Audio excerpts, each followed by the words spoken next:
jìnnà sí wọn bí sọmọ sílẹ̀ o ara ló ń ta wọn ṣe mọ́ o tán bá sunkún sójú bẹ̀rẹ̀ má ti fi ìgbín sọ kó fẹ́ yẹ ẹyẹ fò lọ ìgbín sọnù sígbó wọn dúró títí ọwọ́ wọn ò tó ìṣó máa ṣe ta ní kókó ṣòkòtò tí olókùn ó dá kìtìyàn ó dórí àwọn lọ́tẹ̀ o.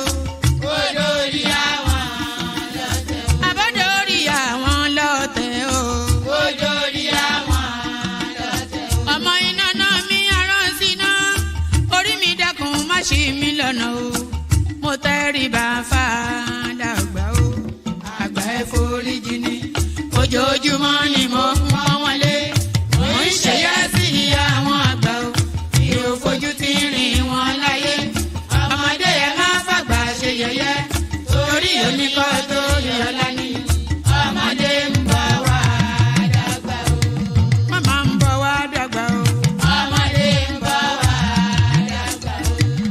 Máa ń bọ̀ wá dàgbà o. Ọmọdé ń bọ̀ wá dàgbà. Ọmọdé ń bọ̀ wá dàgbà o. Ọmọdé ń bọ̀ wá dàgbà. Bọ́lájú kòkòrò bá gbẹ́ran nígbó tó bá fúnra ẹ̀ pín ló dára jù o. Kọ̀wé mi á jẹ́ dàgbà o. Èyí mo rí màrò ẹ̀ka gbogbo náà ní ilé ayé. Sùúrù ní ṣẹ́gun ohun gbogbo. Ẹ má ṣèké mo ní ẹ má dalẹ̀. Forí wórí kìlọ̀ ló jẹ́ ẹni forí wórí yìí yóò ṣàbàmọ́ àwa ò ní ṣàbàmọ́ láyé o. nílé ayé o. àwa ò ní ṣàbàmọ́ láyé. àwa ò ní ṣàbàmọ́ láyé. àwa ò ní ṣàbàmọ́ láyé. dẹ́bìtọ̀ rẹ̀ àtàrà ilé o. àwa ò ní ṣàbàmọ́ láyé. àwa ò ní ṣàbàmọ́ láyé. àwa ò ní ṣàbàmọ́. Ṣòkòtò wọn múra wọn sáré kẹrù sọkọ o àyànmọ́ ògbóògùn wo wọn ò béèrè lọ́wọ́ orí orí lọ́mọ mẹ́wàá lọ ìyàwó ohun tí ẹ wá lọ sí Ṣòkòtò ohun rẹ lápò Ṣòkòtò mo sọ àkúnlẹ̀yàn ọmọ ẹ̀dá láyé kò lè yí padà mo ń tẹnu mọ́ o olórí làlá bàrò orí làlá bàrò olórí làlá.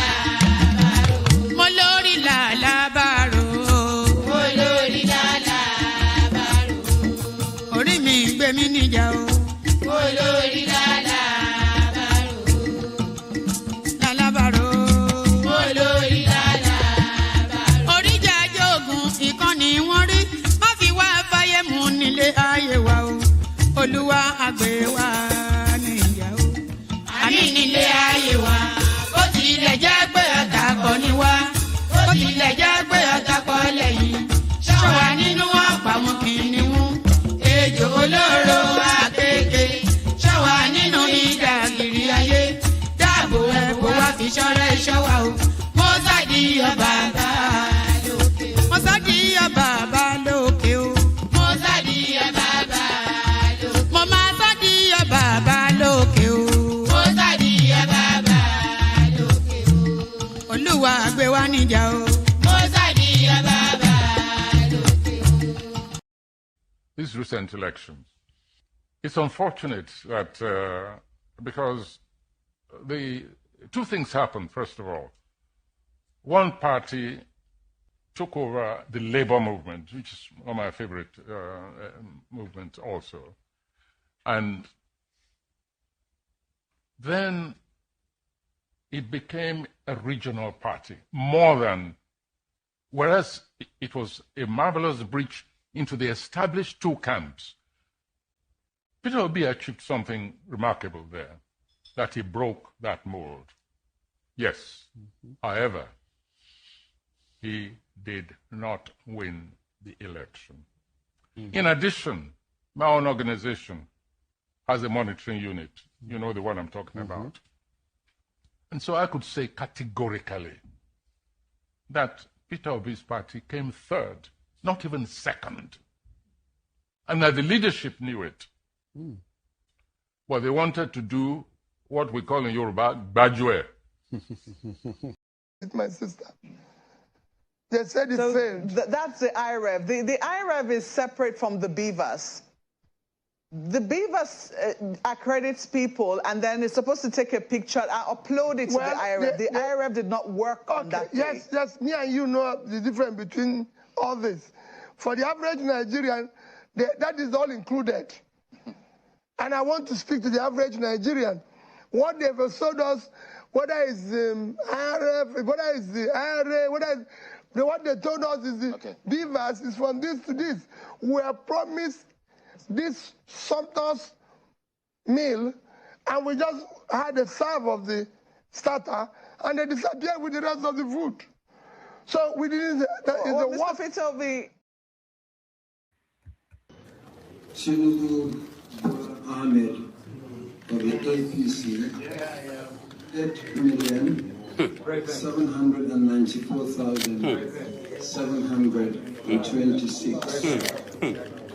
Miadi Peter Nana Chukwudi of Abga, 61,166.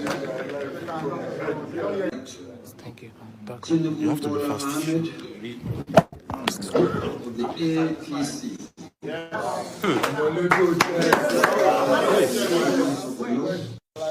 Is hereby declared the winner and is returned.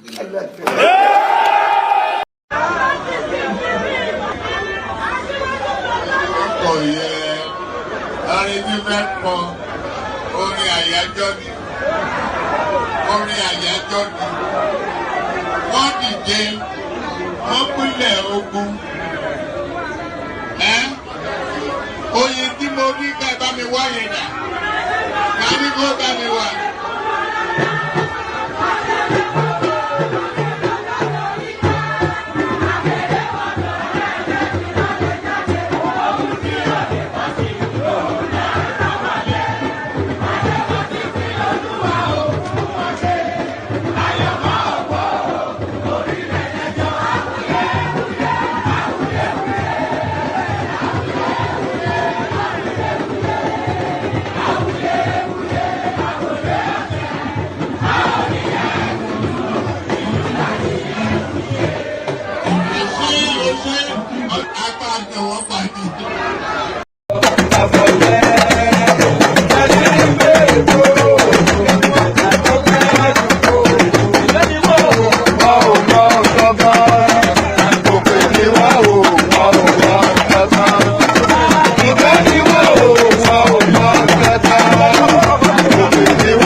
And there it is right there. So there it is right there. Amonishi, we are Monishi. So Oloma Jekashi. So there it is right there. But Ama no Pani. You know, there's still another 30-40 seconds more after he reaches the Ama no Pani space. Let me play you this song.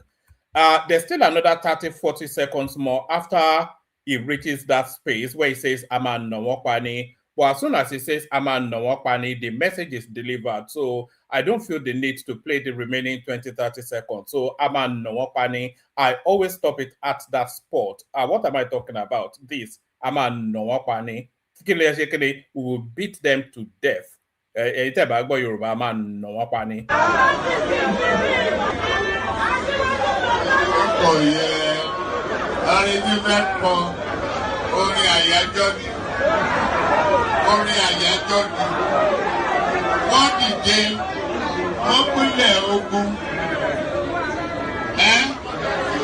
Oyin tí mo rí ká bá mi wá yẹn dà.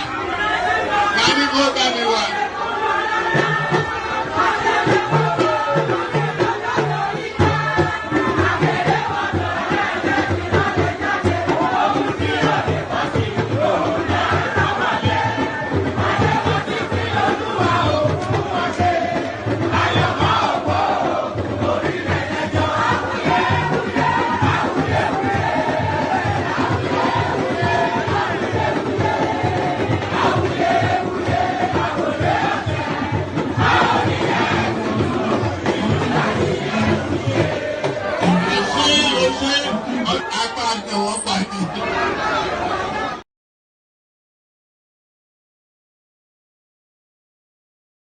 So I always stop it there. Ama Nwokpani, we will beat them to death. That's what that means. For the non-Yoruba speakers, that was Tinubu, of course. Pre being your president. I think post being your president, he still thinks the same, but he cannot. He has to moderate his language now. But in his innermost sentiment, Ama Nwokpani, we will beat them to death. That's politically, of course. That's metaphorically, and maybe even physically as well, if it's required. The Oba of Lagos, this promises us that if you don't behave yourself, you get thrown into the lagoon. I wish he had the chance to carry out that threat, actually, throw a couple of them into the lagoon. Ama Nwokpani. But that song, as I said, it has another additional 30 seconds. So in that remaining 30 seconds, it goes on to say,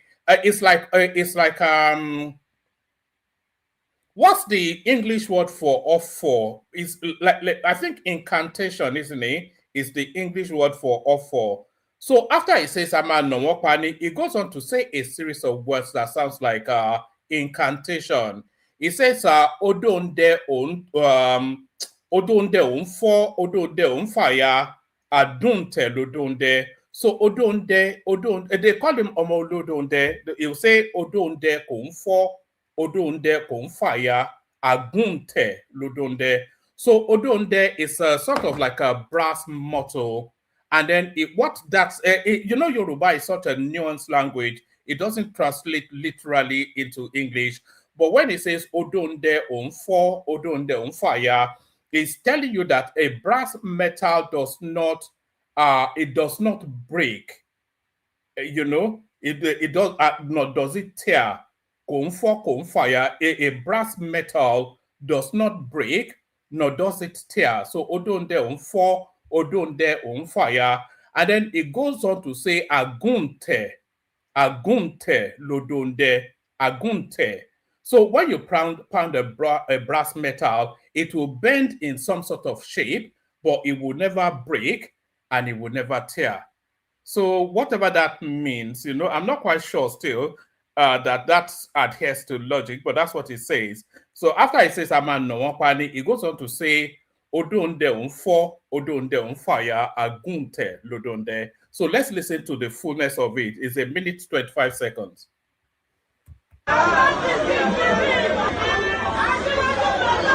Oh yeah, arrangement for orin àyájọ́ ni. Orin àyájọ́ ni. Wọ́n dìde, wọ́n pínlẹ̀ ogun.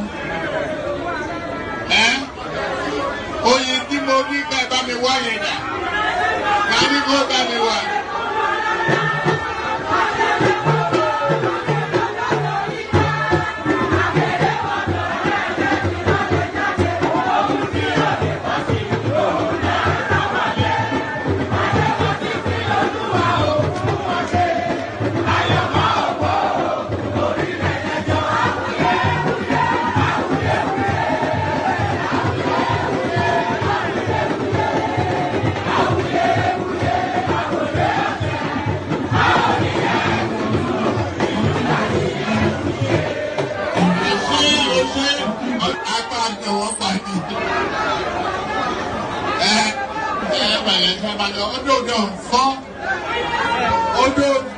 fire.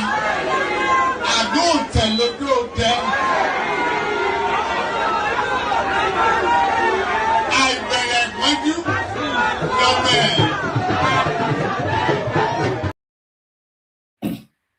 So there you heard it right there. Odonde unfo, odonde unfire, agunte lodonde. So agunte lodonde and all that. Good day to you, good to be in your company and all that fun. So good day to you, good to be in your company. It's been a moment. I've been away. I've not been away as in traveling. No, I've just been away from streaming. The window just didn't open for me to stream, because I live such a busy life. So I've always encouraged that if we have a competent host, because I don't think it's something I can carry entirely by myself on a daily basis. So if we have somebody of sufficient enough hosting capacity, and if you want to take it on, you all have my Instagram. You can all reach me. So drop me an Instagram, and then we'll see if we can work something out. I want the platform running every day, but I don't think I am capacitated to run it every single day, because the window doesn't often open for me to do that every single day. But anytime I do turn up, it's always a delight, because of course I get the opportunity to spend time in your company, and that thrills me to no end. So good day to you, good to be in your company, and all that. Good day to you, good to be in your company. I hope you're having a gloriously wonderful day. I hope you're having a fantastic day. The protocol remains the same. Click on the like button, just as I'm thumbing up now. If you're watching in watchback, do it. If you're watching in live stream, do it. So click on the like button if you would, please. The people watching us on Facebook, the people watching us on YouTube, the people watching us on Twitter, any and everywhere that you're watching us, click on the like button or the equivalent of on whichever platform you're watching us from. So click on the like button. Subscribe if you're not already subscribed. Share the links. You have to share the links. It's very, very important that you do. Nobody shares the links, which is, if there's anything that irritates me, is that one singular thing.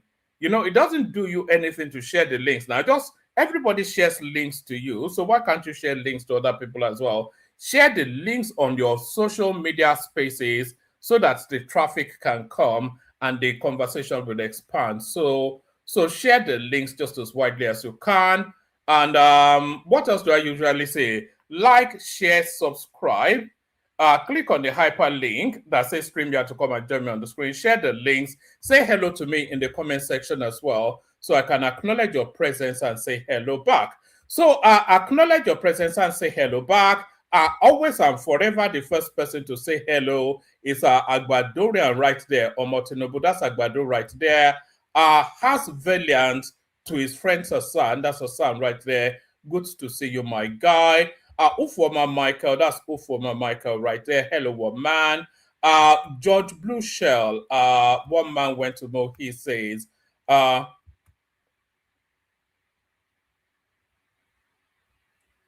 they say I don't massage. Whose emotions should I massage? I don't know. I don't know how to massage anybody's emotions. So, I only know how to hurl abuse. And that is Adeleye Mohammed right there. So say hello to me in the comment section. Let me know where you're joining us from so I can acknowledge your presence. Say hello back. So say hello in the comment section. So a whole raft of so many things happening in the political cycle. Just so many things to discuss. So we'll rattle through the headlines. Only Jonathan's name should be published on our presidential as our presidential candidate. That is the PDP issuing INEC a warning. So why is the PDP issuing INEC a warning? That is because INEC has refused to publish Goodluck Jonathan's name as a candidate in that election. Let me actually start it with that one. Let me start it with that one. Who's texting me? All right, let me actually start it with that one. So that's probably a good spot to start. So let's start it with this one right here. So let's start with this one right there. INEC rejects PDP faction's submission of Jonathan as 2027 presidential candidate. So, of course, for them to have submitted Jonathan as their presidential candidate, that is to say, Goodluck Jonathan has indicated his desire to be that candidate. They cannot anonymously, cannot just usurp his name and submit it to INEC as their candidate, because even he has to fill some sort of endorsement to indicate that he's a candidate. So what does this tell us? This tells us then that Goodluck Jonathan is very much still ambitious towards Aso Rock and is bringing himself into play. INEC rejects PDP faction's submission of Jonathan as 2027 presidential candidate. So let's do this quickly. The Independent National Electoral Commission, INEC, has dismissed the claim by the Kabiru Turaki-led faction of the People's Democratic Party, PDP, that it manually submitted its list of candidates for the 2027 general elections, including former President Goodluck Jonathan as his presidential candidate. The commission said political parties are required to submit the names of their candidates through the INEC-designated electronic portal, raising questions over the faction's claim that it was denied access codes and subsequently resorted to manual submission.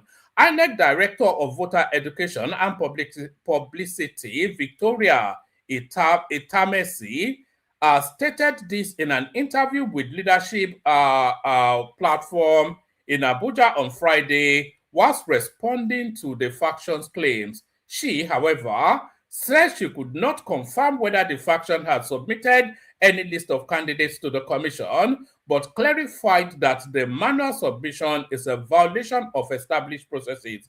So that's I'm not quite sure if INEC actually recognizes this faction or not, but my understanding is that this faction is not recognized by INEC. Only Jonathan's name should be published as our candidate. This is the PDP warning INEC. So that's a follow-on from that story. The Interim National Working Committee of the People's Democratic Party, PDP, on Saturday revealed that it appealed a federal high court judgment concerning the leadership, concerning the party's leadership, and announced the submission of former President Goodluck Jonathan as its presidential candidate for the 2027 general election. The faction also accused the Independent National Electoral Commission, INEC, of institutional bias and warned the electoral body against publishing candidates submitted by a rival leadership of the party. So the Wike faction also gets the window to submit their candidate. That's what else. It still carries on, but I think we get the gist of that. So Goodluck Jonathan is their candidate, apparently. Who is his deputy? Who is his running mate is the question. Does it give us the running mate? I think this would be so that's the Turaki faction of the PDP right there. And that's Goodluck Jonathan saying this guy will ultimately damage his legacy. That's what we're looking at. So that's Jonathan right there. Surrounded by a retinue of Aboki-looking people, a bunch of Northerners. So that's Goodluck Jonathan in the middle right there. I wonder what gives him the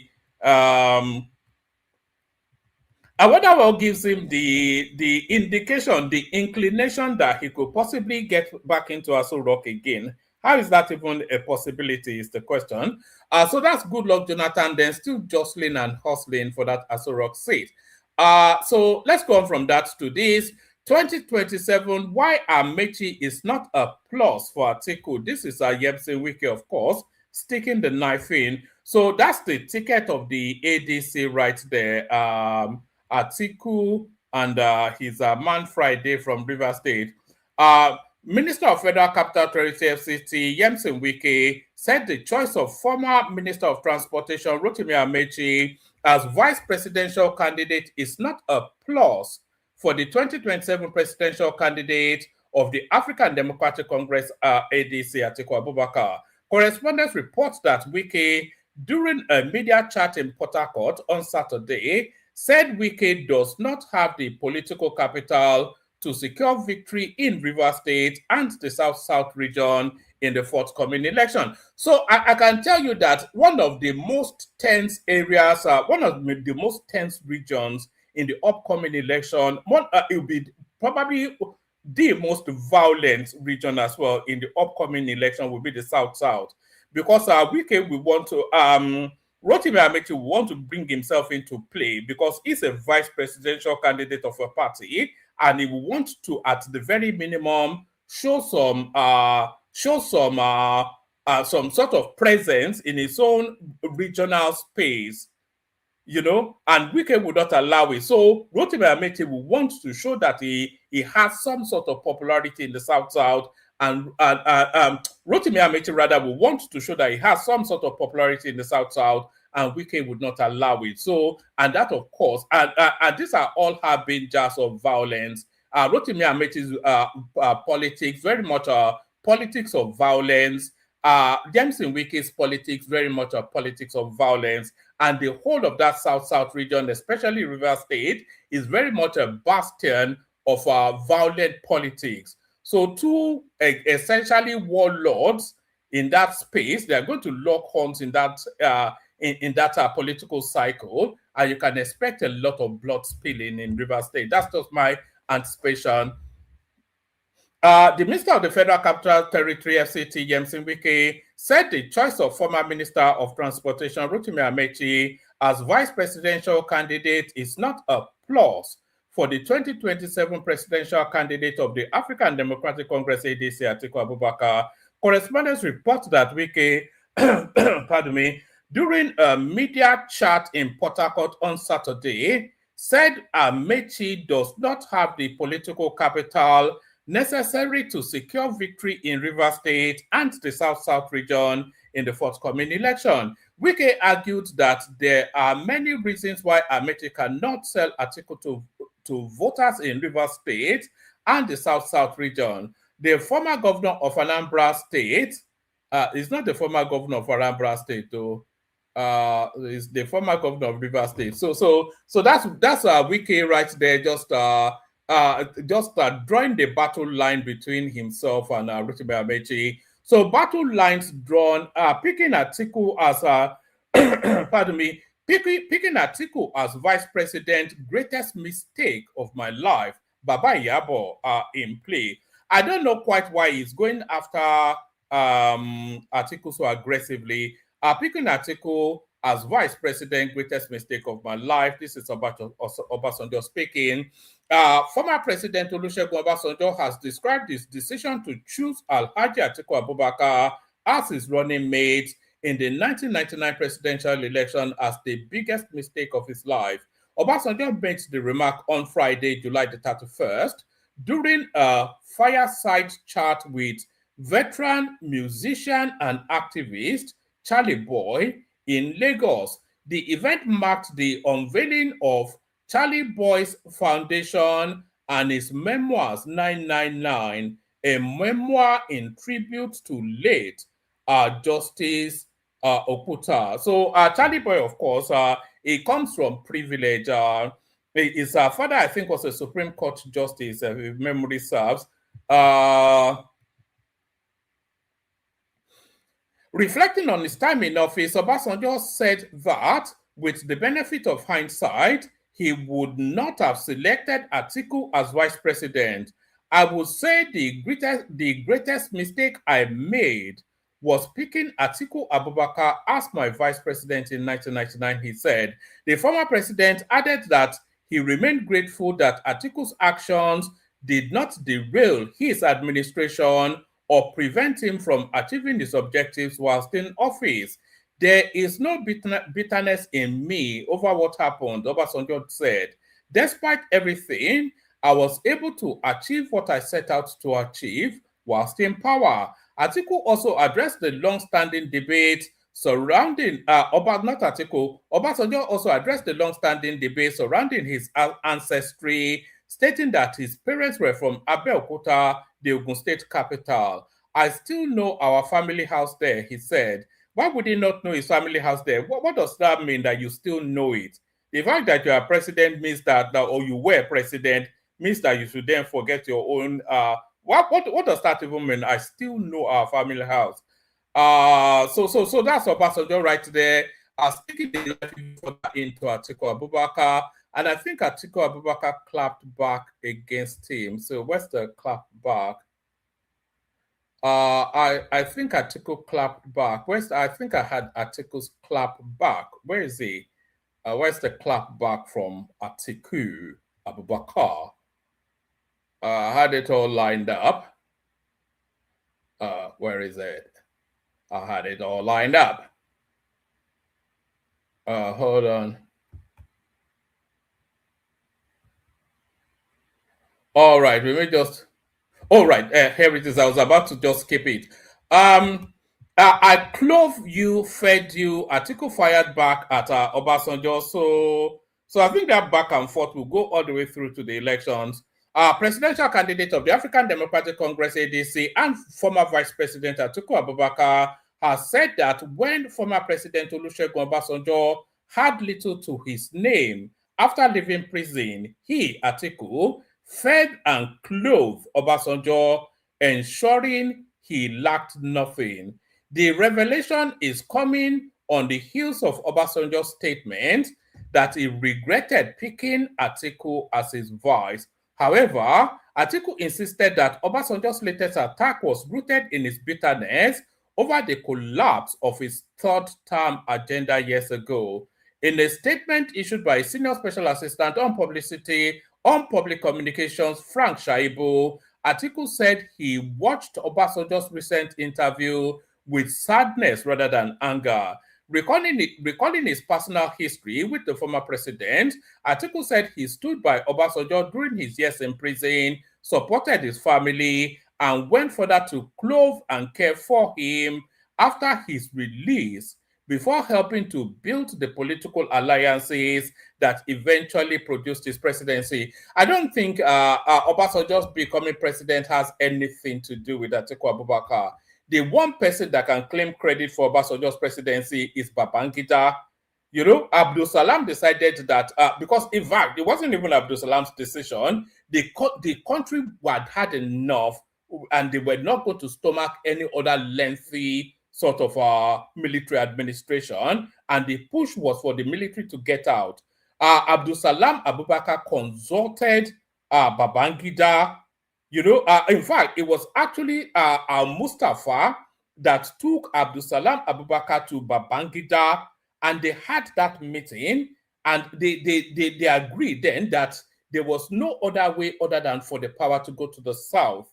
So they needed a southerner that they could trust, and the only person in the south that they could trust was Obasanjo. They got him out of prison and installed him as president. So it was actually Babangida that made Obasanjo president, on the understanding that Obasanjo will only run one term, return power back to the north, and Babangida will take over. Of course, Obasanjo told him to go whistle, and there's a whole raft of drama around that space as well. But Obasanjo becoming president is nothing at all to do with Atiku Abubakar. In fact, it was Obasanjo's largesse. I'm not quite sure if Atiku was foisted on him or how he came about picking Atiku. But Obasanjo becoming president is nothing to do with Atiku. Recalling his personal history with the former president, Atiku said he stood by Obasanjo during his years in prison and supported his family, and went further to clothe and care for him after his release, before helping to build the political alliances that eventually produced his presidency. History records that while Chief Obasanjo was in prison, I stood firmly by him. I supported his family, worked tirelessly with other patriots for his release, and never wavered in my belief that he deserved his freedom. When he eventually regained his freedom, he had little to his name. I received him, clothed him, ensured he was properly cared for, and extended every support necessary to help him regain his footing, he said. So that's Atiku versus Obasanjo right there. I think that's a story that will run and run. So that's the back and forth of that space. What else do we have? What else do we have? What else do we have? What else do we have? We have plenty. INEC rejects PDP faction submission of Goodluck Jonathan to be done there. All right, so this is the one that will make all the obedience space dance balongo. This will be the topic of discussion for the next maybe 2 weeks. 2027, INEC publishes Tinubu, Atiku, Peter Obi's credentials. So there it is right there. So where is your certificate? We are going to do another, the whole of the next 2 weeks is going to be another round of where is your certificate? Show me your certificate. So another certificate, I think people will be traveling to Chicago. He said he was born in 1804, but his certificate said it was 1902. How is that a possibility? INEC publishes Atiku, INEC publishes Tinubu, Atiku Peter Obi's credentials. So that's going to be what's going to entertain us for the next 2 weeks. The Independent National Electoral Commission, INEC, has published credentials and personal details of President Bola Ahmed Tinubu ahead of the 2027 general elections. The INEC also published details of the Nigeria Democratic Congress NDC presidential candidate Peter Obi and his running mate Rabiu Kwakwanso, alongside those of African Democratic Congress ADC Atiku Abubakar. Correspondence report that Section 29 sub 3 of the Electoral Act states that INEC is required to make candidates' personal particulars public within 21 days of receiving them, allowing voters and stakeholders to scrutinize the documents submitted by the aspirants. So I think this, who is this one here? Let's see. Can we highlight this? It won't highlight. Will it highlight? Let me see if I can bring it up a bit. Bachelor of, who's this? This one says,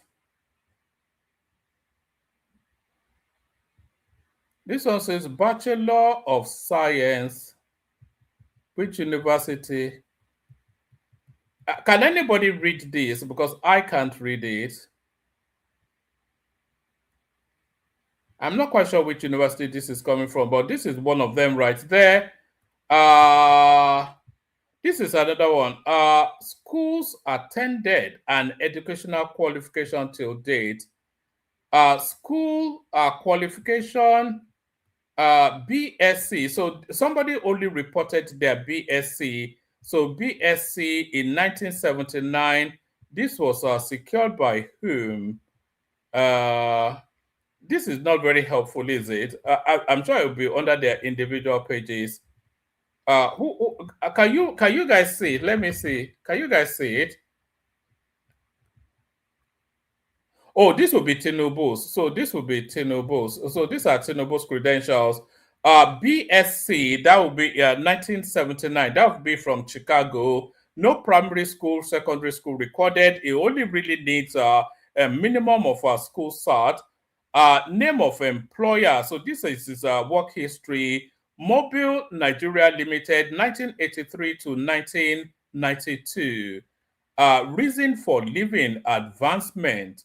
Lagos State Government, 1999 to 2007. Reasons for living, legal end of tenure. Federal Government of Nigeria, 2023 to date. Reasons for living, not left yet, still current. Have you ever been dismissed from the public service of the federation, state, or local government area? If yes, give reasons. No. So that's Tinubu's form right there. Details published include certificate of academic qualifications and other supporting documents submitted by candidates seeking elective office. So this now. So this is Tinubu Bola is that Adekunle? National Youth Service Corps. Certificate of National Youth Service Corps, Tinubu Bola Adekunle, and that will, I'm not quite sure what these dates are. Is that 1993 or 19 something?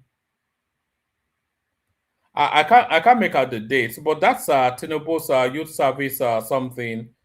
Let's see. Oh, let me pinch this thing back. It's not pinching back. Why is it not pinching back?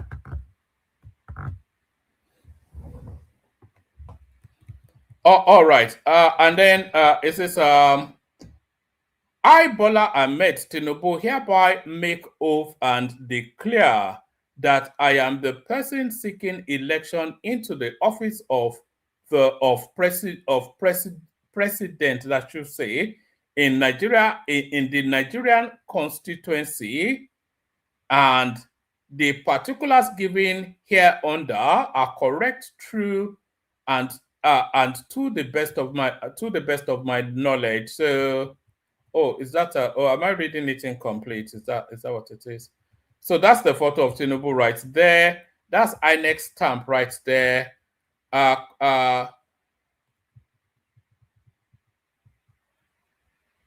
So what's it contesting for?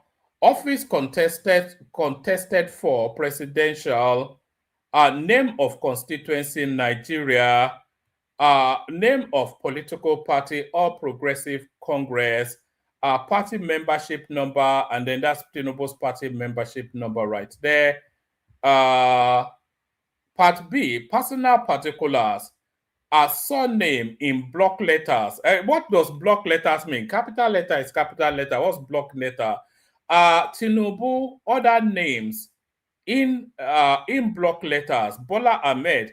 So his name cannot be Bola, because Bola is not a first name. Is it that there's because Bola is an abbreviation of a name, isn't it? Is it that Abim Bola or something Bola? But not Bola. I've never heard anybody just, because Bola is an abbreviation of a longer name. I'm not quite sure why his name is never spelled in full. Personal particulars, surname Tinubu, other names, Bola Ahmed, date of birth, 29th of the 3rd, 1952, age 74, place of birth, Lagos.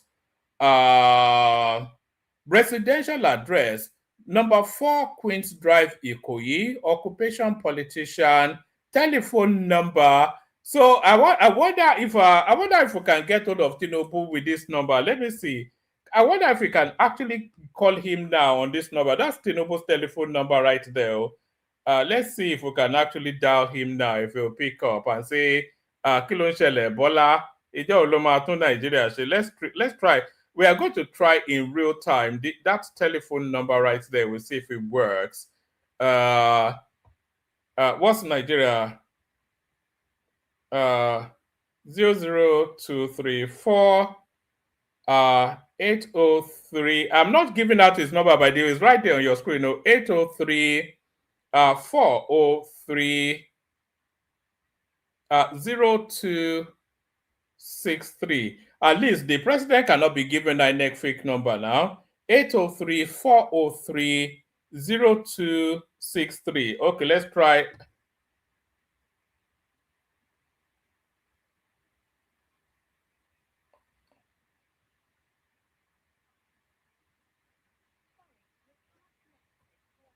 Oh, it's not going. Let me. Anyway. Did I not use WhatsApp? I thought I used WhatsApp. I should be able to call him on WhatsApp now. Mr. President, why are you hiding away from us? Anyway, I'll save that number. I'll try it later. So that's the president's number right there. Anybody that wants to call him, Bola Ahmed Tinubu. And here comes the next one. Affidavit in support of person seeking election to the office of president, vice president, governor, deputy governor, Senate House of Representatives, State House of Assembly, chairman, vice chairman, or councillor of our areas. I, Peter Gregory Obi, hereby make oath and declare that I am the person seeking election into the office of presidential in the Nigeria constituency, and the particulars given hereunder are correct, are true, to the best of my knowledge. So that's Peter Obi right there. Oh, I have to set this thing back. Why is it? Oh God. It's too. Oh, so there it is right there.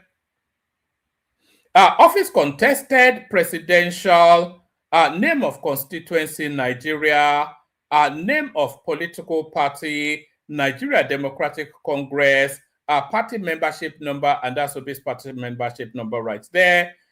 Personal particular surname Obi, other names Peter Gregory, date of birth the 19th of the 7th, 1961, age 65, birthplace Onitsha. Even by 2031, it was still it was July. Yeah, so even by 2031, it will still be under 70. So maybe it will want to run again 2031. Residential address 22A Niger Drive, GRA Onitsha North, etc., etc. And then Peter Obi's telephone number also there. School attended, qualifications, etc. Primary school, St. Augustine Primary School, Anambra, 1973. Secondary school, Christ the King College, 1978. Higher University of Nigeria, Nzuka, BA, 1984. Name of employers, period of work. So it doesn't have any employers, does it? Or what does it mean? And nothing listed there. Have you ever been dismissed from the public service of the federation, state, or local government / area council? If yes, give details. He says no. Although he was impeached as the Anambra state governor, but so I wonder how that applies in that particular space. By the authority of the council and the senate of the University of Nigeria, Gregory Peter something Buisi Obi, and then he goes on to tell us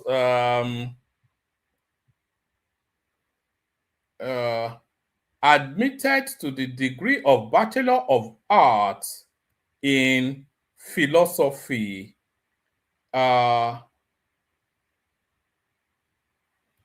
Second class lower. So that you can see Tinubu got distinction, and here is his NYSC certificate, which was issued on a Saturday apparently. So there's a lot of controversy around that. So here is the Luther, the pot belly from Adamawa State. I, Abubakar Atiku, hereby give oath and declare that I am the person seeking election into the office of presidential in the Nigeria constituency, and the particulars given hereunder are correct, true, and to the best of my knowledge. So here it is. Office contested presidential, name of constituency in Nigeria, name of political party, African Democratic Congress, party membership number, and then it goes on to give that. Personal particulars, surname Abubakar, first name, other names are Atiku.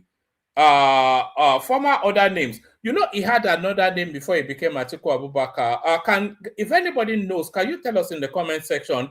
Because Atiku Abubakar was not his original name. He had another name before he became Atiku Abubakar. So if anybody knows that, please tell us in the comment section. Date of birth, the 25th of the 11th, 1946. That's just a nominal age, by the way. That's a nominal date. That's an affidavit date. Atiku has no record of his birth. So he doesn't know what year he was born. You know what these people, including Buhari and the rest of them, what they did when they wanted to join the services then is that they will go to their local chieftain to swear an affidavit, and then they will take that affidavit as a record of their birth to the army or wherever it is. I think he went into some sort of service in the north, but there's no record of his birth. So all these dates of birth, they are nominal ages. So even Obasanjo doesn't know when he was born, and Obasanjo comes from the civilized Southwest. So there's no chance of anybody from Adamawa. They give birth in the vegetations now, and they just carry on farming. So there's no record of his birth. So this is the date of birth, the nominal date of birth. Atiku is well over 80, by the way. I think we all know that. So this is the date of birth of Atiku Abubakar, 25th of the 11th, 1946. This is what he's recording. 79 is what he purports his age to be. So that will make him 5 years older than Tinubu. His birthplace is Jeddah. And I think there was this kerfuffle under the under the Buhari era then in 2019, when they were insisting that Atiku is a Cameroonian and therefore that his place of birth falls under Cameroon as at the time of his birth. So that then makes him a non-Nigerian. So there was that controversy at that time. Residential address, 16 Iro Damusa Street, Asokoro, Abuja. Occupation businessman. He goes on to give a telephone number. We'll try all these telephone numbers in the course of, and then we'll see which one of them works. So it's education, primary school, FSLC, 1954, whatever that means. Secondary school, WASC. So I don't know how his secondary school is WASC, because our WASC is WAEC. Higher education, MA International Relations. So I think he went to Oxford to go and do this in 2020. I think it was actually Obasanjo that advised them to go and do that. So that's so he eminently qualified. Name of employer, period of employment, reasons for living, Nigeria Customs Service, 1969 to 1989, 69, 79, 89, voluntary retirement, Presidential Villa Abuja, 1999 to 2007, 2-term elapsed. So that's what he's recording there. A declaration before the Commissioner of Oath in the higher court. I hereby declare that all answers, facts, and particulars I have given in this form are true and correct, and I have, to the best of my knowledge, fulfilled all the requirements for qualification for the office I am seeking to be elected. So this is the deposition that is done. Sworn at the XYZ, wherever he swore this, so he went to Anglia Ruskin. I think Anglia Ruskin is Oxford, is it? Atiku Abubakar has been awarded the degree of Masters of Art, International Relations. So that's that was in 2020. So those are the credentials of the runners and riders. So I'll keep that one actually. Maybe I'll go and do a bit of phone calling afterwards. See where that leads to. I wonder who will pick up the phones. INEC displays Tinubu Shetima's credentials ahead of the 2027 elections. I think we've just gone through that. What does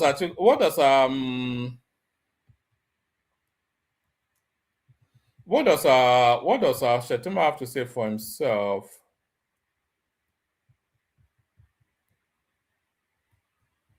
For Shetima, the displayed document traced his education from primary school. His certificate of primary education issued by the Ministry of Education, Northeastern State, shows he attended La Misula Primary School between 1972 to 1978, finishing second out of 22 pupils in his final year, with English history and religious knowledge listed as his strongest subjects. His WAEC results obtained at Government Secondary School, Potiskum, 1983, shows 6 credits and passes, including a distinction in religious studies and economics. He proceeded to the University of Maiduguri, where record shows he bagged a second-class upper in agriculture in August 1989 before earning a master's in agricultural economics from the University of Ibadan. His NYC discharge certificate indicated he served from 1989 to 1990, etc., etc. So that's those are the credentials. So these are Atiku's Shetima's credentials. These are Tinubu's credentials, which we've already just seen. So all their credentials are on display. So that will be what the obedience space will do their song and dance about for the next 2 weeks. Let's go on to this one. 2027, Tinubu promises to fight opponents to the finish. So this is where the title came from. President Bola Tinubu on Tuesday in Abuja warned political opponents seeking to unseat him in 2027 that he would not yield ground without a fight, saying all is fair in democratic contest. Tinubu made the remarks when he received the Catholic Bishops Conference of Nigeria at the presidential villa in Abuja. The president said, those who would take it from me will try, they will try. All is fair in politics, and there is equal opportunity. I won't offer them a red card, a red carpet, rather. It will offer them a red card, though, but not a red carpet. It will offer them, yes. All right.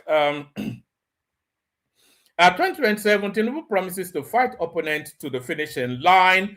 President Bola Tinubu on Tuesday in Abuja warned political opponents seeking to unseat him in 2027 that he would not yield ground without a fight, saying all is fair in democratic contest. Tinubu made the remark when he received the Catholic Bishops Conference of Nigeria at the presidential villa in Abuja. The president said, those who would take it from me will try, they will try.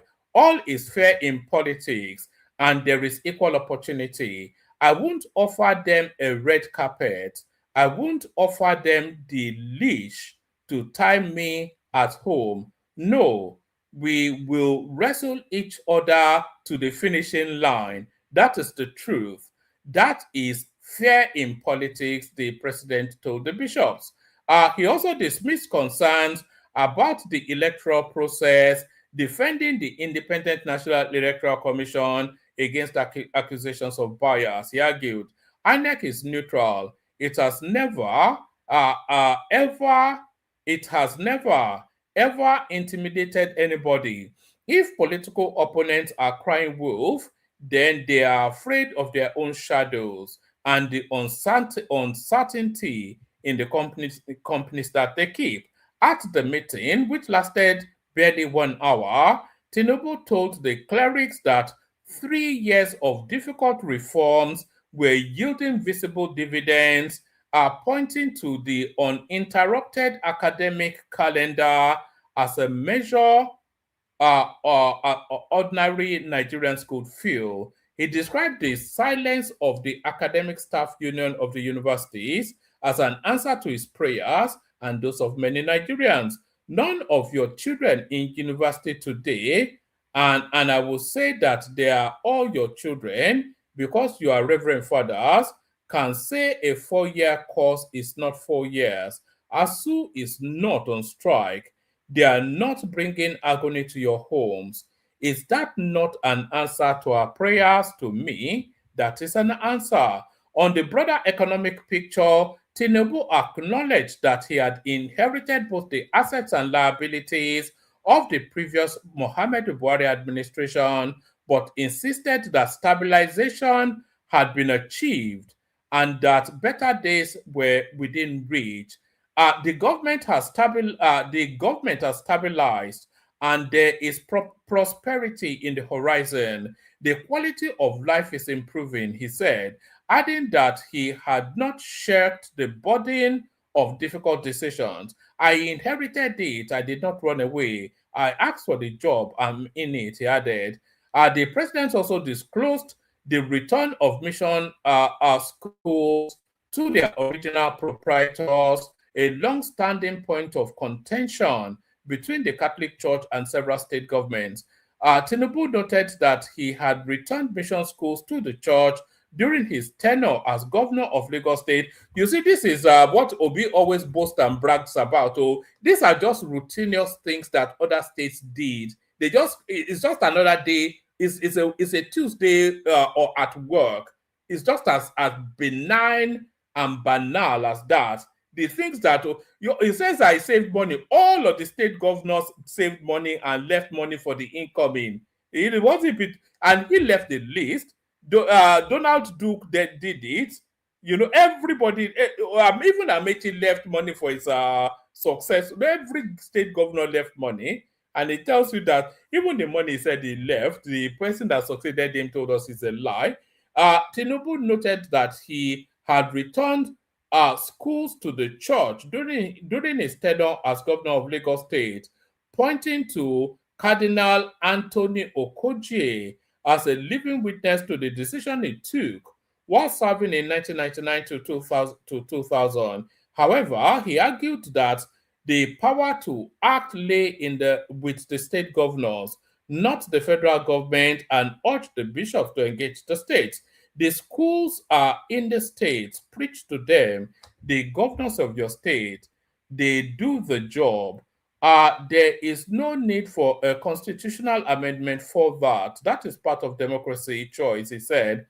On national unity and security, he described Nigeria's challenges as a generational issue that could not be escaped.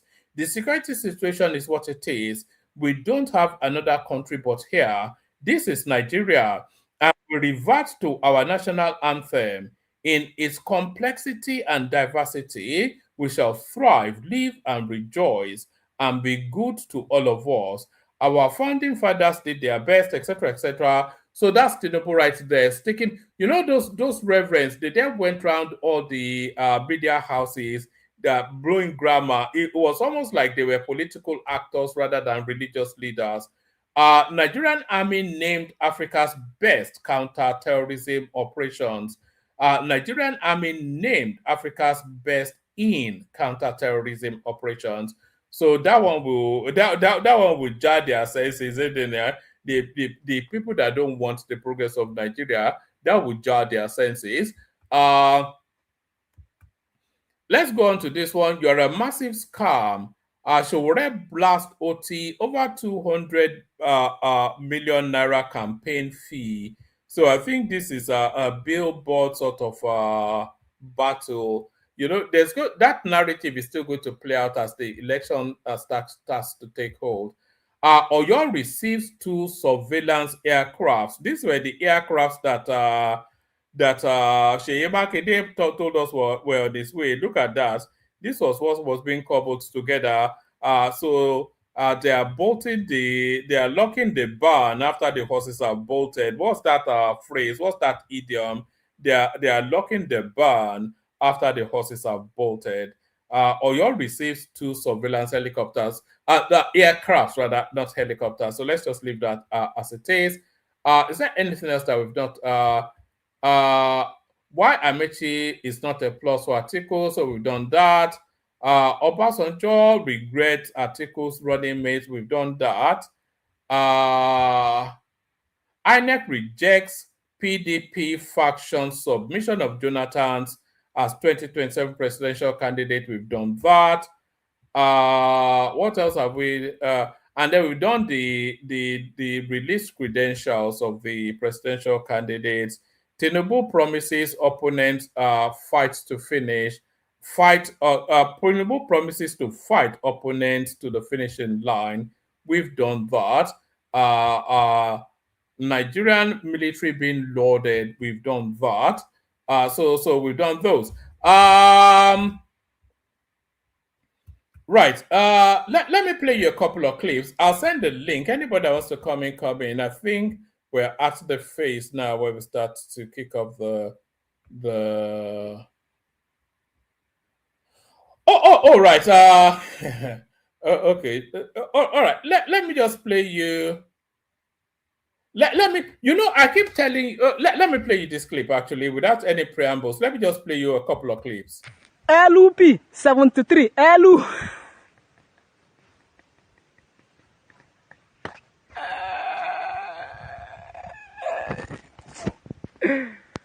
Now we be say una best governor don't come out now. They tell us make una thank Tinubu. When una best governor Alex Oti now, in don't they tell una say make una thank Tinubu for making this economy where we say they can won't die, making them to revive. Revive the economy. Alex Oti now, your best governor. No, can't they tell me on that nonsense? Say this one. All of them don't have hype and talks. Now be the best governor, one of the best governor in the whole Nigeria. And this one. This same Alex Oti where you they support now, obedience. All of them they support Alex Oti. Alex Oti now don't open your mouth. Tell you now. Say make you thank Tinubu. Very useless sort of people. No get sense for this country at all of you. No get sense. And also some people go because I go comment section, I can't see say they talk say Alex Oti. You be like say you want for a hand though. No allows versus you. No now what that the problem of now they like truth. People don't like truth. Now you no problem. You get now people they always like to they sell lies to now they believe as true. Just in form of pastor, so they sell lies. Now they believe them as true. No get sense. Sense no down ahead. Those also they always tremble and tell on the bitter truth. Now they like believe them. Alex Oti, this Alex Oti don't get sense. I think it's even because of once Alex Oti for that entire APC since. If for don't join APC, since not be whining. You understand? Because he know the truth. He know in the sweet thing they do now. Or let's say you don't get sense. Or let's say I think he say the people are just desperate and they find any fault to just counter the government, to just do this thing, to say the government know they're incompetent. But they know say the government they walk through. All of them know. All of them know.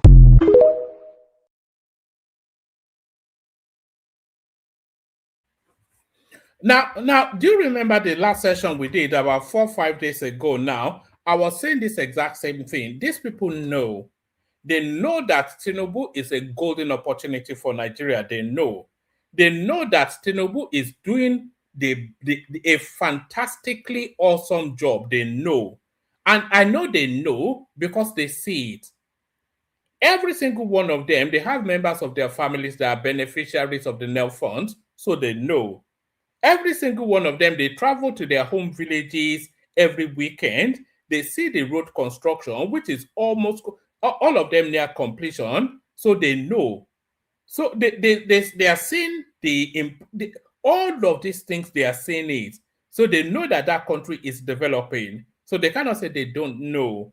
They do know, but they don't really care for the development of Nigeria. All they are interested in is to have their tribesman be president. That's the only thing they're interested. They don't care if Nigeria falls apart or becomes better than Dubai. All they want is their tribesman. But they know, if you want to say that they don't know, they do know. They know perfectly.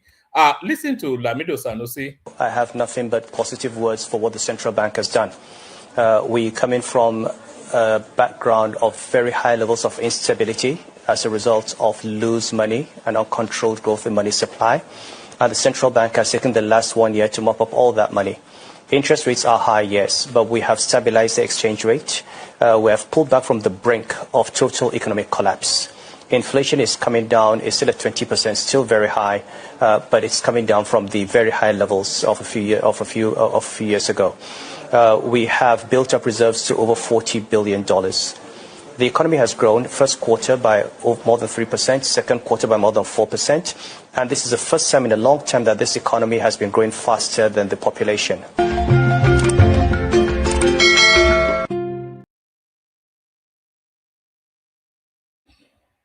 So as I said, it's impossible for anybody to ignore it anymore or to claim that. Do you remember when they are saying, what has Tinubu done? They has not done anything. Are they able to utter those words anymore? When was the last time you heard them say, what has he done? He's not done it. It's impossible now. It's impossible now. When Abubakar is saying what has Tinubu done, he's not done anything. Atiku, they will be elbowing him, say, okay, maybe pack that one. We know they do that one anymore. But you don't say, look around you now. Look around you and say, what has he done? But there it is right there. There it is right there. Let me give you one more. Eco Atlantic, in terms of value to GDP, is, in my opinion, comparable to the refinery. Okay, it may be bigger. Eco Atlantic is stated purpose, and this was reclaimed land with a seawall. Yeah, that the purpose we'll see about over 100 years, whether it's further purpose, prevent erosion of Victoria land and Ikoyi. Yeah, people are saying it may not have done that, but that is superficial knee-jerk reaction. Yeah. But that was its purpose. It will, 10 years from now, it will employ more people than a refinery. In 1 year, than a refinery can employ in 10 years. Yeah. So the employment potential of Eco Atlantic is much bigger than a refinery. Yeah. The economic impact as it develops, as you know, America is building, US is building, I think, its biggest foreign embassy in Eco Atlantic. Okay. First Bank is there. There are a number of restaurants and hotels there. I think MTN is going there. Yeah. I think by the time Eco Atlantic is a well thought out, developed city is done, yeah, I think the impact on the Nigerian economy and GDP will, in my opinion, dwarf that of the refinery. But now let's ask, what is government policy towards Eco Atlantic, and how does it differ from the government policy towards the refinery? Okay. And that's where I think government should be even-handed. If government is going to invest in something as big, important, and successful as...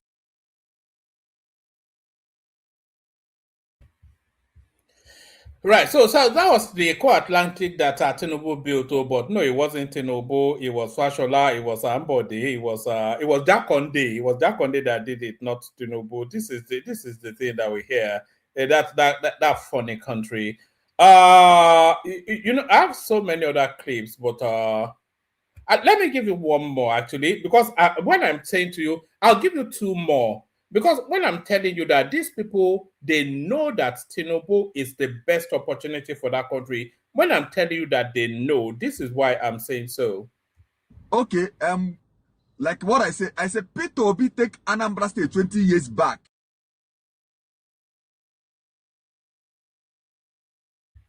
No, not that one. That's just somebody slamming Peter Obi. But watch this one.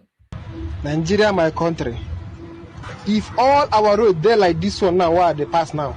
Na crime, na bad thing. Eh? If all our roads there like this, na bad thing, eh? Oh, I beg. See place where they use 3 hours go. Not the only 1 hour they use now. 1 hour. So when I'm saying they don't know, how can you say that you don't see it? You know, it's impossible. Day and night, they know. Oh my God, bless President Tinubu. Anywhere for this country like this, anywhere where it just enter construction, good day and night, man, just the it just be like say Tinubu just tell them, so guy, we go need to fix this country, whether I like them or not. Everywhere now, just construction. Nigeria they rise. If they give Nigeria in the next 5-10 years, guy, nobody will travel out of this country again. Nobody will travel because we are fixing this country. Rome was not built in a day. Nigeria itself will not be built in a day. God bless Nigeria, man.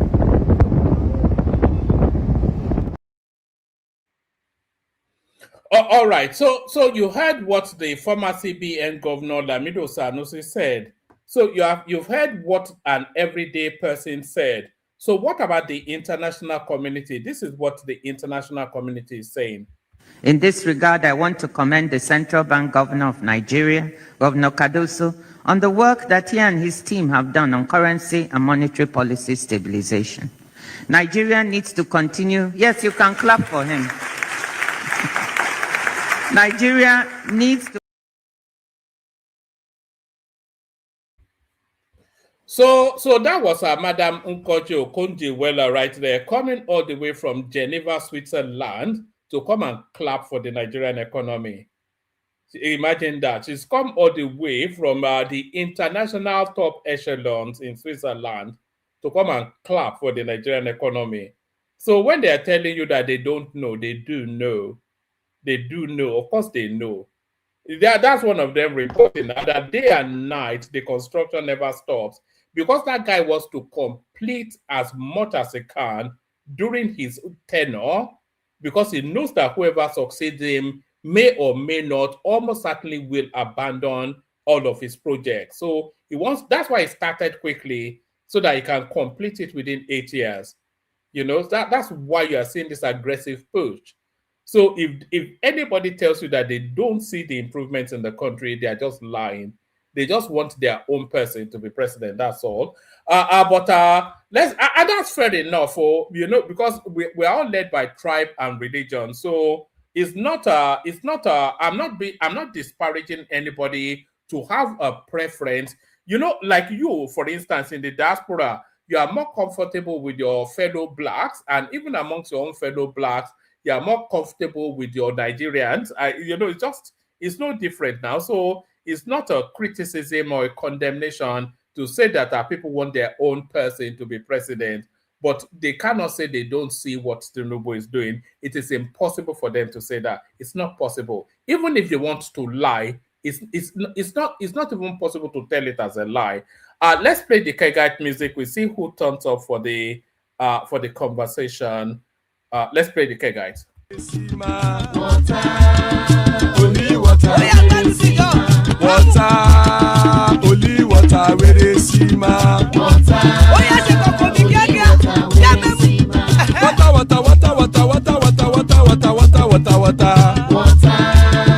only water, where they see ma.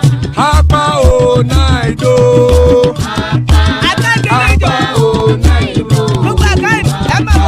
Hapa you don't come o.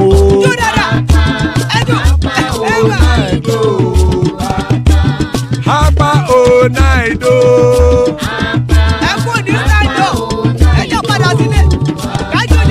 Oro kẹ̀kẹ́ ẹlẹ́mù yé o. Ilé sọ́dí àkẹ́kẹ́ rẹ̀ ẹlẹ́mù rè o. Bobby master kẹ̀kẹ́ rẹ̀ ẹlẹ́mù rè o. Chief Wáìlà tí kẹ̀kẹ́ rẹ̀ ẹlẹ́mù rè o. Eruku lẹ̀lẹ̀ ẹlẹ́mù dé. Eruku lẹ̀lẹ̀ ẹgbẹ́ ẹlẹ́mù dòde ojàre o. Eruku lẹ̀lẹ̀ Ghana ti dé ẹgbẹ́ bọ́dì o. Ọmọ ẹlẹ́yẹ ẹyẹ o ó dilé o. Odúyẹ̀lá ẹyẹ o ó dilé o. Petrosonama ẹyẹ o ó dilé o. Petrosodúnkẹ́ ẹyẹ rẹ̀ ó dilé o. Ẹlẹ́kọ̀ ọ̀run mú ìní o.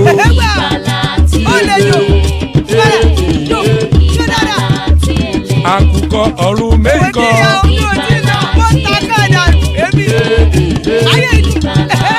Ikú kò ní ríwà gbéṣe o.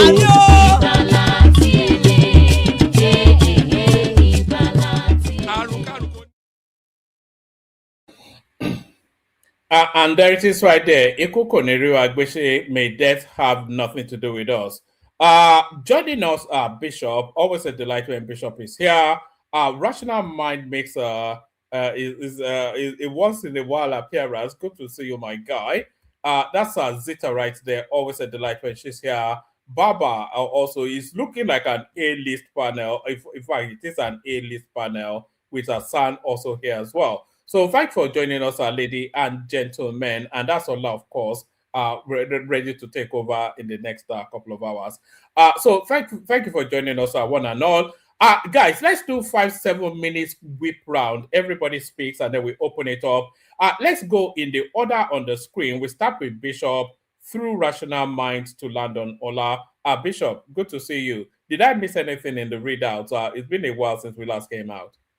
Good evening now. I don't really so. There are just a piece and bit of here and there. I think the capital majority of it.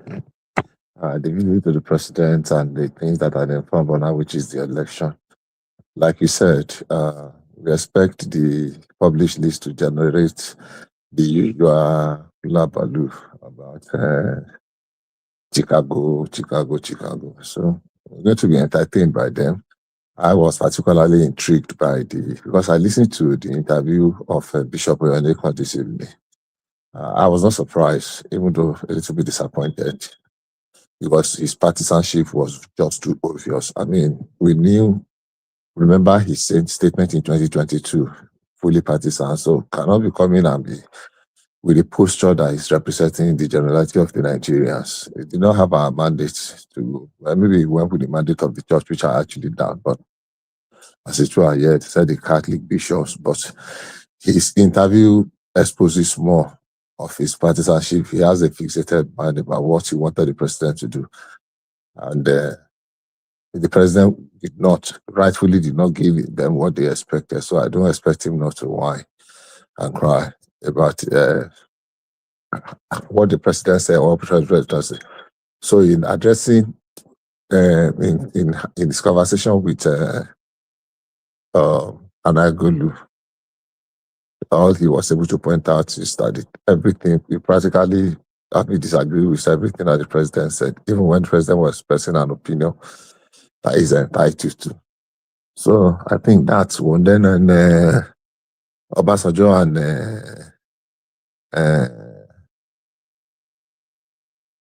Atiku, customer that Danny, as usual, they have come again. We'll be entertained. We'll see how it goes. Gradually, the reality of the 2027 election is beginning to reveal itself. So there is so much to dissect in the coming days. Jonathan, I never even imagined that Jonathan. I don't think Jonathan is running, by the way. I know that they said they published one nonsense list and they rejected him. I don't know whether he has a running mate, but Jonathan is definitely not going to run. I mean, if he fell for, if for any reason he fell for that track, they're just going to use it to rubbish him. So that is where we are at the moment. A lot of things entertain us. But I really wish that we can tone down the rhetorics of this Osun election so that there will be no too much. There should not be violence at all. There should not be bloodshed, any whatever. But the way it's going, it's appearing that both sides are really gearing up for a showdown, and that's very unfortunate. I just hope that security authorities and the security agencies will be able to do the needful. Anybody, irrespective of who they are, anybody that crosses the line, I think the security agencies should deal with them. The atmosphere is too charged. We just pray and hope that the election will come and go easily. I don't know, did I miss anything, woman?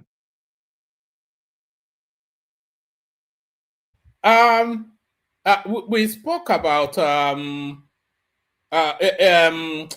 Wike saying that Amechi is not going to be a plus for the for the Atiku ticket. Absolutely, which you may well agree with him. Yes, I agree with him. We predicted that before. Amechi has nothing, and you even notice that Amechi has been largely very quiet. He knows that he's not adding any value to that ticket, and there is nothing. There is no magic Amechi wanted to spin. He's not bringing any value to that ticket. There is nothing Amechi is going to do in Rivers State, talk less of Niger Delta. Is he in Akwa Ibom he wants to go and do anything, or is he in Cross River, or is he in Bayelsa, or is he in Edo, or is he in Delta State? Where is Amechi going to go and say he wants shake grant? Where now? Amechi politically in the group, just like El-Rufai, in the group, this appears to be very powerful. But when they are alone, they cannot move anything. They don't feel shake body. Amechi cannot do, especially with Wike in the mix. Amechi cannot do anything. At least if it is Rivers State election, no. I know they back at the front row. at least from 1999, they are the front row for reverse election very well. So definitely, Weekend will be match for Abin, the other way around. Abichi is not match for Weekend. So he himself is not even, except if he has some money start somewhere, he can bring the money out to just throw around, and people will chop his money and claim out. But there's no value that Amechi is bringing to the ticket with Atiku, definitely. So let's two more spaces. There's this report from the African Security Watch naming the Nigerian army as the best counter-terrorism, best in counter-terrorism operation. And then there's the delivery of the much vaunted surveillance aircrafts to Oyo State, the Sheyimakide province. I don't think there's anything to celebrate in the those two mosquitoes. No, for $2 million each. not even that one. Those I want to call them toys. It's better. You can buy the two of them for less than less than $1 million. It's better to have people got. It's better to have people. There is a camera in the nose. Do you know that people in America, they park this sort of aircrafts in front of their house, especially people living in it's better to buy drones. Good drones. Are we mistaking celebrating the Nigerian army against the Ocean something? Because I think the Nigerian army thing is really low. We know that these guys are good. They have been sabotaged. That's my opinion.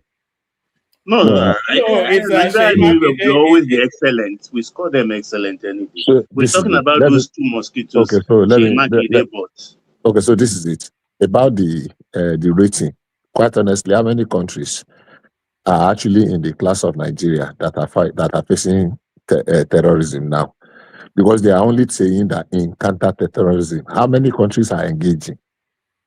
About 5 or 6 countries. The countries in the Sahel. So which of them match Nigeria? Is it Sudan? Is it Niger Republic?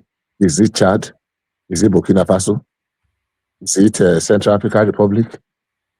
Which of the countries we will say it's a match to Nigeria? So who they won't give again?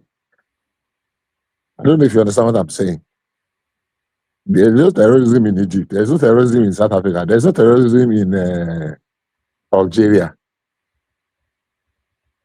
So the ones that among us that are facing this terrorism, is it Togo? So which of these countries below this in the Sahel that are facing terrorism can actually be compared to Nigeria to now say that we are the champion? It's just stating the obvious. So yeah, it's okay to encourage our soldiers, but I don't think it's something to celebrate. That's my view. I may be wrong, and I will admit that I'm wrong. About the purchase of the surveillance aircraft, I mean, shame we hear me close, because we would have better to invest that money on drones, surveillance drones. Maybe it will get like a dozen surveillance drones that people will sit down and operate than those surveillance aircraft. But we have them. The next thing is to be able to put them to proper use, to put them to good use so that it will serve the purpose for I can bet you that within 1 year, that thing will just be parked in some hangar permanently. Where the problem is. That's the unfortunate aspect. And that will not be the fault of Sheyimakide. It would have been long gone now. It should be our maintenance culture.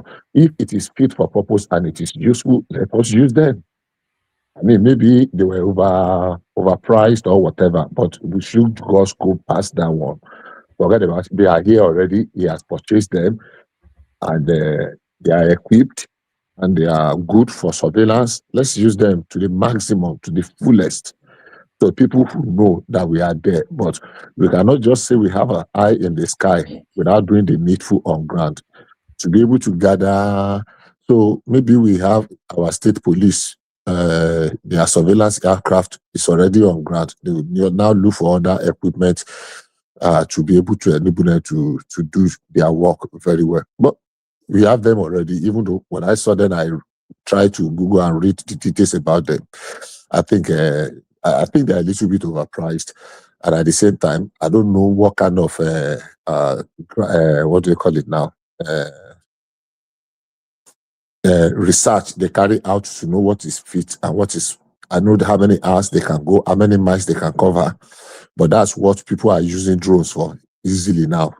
There are drones that will do better than this at the fraction of the prices we've gotten these ones for. But we have them already. So let's just make the best of them while we still have them. Thank you very much, Roman. I'll see here for you. Oh, all right, brilliant, excellent. So that's the excellent Bishop kicking By the it way, off. have you had one Prince Bola Ajibola before?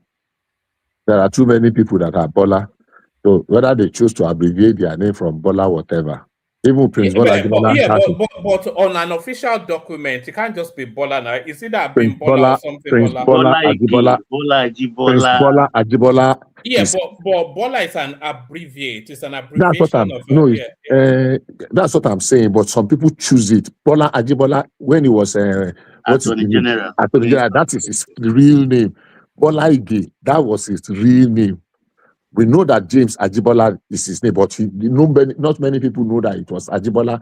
If you see him in his official capacity, on his university certificate, they will say Bola instead of his full name. I've not checked Bola. I've not checked Bola Ige's. Yeah, but that's my point. One man, why are you skeptical about this certificate? Yeah, just no. It's even the name. You know, it's obsession now. It's obsession. Nigerians are too obsessed about certificates. It's like okay, Hassan. It's like somebody called Mohammed, but in popular parlance they call him Mo, and then they present an official certificate, and then they say Mo Abdullahi. Your name is not Mo now. Your name is Mohammed. Okay, consider the circumstances around that time. You are wrong. You are wrong. There were colonial white men were the teachers then, and when they take people to school, whatever the person that tells whatever. I know of people that were their names were written by white people and they had to go with it. So things happened. Name was not written by white people now. Can you hear me? We can hear you, Azita. One man, that thing you are saying is like wrong. It's wrong because some people make the abbreviation or their pet name official. Example, me. My middle name is my Igbo name is extremely long. Extremely long, it passed 26 characters. And I decide to make the pet name, the shortcut, which is four letters. My whole family and relations call me. That's the official. So when you hear it, you'll be wondering, what kind of middle name is this? But I made it official because I didn't want to write it. There are a lot of people who have made their abbreviation of their name official, and it comes in their certificate that way. So for you to come here and say Mo Abdullahi, it shouldn't be in a certificate. It must be Muhammad Abdullahi. I don't know where you got that one from, but that's okay. All right, I'm not going to label it. I don't agree, but I'm not going to label it. Let's move it around. We come to you eminently. It's just to get through it quickly. Next up, Rational Mind, who is going to humbug the whole thing. Rational Mind, for yours. One man, what a one. Salam alaikum, Alaji. Lafia ko? Yowa. It's been a while. Yes. I greet every one of you here. Rational Mind, it's been a while. I greet you too. It's been a while, my brother. Yeah.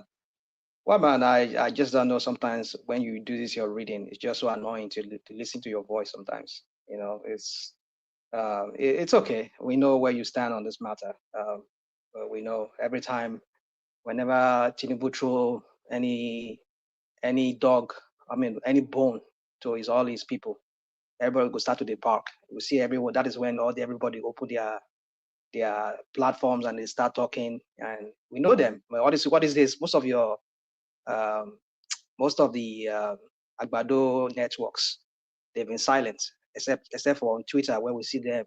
They attack the obedience and they attack Obi or anybody that seems to have spoken against Tinubu. But when we just see a big big thing that Tinubu just said, like the one he said a few days ago. We see everybody just light up shop, everybody turn on their channels. It's okay. We know where you all stand on this, but it's okay. We can continue just propagandizing, and then we'll see where the whole thing is go, how the whole nation is going to pan out. But it's okay. Feed me the topic today, one man. Yeah, let me speak to those topics as you have them, please. Yes, we were talking about the certificates that have been published. You know, the law obliges INEC to publish the certificates of the runners and riders. So all their certificates have been published. So that's going to be meat and drink for a lot of people. And then Wike is telling Atiku that Amechi is just excess baggage, contributes nothing to his ticket, and a lot of people may concur with that. Obasanjo again sticks the knife in the pot-belly guy from Adamawa State. Atiku is the greatest mistake I made. This is so they've been going back and forth at each other. INEC rejects Goodluck Jonathan as a candidate because the faction there's a lot of controversy there anyway. They said they submitted the thing manually. INEC said they don't have a facilitation for that. Nigerian army being loaded. Sheyi Makinde buys surveillance aircrafts, etc., etc. So you know, you so much you've said I can't even keep track of everything anymore. But let me just speak to Sheyi Makinde and what he did. I can feed it to you in bits. Speak to the ones you speak to the ones you've heard, and I'll feed you the rest as you're going on. So, well, the Sheyi Makinde one, I think I kind of agree with some people here. You know, if you look at the military warfare now, it's no longer boots on the ground anymore. In fact, talking about robotic warfare now. China now is has taken this military hardware now to a whole new level. I don't know if you've seen some of this the military industrial complex in China, kind of the sophisticated weaponry that they've been churning out. It's robotic now. You know, like you have a huge submarine, just a small robot can just down it, can just sink it in the ocean. Case in point, you can think of Iran. What is going on in Iran? Despite the United States military might, look at how Iran they make a mess of the United States. And how did they do that?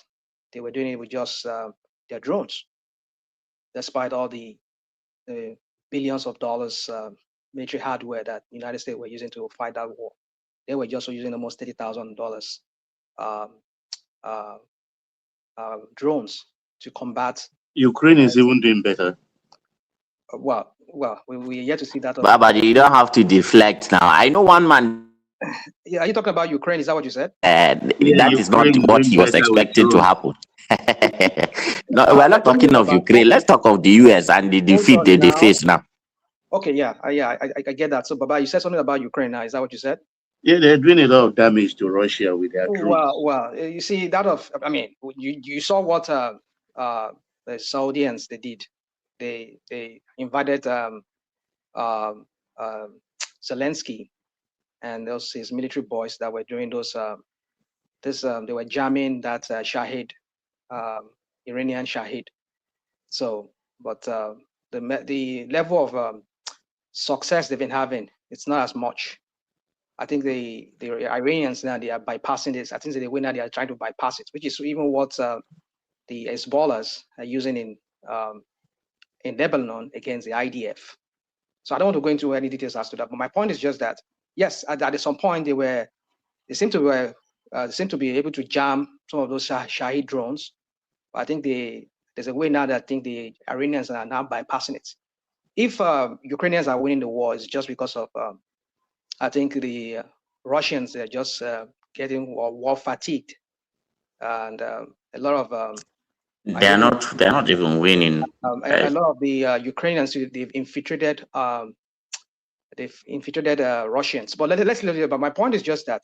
So the kind of military warfare that people fight now, I think Iran has shown that these days you don't have to fight boots on ground. Just with drones, you can do more harm, more damage. than even putting boots on ground. So if Sheyi Makinde is buying that, I think, like somebody said, I think the best thing would have been buy more drones. You know, like that, even with that military aircraft, surveillance aircraft that they said, they still have to have a situation room where they have to monitor the whole feedback. So, but then the point is just that even with drones, you can buy like hundreds or even thousands of drones with that amount of money, cheap ones that are military grade, and they will do that sophisticated, they will do that surveillance for you. They had night visions. Anything that walks into even at night, anything that is even they will capture snake. If snake is rounding, he round himself around a tree. Even an elephant inside the bush, even a tiger, I mean a leopard, he go catch him. He go see me. He go see him from the cameras. But I don't know why Sheyi Makinde has to go that route. But we know what Nigerian politicians they do. They could do something, steal the old money, you know. So that's what I think it happens there. But well, it's okay. We'll see what the two aircraft can do. But I mean, like somebody said, maintenance culture will lack that. But we'll see. But my point is, yeah, I think drone would have been the best thing. The way surveillance go these days and military warfare now, it's not no longer boots on the ground for the most part. Is you just have to go with drones. Drones do are more effective than that. One man give Even me quieter. They don't say make what? noise. They are quiet.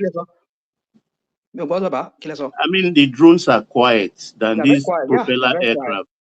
And they even have this. Some of them, they have this heat monitoring thing, like Detecting, what do you call them? So, they call it heat something. Heat something. That's what they call it. yeah, heat seeking. And then they have this night vision too. They can see at night. They can, even something is so dark, they can see anything that is walking within the forest. You know. So, but it's okay. But then, you know, Nigerian politicians, they will just do things, and they just, I don't know who even advise them on all of this. So, but it's okay. But it's not okay. But what can we do? It's you don't buy and don't buy them. So, But is there a law in Nigeria that prevents the kind of sophistication? I think there's a law that prevents states from buying a certain level of sophisticated military hardware.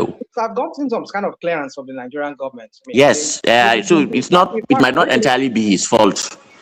In fact, for you to know that it's he had some kind of clearance from the Nigerian military. It's that Nigerian Air Force people and then and then fly the plane from Lagos to Ibadan.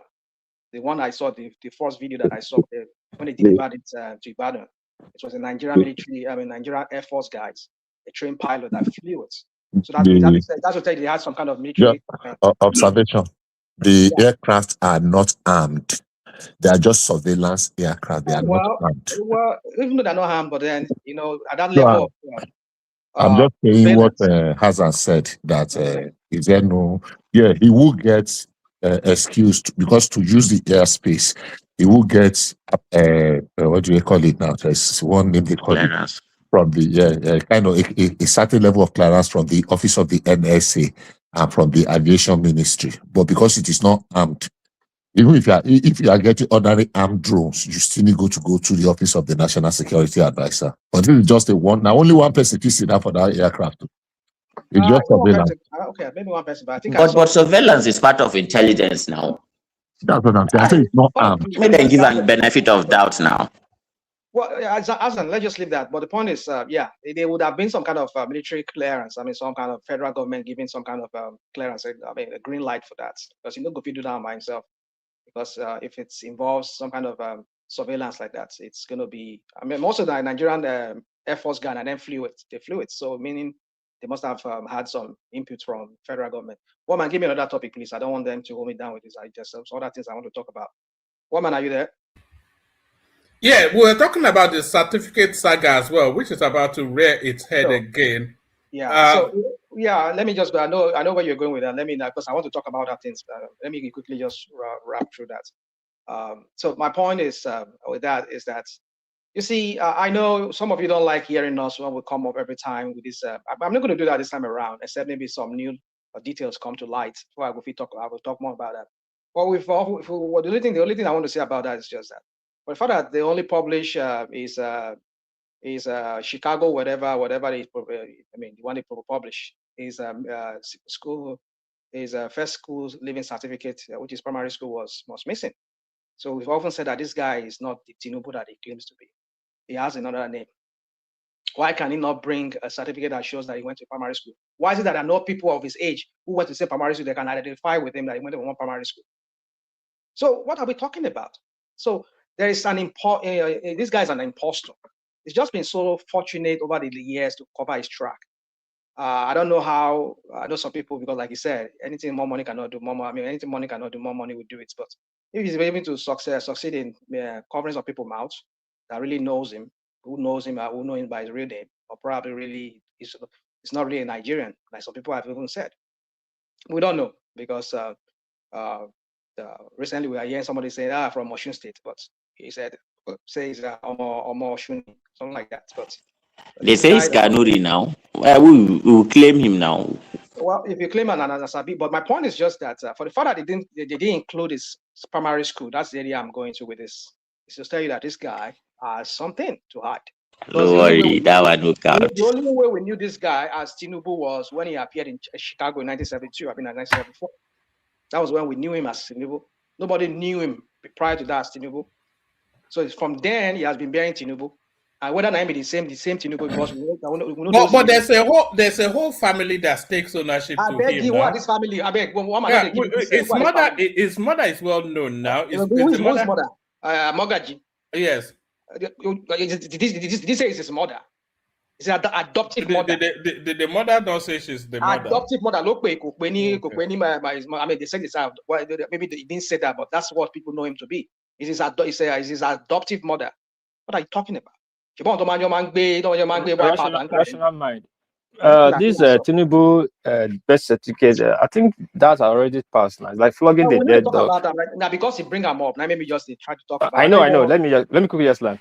Since the first election, that did not stop him, and he has been getting his way through since 1976. He started using that document. There's not a big issue. If the Tinubu family said it's their son, it's their son.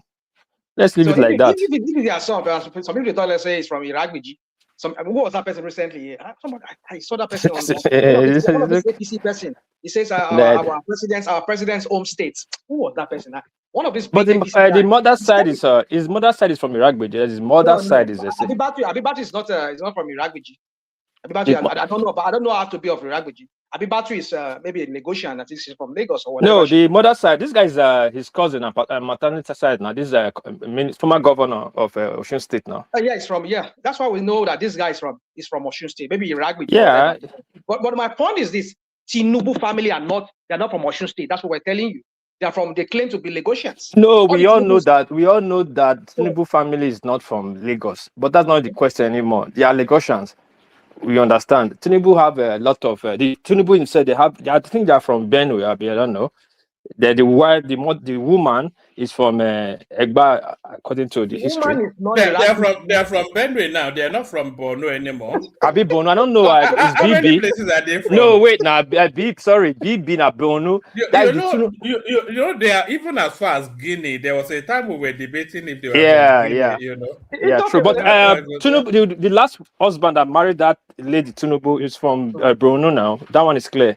The woman herself is from Egba, and is from Egba. I don't know. Abibatu is not from Osun State. That's what I know. All right, Rational Mike, you said you don't want to labor that one too much. Yeah, it's because it targeted me now. I just want to leave it at that. So, but my point is this: until new light came, until when we get new details that comes to light as to who this guy really is. But I just want to bring that up. That yes, his primary school was not included because this guy is not Tinubu. It's not a real person that has that certificate. He's claiming to have, even though maybe he used somebody's name. Go America those years. Go claim to be Tinubu. But the point is that it's not. But it's okay. Let's. I don't want to labor it. Give me another topic. I want to talk about this. You go on. What's the other topic, real quick, please? Yes, there's. You can talk about whichever one interests you, or even something we've done. I can't even remember them anymore because there's the Obasanjo versus Atiku saga. There's the Rotimi Amechi versus Wike saga, which I think you've spoken on. There's the Goodluck Jonathan being rejected by INEC because it's just a faction of the. So that one will still play out. There's still a lot of legs in that so let me talk one. Because other people are waiting. Let me talk about this this You kind of mean the bishop that went to the bishop, So you see, when we say there's something in the horizon coming up, we know. I mean, something's going to happen, except maybe, I don't know. As Tinubu has always have his way.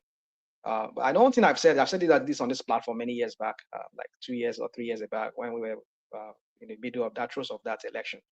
I said something that may Tinubu live forever. No, there's nobody that can live forever. You know, if Tinubu ever live forever, it means he's a god. He has immortality. But Tinubu should remember that he's just an ordinary mere man. So we've seen people that have done even more worse than him. Abacha he considered himself to be some kind of a deity, probably at some points. He was invincible. So where did he end up? How, where, when? It's okay. Propaganda. It's okay. You can say whatever you want to say. But my point is this, is that there are people who have done worse. Even Hitler did worse. We've seen people in history that Stalin has done worse. But where are they today? They've gone with history. But my point is this, is that, you see, when we say people were saying that Astorok was hiding something, because I could see he was reading scripts. I was like, when I was looking at that, or at least the little one that the Astorok released for us before we had that, what's the name of his channels that this guy Rufai works with?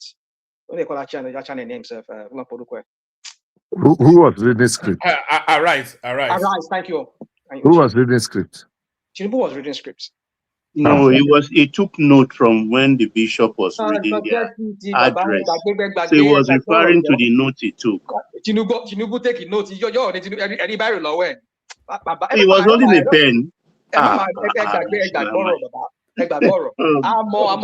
Tinubu ever read or ever consider.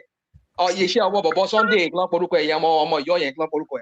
Ito man saw Ibo be Ibo Kenny Clan Poruko. Sunday daddy. The man saw Ibo Kenny. I don't know why I hate that guy got. I mean, I don't coach it. Everybody, I'll come out someone Ibo Ramadako, stability, compatibility. I was like, you know, shit, boy, I was speech right there. No get another word to use for this guy. But it's okay. My point is just that we know people that are writing. Those things are not Tinubu's thoughts. Even when he was saying that in every election is fair. I think there was somebody said it was an English adage that says warfare is fair. In every warfare is fair, something like that. So Tinubu in war and in peace, all is fair. That's the quotation. That's the real quotation, but those are in every election is fair. We know the people that are behind, the brains that are behind all this speech. They won't quote here. I mean, he was reading script. I saw the script. Tinubu take notes. What kind of notes Tinubu take? In fact, actually, he cannot even write. That's to be fair, Tinubu cannot read and write. So he cannot write. Actually, how can he take notes? He can't read and write now. It's okay. You people make. But a rational mind. That is funny. That rational mind. That is funny. For you to suggest that taking notes is not a sin, or is not a lack of. It's too much for Tinubu cannot do that. He cannot take notes. I didn't say that. I don't understand. Even lecturers, professors take notes. Even world peace. As I'm listening, I'm taking notes. Baba, the quotation you said, I mean, it's just for the record, it is not what you said. It used to be in love and war. Love. And love. Whatever it is. I know that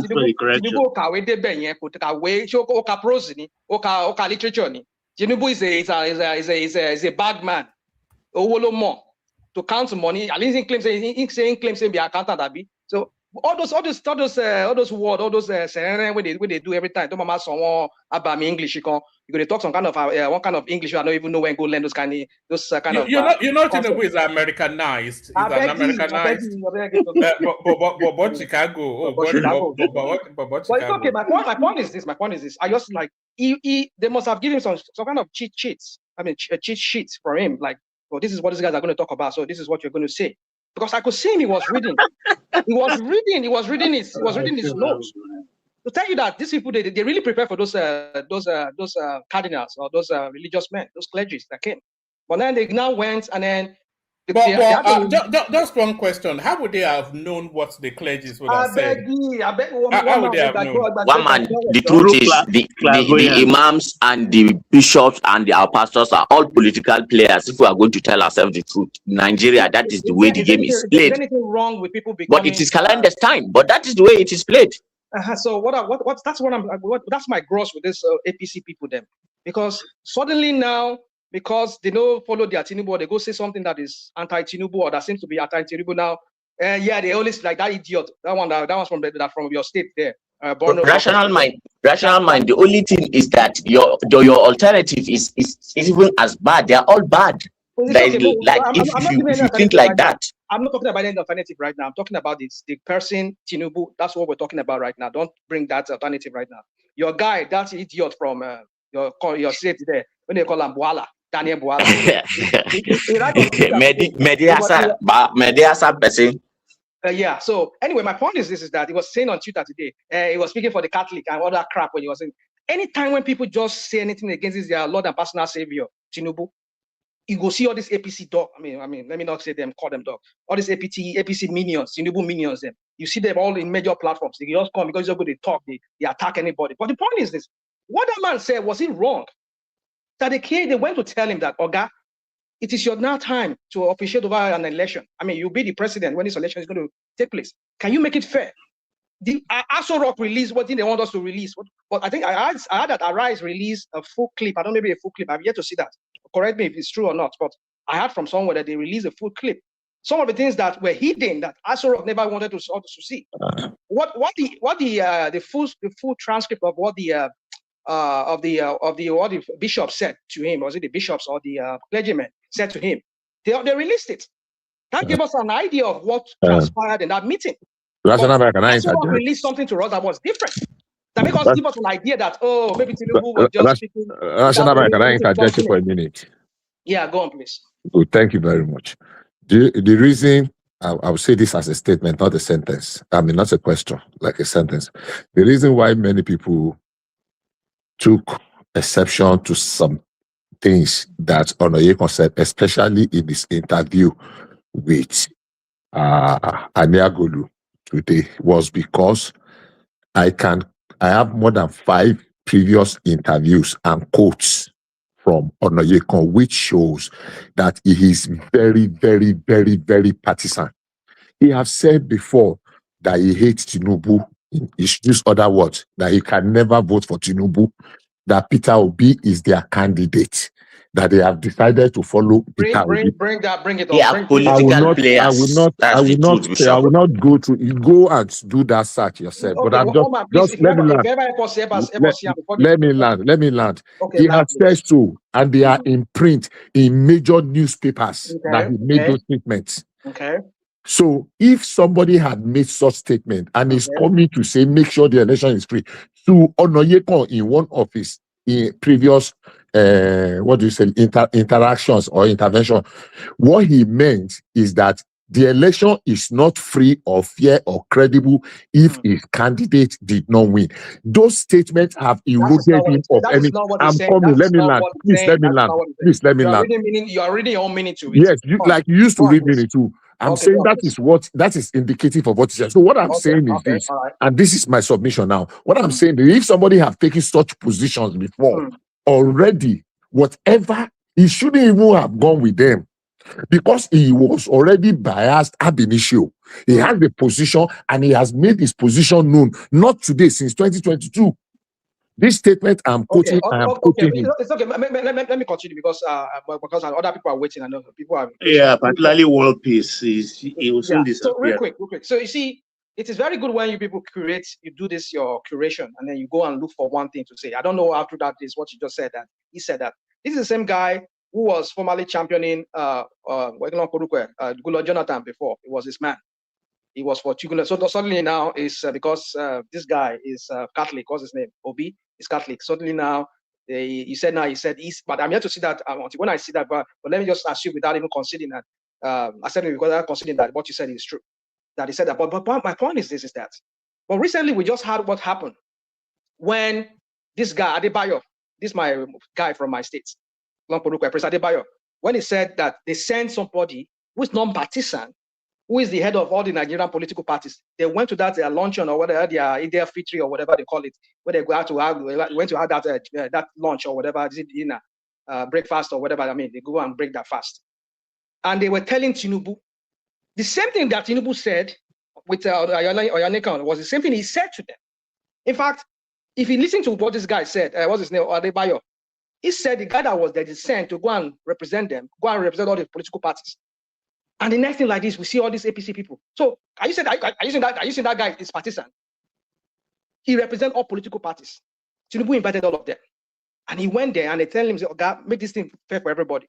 And it was like saying all this crap that is always stressing around that if the opposition cannot get themselves together, that's their own problem. It is fair. Anything is in warfare is fair. I mean, the election is fair. What are you talking about? So now somebody that is partisan now goes now. It's not talking again. Now you're using that as a see. You people, you always not fail us in bringing all this your excuses, all this your flimsy and I mean irrational excuses that you always like to. Well, it sounds rational. Maybe it sounds like it makes sense that it's partisan. Well, I'm yet to understand. I'm yet to see that proof of that. In conclusion, one man for me, I just think Tinubu just should watch out. Should watch out for himself. Should watch out. I don't wish him dead. I don't wish anything to happen to him. But my point is this: is that Nigerians are sorry, rational mind. What you say? You should watch out. What are you apprehensive of? Oh my yagali dear. Onde.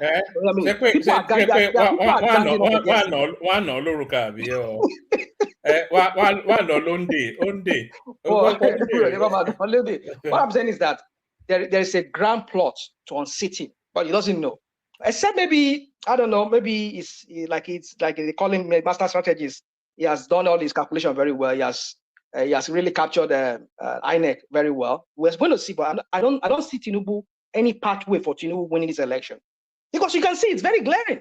The bribing that is going on, the way they just sending out rice to everybody, giving everybody rice. If you think you've done well, why do you need all this crap? Why do you need to be sending people text on their phone? All these city boys, whatever crap they call them. I mean, is that not what they call campaigning? Yes. The level of campaign that Tinubu and the money they are spending to campaign, my brother, I've never seen that. That's to tell you somebody who is jittery, who knows that.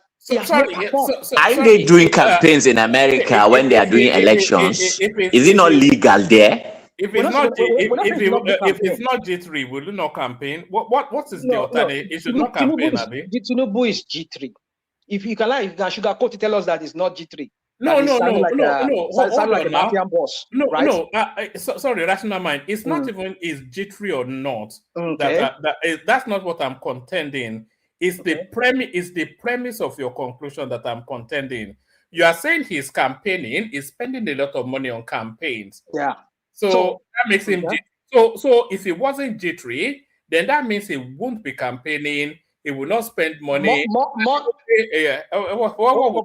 Go on, Land. I'm sorry, Land. I'm sorry. No, that's the point now. It's a counterintuitive argument. Okay, it's counter now. You always bring this on our logo to Renji. It's okay, we understand, no problem. But my point is this, is that Tinubu has, in fact, even Bubu did better than him. The level of money these people are using to campaign, my brother, not even 2023 don't even rival. It doesn't rival it. I'm saying that if this guy has really performed, he doesn't need all this crap. The level of money they are spending into campaign, about $1 trillion naira under 800 billion naira that Uzoduma was the one who was supposed to. They could not account for it. That was why they had to remove him from being the French finally removed it. But we heard about that. We're not talking about other money that people are. Look at Remi Tinubu. He's dashing people car. Who's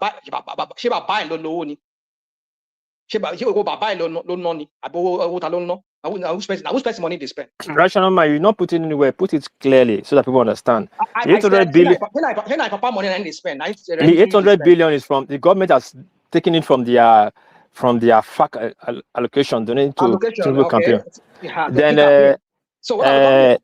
Then Remi went to East and said that the governor should buy women leaders car and women should register it on their name. What are we talking about? That's the masses money now. Which money are they using for that? And you people here saying, this guy is not G3. Why are they spending money like this? Money they could have put into social programs. The way they tell us, go the frakara, go the do bolly. Bolly when mama said when they used to when you make a marriage to Tinubu. One man live on that. Thank you very much. One man. Do you know that a lot of people have been graduated from that Akara Bolly economy? Yeah, that right now. Yeah, right. That you people disparage all the time. Like Boala, like Daniel Boala. I think he said his mother sold Akara. Sonny Dari was telling us the other idiot was telling us. Yeah, he's an Akara graduate now. Look at what he became now. I beg, go on. Sorry. Look at these people. You are such a snob. So there it is right there. The elitist views of Rational Mind. So thank you, Rational Mind. Stay with us. We go to Zita to Baba, etc., and then we'll open it up. Zita, flush yours. Zita, just wait till I call Baba, then she'll pipe up and say it never reached my turn. All right, Baba, floor is yours. Okay, thank you, man. I'm going to skip all protocol today. Bishop, Cardinal Onoyekon is above Archbishopship. He's a cardinal. He led the Catholic bishops to Aso Rock. By the way, Kuka was there, and the Archbishop of Lagos was also there. You understand? And we didn't hear from them. It's not that they don't have their own opinion. They went there, they read, and then they appointed the bishop from the Middle Belt to do the reading, and then the president has a right to respond to them, because Onoyekon particularly is a Tinubu hater. Let me put it plainly in simple language. He hates Tinubu with passion. It dates back to 2022. Himself and late Chief Ezeife, late Anambra State Governor, who even stated in one of their joint interviews that over his dead body will Tinubu be a president of Nigeria. And he never knew God would stamp that statement. But it came from the depth of his heart. And out of the abundance of his heart then, it happened. Onoyekon did not go that far.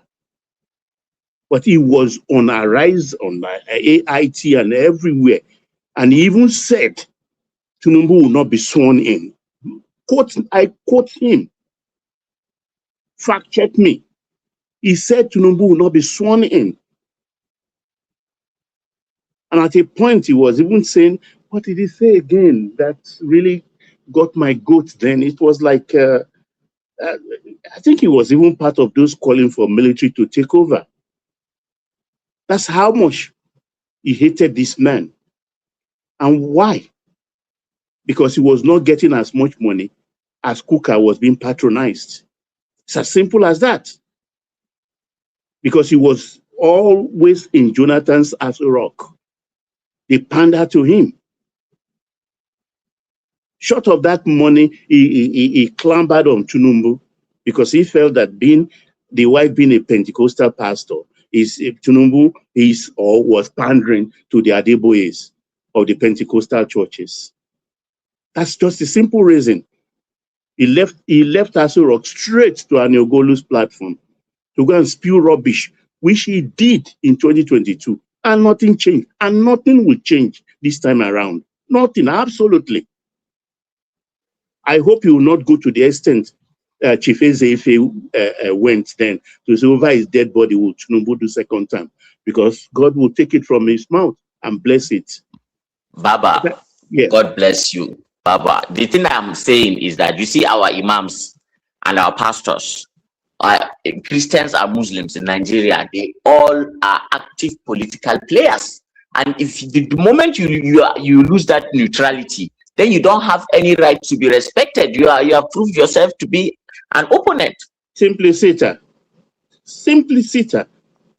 I mean, you can't wear a cleric garb and be a politician. No.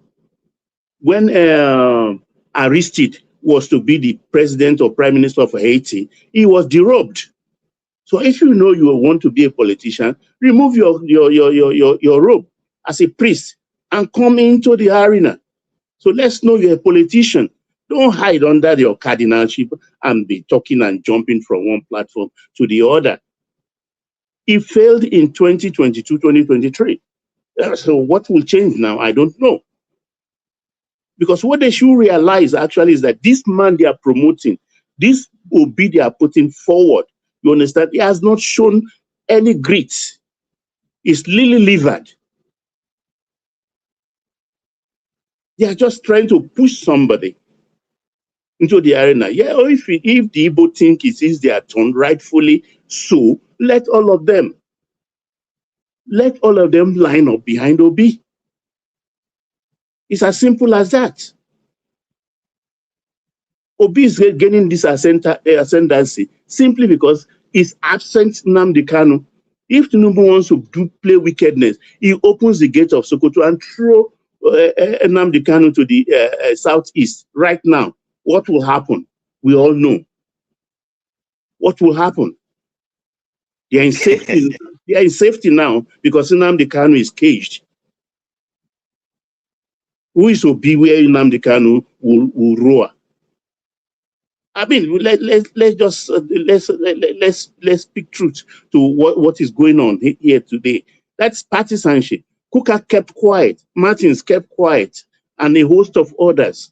And you are gallivanting from one station to the other. The damage you cannot do when the man doesn't have power.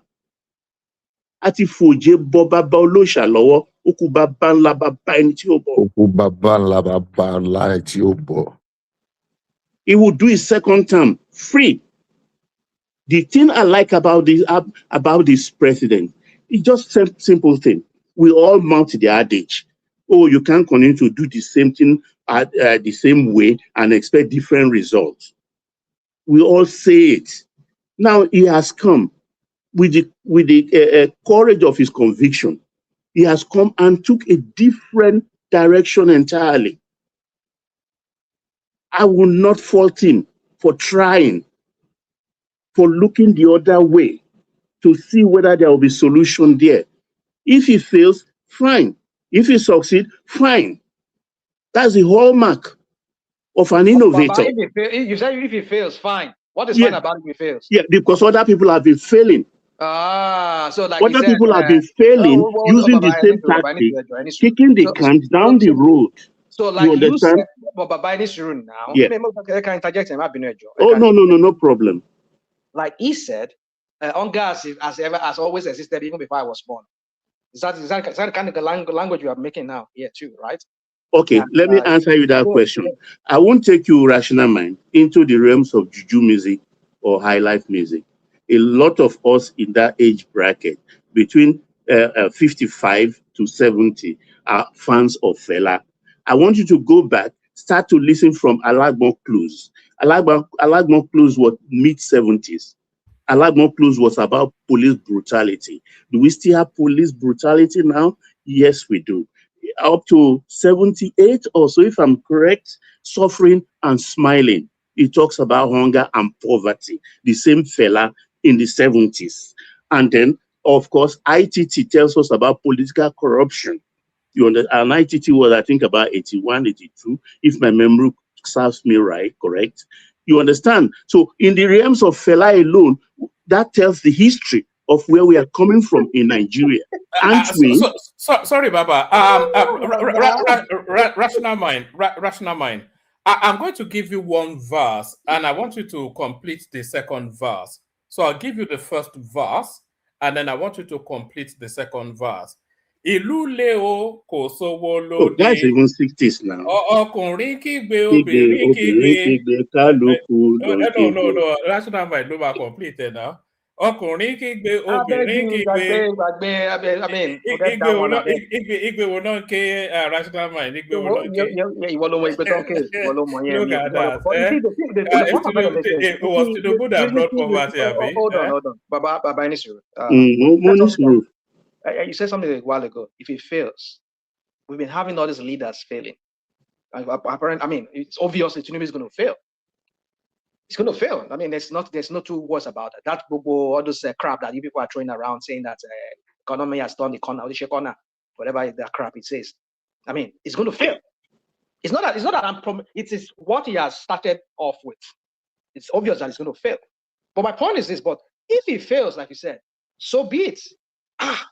Do you know how many people's years he has wasted? 4 years. And that is let's assume that Ote make second time here. He didn't come back the second time. Somebody defeated him in second. But that 4 years of our life wasted, that the same boo-boo that he brought failed. That is 12 years of our life, of our existence that we never get back. Do you know how many people's life has been derailed from that? And you make light of it like as if fine and good. Because you people mount it all the time. So Obasanjo just succeeded 100%. Let's bring out the scorecard of everybody in this fourth republic that have ruled. Is Obasanjo not fighting his own term and trying to unravel what happened between him and his vice president up to this moment? Who gave us Yaradua, a sick man? Baba, yeah, he did all of that, but you see, I don't want to debate you on this topic. I'm going to take time. It's up for debate. Everything is up for debate in Nigeria today. But you see, sometimes this line that you go every time, you go on this line like you were giving me Fela and other people that sang in the past about how life was back then, and then you're justifying the crap that not you, Baba, talking about justifying the crap that Tinubu said that before I was born, there's been hunger. But when you were campaigning, what did you campaign on? That you're going to bring change. So that change is going to bring that change in 3 years. And you guys have been crying. Hold on now, let me interject now. You are interjecting now. Hold on now. And you guys have been crying since day one. Since day one, you have been crying. Come on. So why did we start crying day one? What was the reason for our cry for the day one? Because of the crap that you just don't like the man. That's the problem, rational mind. The day he was inaugurated, the policy statement that he made, we knew that this guy is a failure. 3 more minutes, Baba, and then we'll go to we'll talk about it later. Look, if we start to go, look, let me just. It's only a sound left anyway, and then we open it up. Yeah. See, when we talk about poverty, one man, poverty is relative. Poverty is relative. I've seen happy people live in one room. I've seen happy people, couples live in kiosk. You understand? You can't say people living in kiosk in one room. I've said it. No, Rational, I've said it here before. I've narrated the beauty of what I saw driving out of my house. Rational mind is an elite. It doesn't recognize. You get my point.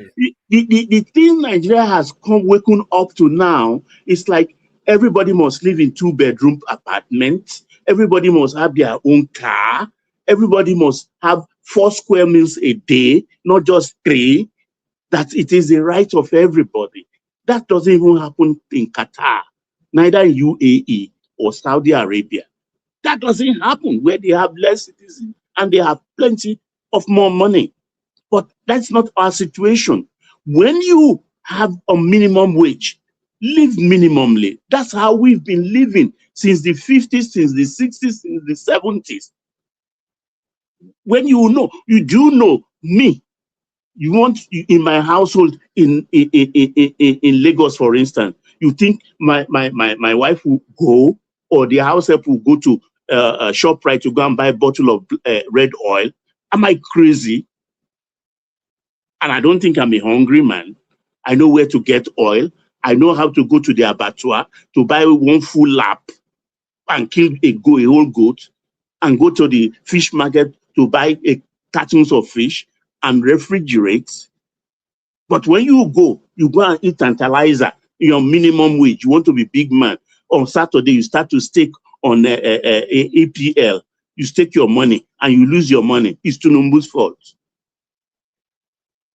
This is how people, Nigeria have come now. They rather will buy data to use and talk nonsense on Facebook or Instagram, abuse people.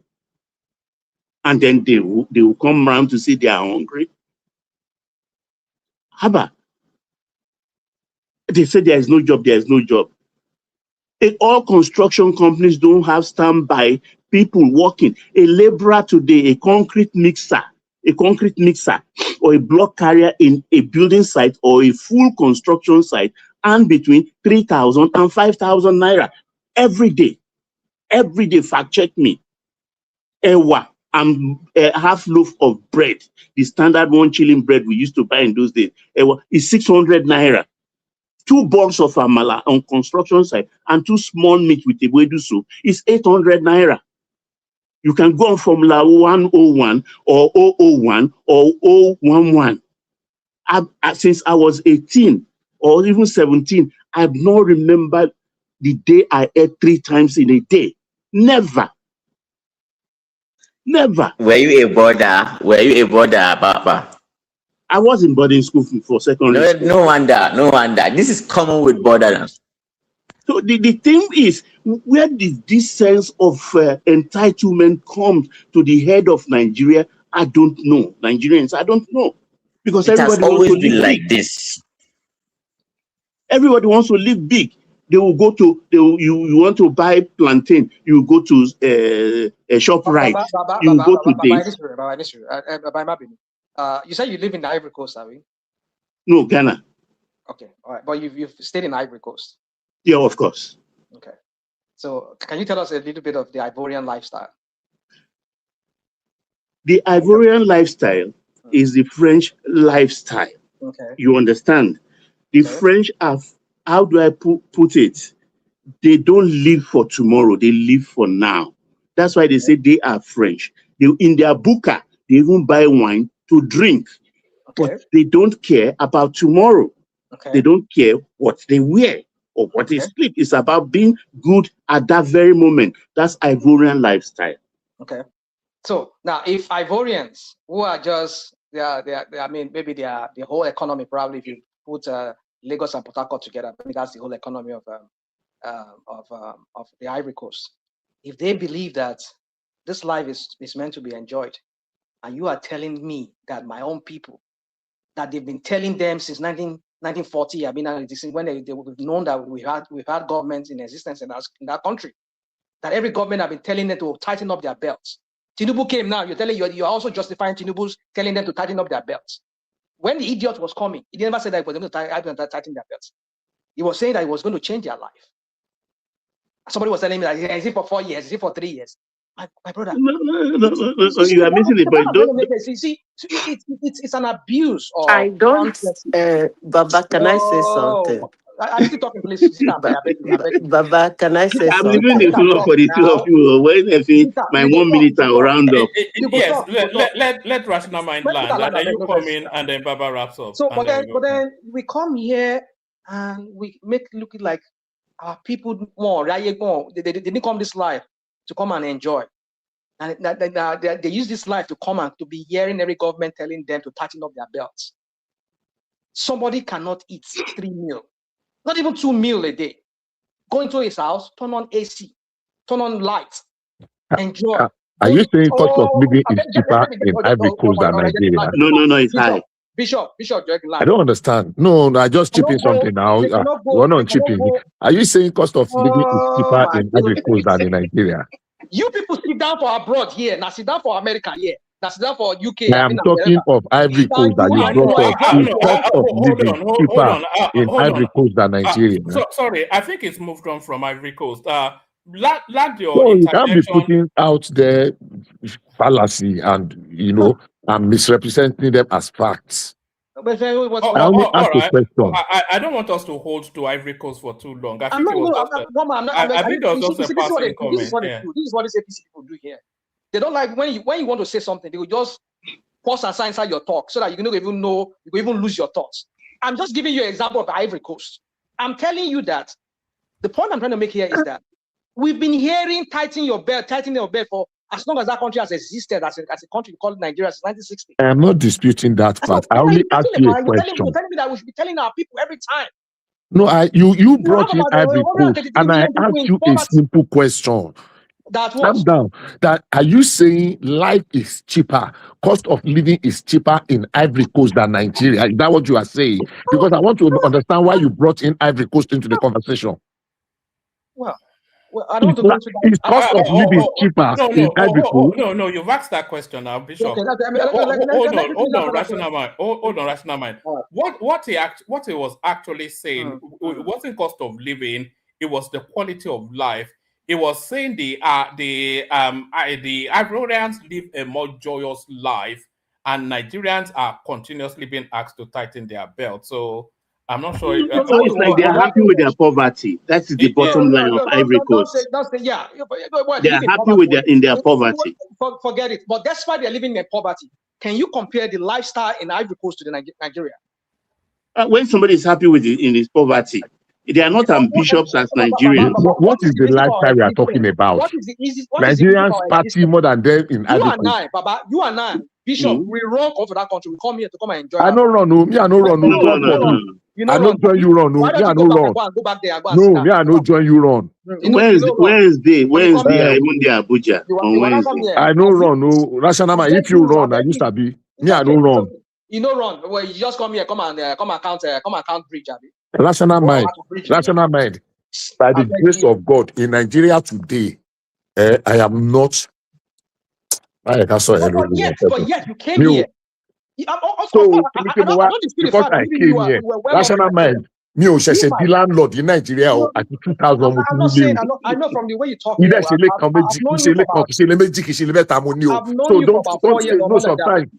So don't bring that in.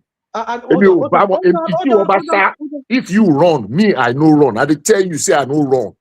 Okay, it's okay. It's okay. So what are you saying that? I mean, you poverty driven person in Nigeria. No, I don't say. All right, rational mind. 1 minute, Baba round up. We go on. Let me target me. I'm not saying I've known you. I know from the way you spoke here. I don't know you that well to know what your works. But I tell you, many people. I know of so many Nigerians who are surgeons, who are bankers. They have properties. They have businesses in Nigeria, but they came here. Why? To give a better life to their kids and some other reasons. But if they believe they believe in that country, why did they give their kids better life in that country? And you are telling me here that, hey, I have money, I have this. My brother, I don't care. You have it, yes, that's on your own pocket. But you still came here to another country. Why not sit down in that country and develop that country and use your money and your wealth? You are twisting it now. I never told you I had money. I'm not attacking your person. I told you I am not a poor person because you used me as an example that I ran here. I did not. Bishop, I don't want to expand. Can you just hold on? I don't want to hold on, Rational Man. I don't want to expand that space only because Hassan and Zita still not spoken. Okay. Yeah. Well, I leave it at that. Baba, continue.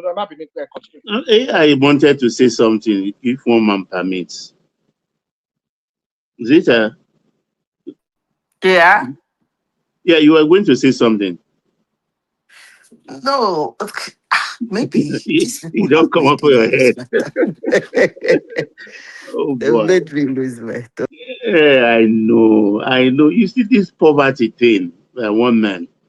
If nobody, no nation has been able to eradicate poverty, like prostitution, you cannot eradicate prostitution. You can't eradicate poverty. Even in Bible, we're told the poor will always be amongst us. It's what you make with that in that poverty. That's why I say. What I want to ask is, what do you actually mean by poverty?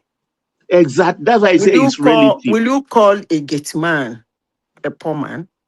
Any man that earns a living, I don't think is a poor man. Because if he rationalizes and live within his means, I don't think he's poor. Baba, I think the happiness is the main thing. If you are happy, you've succeeded. Economy in a country, every country in the world, is kept in levels. So everybody cannot be at the top level if that is what you people It's are not talking possible, about. yes. Neither will everybody be at the middle level. But when you put the statistics together and you begin to count the people who cannot afford basic meals a day, irrespective of what they are doing, then you are talking about the poverty rate. But making a general statement, people are poor, people need to do, everybody must not be rich. Come on, that is a broad statement. People are poor.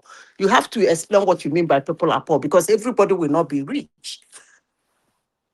But if somebody who is a gate man, who can afford basic food for him and his family, if he's that kind of a person you call poor, then I will tell you that somebody got to be a gate man. That's Yeah, just the truth. I agree with you. What's the sense in what you just said now, Zita? What is the sense in what you just said? What's the sense in it? What's the sense in what you just said? Poor person, gate man. You're a gate man and you can't afford to eat. What's the World Bank? Was it World Bank? I mean, a United Nations. What's the definition of poverty? Can you define that for us, woman? $2 a day. So $2 a day. How many gate men makes $2 a day? So this is Baba, it. Let me, Baba, Baba. that is bullshit. Will you let me answer the question that Baba, Rasanaba that just threw? $2 a day is total bullshit. Let me tell you Total why nonsense. that estimate is a total bullshit. If you come to the United States, there is nowhere in the United States you will buy a bunch of spinach for $1. What of coffee? Cup of coffee in a Starbucks. Can you buy But with in $2? Nigeria, that dollar can buy a lot. Oh, of course, it goes It's the a distance. function of systems. You are at the source. So for you to say $2 now, is a level of poverty, anyway, never mind. Hold on, Zita. He asked the question. That dollar can build a mill in Nigeria. That's 1,500. No, I just told you now, in construction site, concrete and bread is 600. Concrete and bread, that is a one bread, How much is a 600. loaf of bread? About 400 naira. Two balls of amala and ewedu and 2 small meats, 800 naira. The 2 meals alone, that's $1. That morning and afternoon is $1. 1,400. Hold on, In construction, I do research. We do research. Sorry, Baba. We have a son here now, and he's in my just let me round up. You understand? No, I was actually going to ask a son if 1,500 naira can build a mill in he is from another side of the country. Hassan, tell us, please. Yes. I know. Hold on. Not at your level of society. We're talking about one man. I work in the field. I work in the field. I go to rural places. It is my job to take care of the education of nomadic children. I do consultancy for that. So they move about and they move in the bush. So I follow them. So this is just it. The truth of the matter is that our people are actually people who rely on agriculture or the rare animals in the north. They are not so much into businesses like that. And when you do these things, you have access. You don't need money, like liquid money, to be in your account before you have. The earth has already provided everything. The children that are playing football on the streets in rural places, they are more happy, they are more stable than the people that are packed inside these urban jungles. Hold on, Hassan. That's not where I was taking you to. What I was simply asking, and if you don't know, you may not know, because I suspect that you are not at your level and whatnot. Can 1,500 naira build a mill in Maiduguri? Of course it can. Of course it can. Like so did you one man, look, 1,500 naira will mean I will get, you see this watermelon. I cannot finish a watermelon of 1,000 naira. There is so much watermelon in Maiduguri that is literally just for exports. And watermelon is such a good, a fruit to have when you live in an arid zone like that. And people make it their habit to take it. That is all you need. It's medicine, and at the same time, it gives you a lot of hydration. So you only eat a watermelon a day, right? Is that what No, not that. Look, they are farmers. You did not understand the point Hassan is trying to make. You cut him off. You know, this thing Hassan was trying to say. No. As I was taking us to some intellectual let me explain now. Hold on, because I wanted to narrow him to where the question was.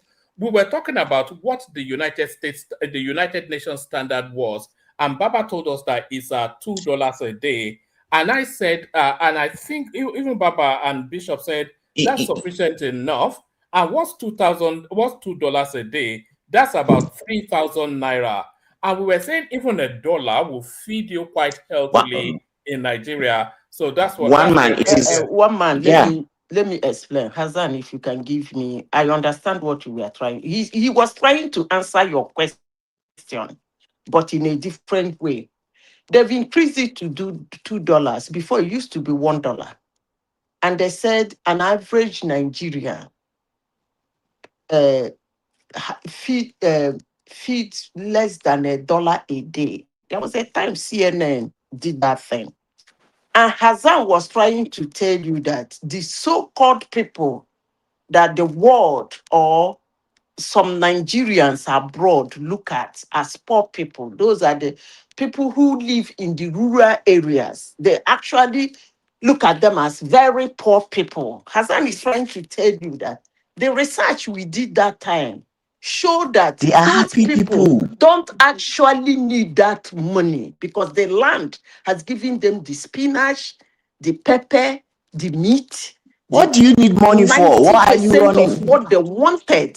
So trying to estimate them with an amount of money is a ridiculous statistics. We did it that time. What are you talking about? It's a ridiculous statistic. Rational mind, please. I don't want that language of what are you talking about. Yeah, I mean, I'm asking you. Yeah. If you hold on, please. Hold on, please. It's pressing you on the point now. No, if he has you guys a question, one man, please. Let me correct this. If you have a question to ask me, but don't say what am I talking about. I have a question. Please, I beg you. If you have a question to ask me that question. Don't say what am I talking about? What am I talking about? What am I talking about? Woman. I mean, you get the point. Let me continue. Hold on. Let me ask you. Woman.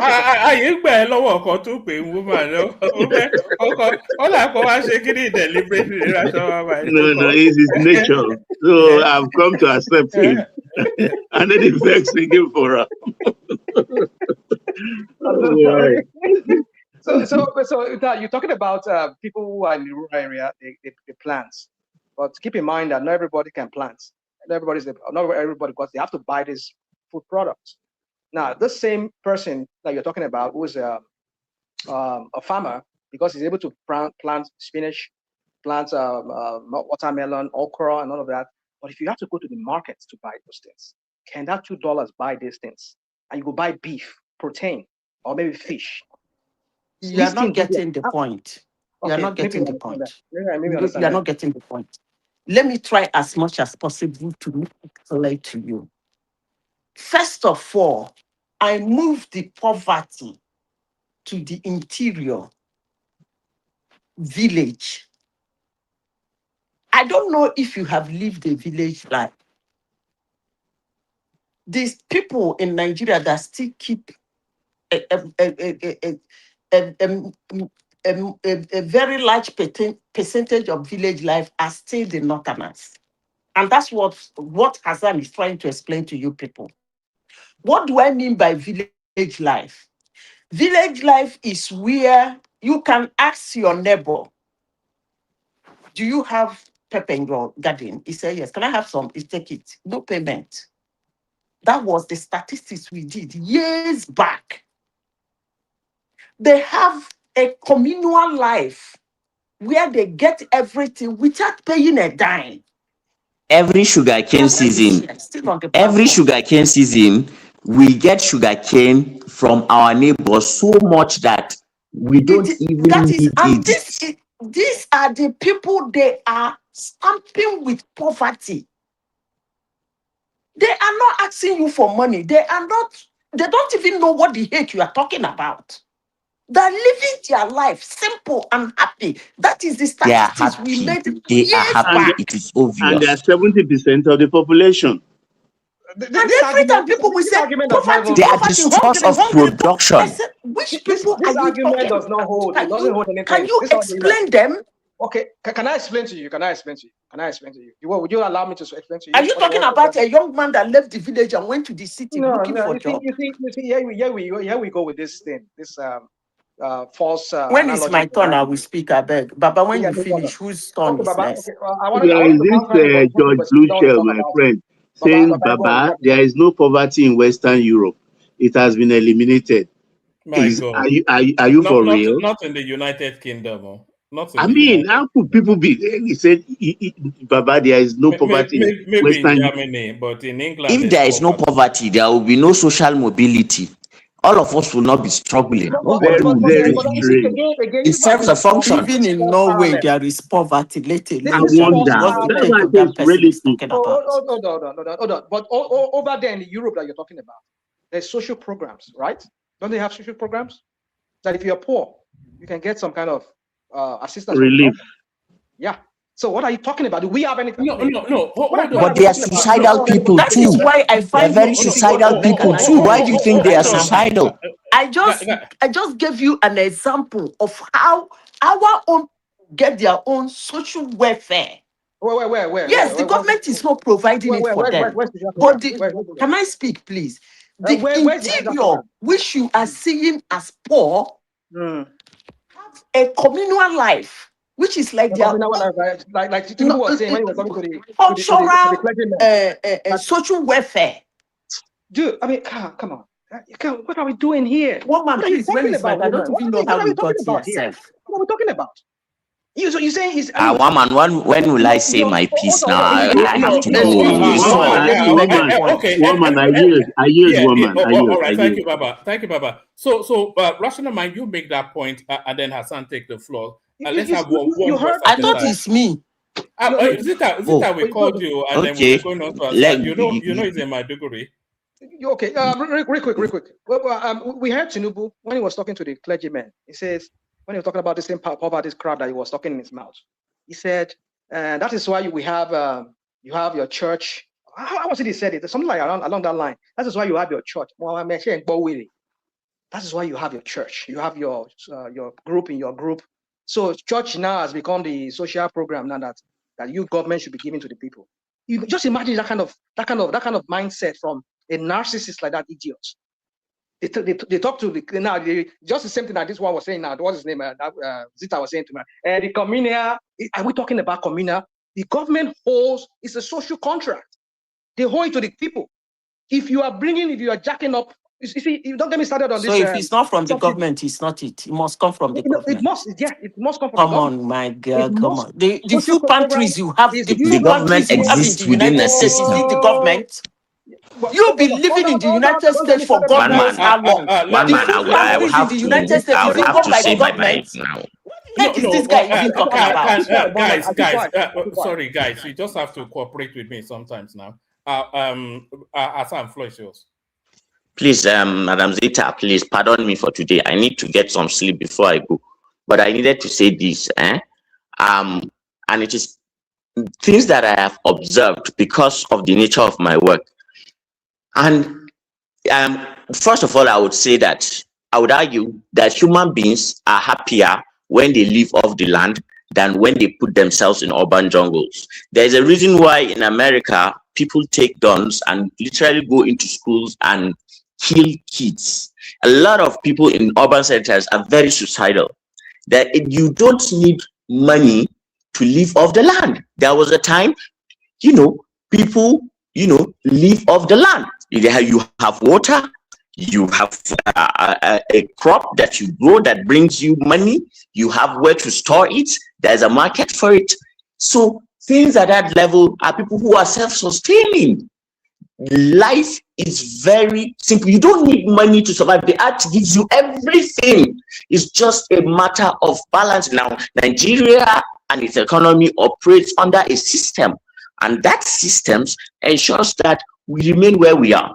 The only thing that is happening perhaps for Mr. Tinubu that I will give him credit for is that he came at a time where the geopolitical situation gives all African countries leverage to negotiate better deals. And Tinubu is a good negotiator. And on that basis, I like the position he's taking Nigeria to. Yes, they are all the same. If you look at what Atiku is representing, is going to do, and what Peter will be, they're all wanting to serve the same, they're pitting for the same interest. All of them were going to remove subsidy anyway.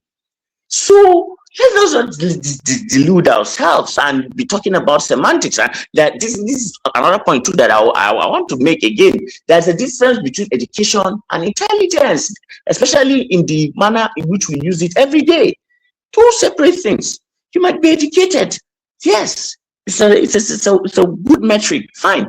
But intelligence, wow, so many parameters to measure intelligence. Go and finish your education. I will employ you in my R&D department, in my company, or better still, I'll be your ruler, your president, if I'm intelligent. So, like, that is the way human beings work. It's just psychology. Now, the thing with Nigeria's economy and the hope that I have, because it's two ways, it's a two-edged sword, as they say, that we are facing today. The geopolitical situation of the world, in reality, everything sits on the balance because there is a superpower, undercurrent of a superpower war going on. And this has implications for Africa because of our resources. Now, managing this dicey situation is not a simple and, a diplomatic tussle. There are governments who have to focus so much on diplomacy because they are existing in an era where there is so much fragility. The world has not been, we have more than 60-something wars right now, active right now. It's bad. So, but then the hope is, that I'm seeing is that a lot of deals are negotiated. Both the Americans and the Chinese are trying to carry the favor of Africans. So if you have an astute, a shrewd negotiator, as your president, I think we are getting the better deals. Yes, the way in which that he manages his publicity, because at the end of it all politics theater now, it's a stage. So you have to be able to read the meaning of what is happening in reality and what is theatrics. Who is actual? Who is just virtual? What is natural? What is not real? These are just the way things are. So then let me just say this. And the Nigeria we are living in, yes, it's a Nigeria that has so many challenges. It's a system problem, and a lot of it has got to do with our psychology. But we accuse ourselves too much as Africans because it is not necessarily our fault or our moral failure as human beings. No, it is the systems in which the country is operating under. There is a system, a connection, a supply chain that Nigeria functions as a node. So when you become president, you will either be a spanner in the machine and then help it move on, or you just do your best. That's the way it's going. So let's be fair to ourselves, Africans, the way we just keep on hammering as if we are some kind of people who have some mental failure or something. No, it is a network and a supply chain issue. And at some point, all those things will change. The thing is that there is a model, and this chance has not come for African countries for a long time. Those who are making the big deals are making the big deals. I know Ethiopia is doing very well right now. The United States and China, but Tinubu too is making his own deals, and I believe he's making good deals for the sake of Nigeria. Let me just leave it at that. One man, I don't have time. I need to go and sleep. I have something early in the morning. Is this Everybody, Hassan? good night. Is this Hassan? Are you not the number one critic of what's changed? Hassan. Is this because of Shetima? Have you been drinking Fura de Nuno? Have you been drinking Fura de Nuno? One man. You see, they one allow man, I have a to lot go. Baba, of. good night, everybody. Just hold on a moment. They have a lot of dislike for this man. So it has blinded them to rational thinking, in the sense that do you know, out of what Dangote needs to put on his this thing, they've cut out 2.5 billion as debenture, and people have placed privately. They place money on it privately for the debentures. So where is federal government in Dangote refinery today? There are important issues. We are allowing this dislike to becloud our thinking, because I don't see why we cannot invest as a nation in Dangote refinery. Yeah, Even up to 5 billion. and you know, it's true that if we believe in ourselves, we can do it. This is what it looks like to have an opportunity, and Dangote is taking it instead of Nigerians to. Two, three private people, 2.5 billion. Africa needs. Well, they capture already. The people are, he's inspiring Africa. One voice. Yeah, carry on. One man, I have to go, Baba. I'm sorry. Well, light day. I have to go. I need this sleep, guys. Forgive me. All right. Good night, Hassan. Join us tomorrow. We'll be out tomorrow. Baba. You say you were talking about people investing in Dangote. Did you see what SEC said recently? No, I'm saying the country. We are not challenging the government and asking them why are they not putting some money into that refinery as investment. Well. Again, why should the government put their money into private? At least they said the NNPC had money there before. Is that what they said? That was when Bubu was there. They say NNPC that's what Buhari told us, 4 billion. But then, later we discovered that it's just 1.3 or 1.2 billion. But the same guy that said they don't have any shares. That's what they said. He accepted to 1 billion. So what happened? But it's okay. That's not even the point. But you were saying that Nigerians did not invest. But did you see what SEC did recently? Because there was this noise. I heard that Davido also invested. They did a private offer, private investment. In which company? Dangote.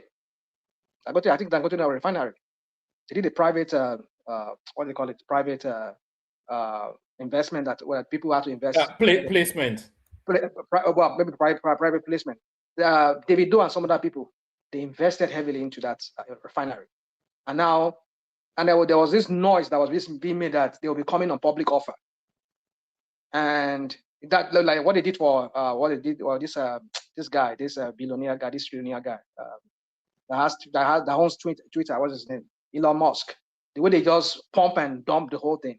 That's what they want to do. That was why SEC had to come into the matter and said, nope, Dangote has not formally asked for anything. So they are pumping it up.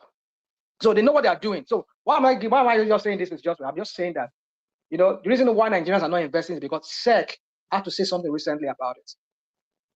Because they know the scheming that they were trying to do. Some people went privately and bought those shares.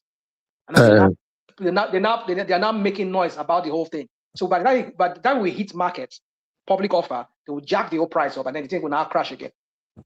No, sorry. Rational mind, please.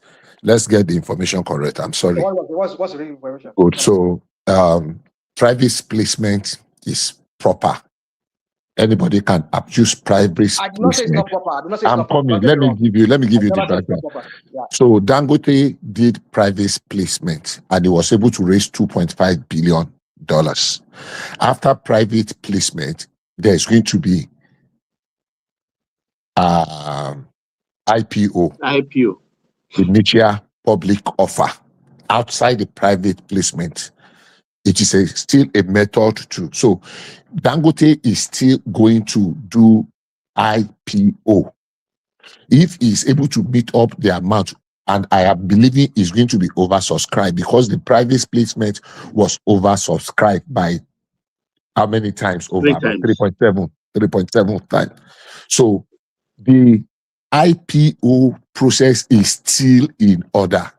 It is slated for somewhere around September. And people, I'm sure, 100% sure, is going to be oversubscribed.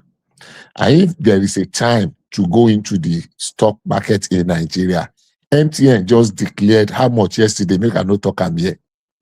just a little over a month ago, because of the way this guy, Femi Otedola, was eyeing and pumping money into First Bank. I took a gamble, say, make me to a go gamble. 25%. I only put 5 million in Dangote. I mean, First Bank, just about 6 weeks ago.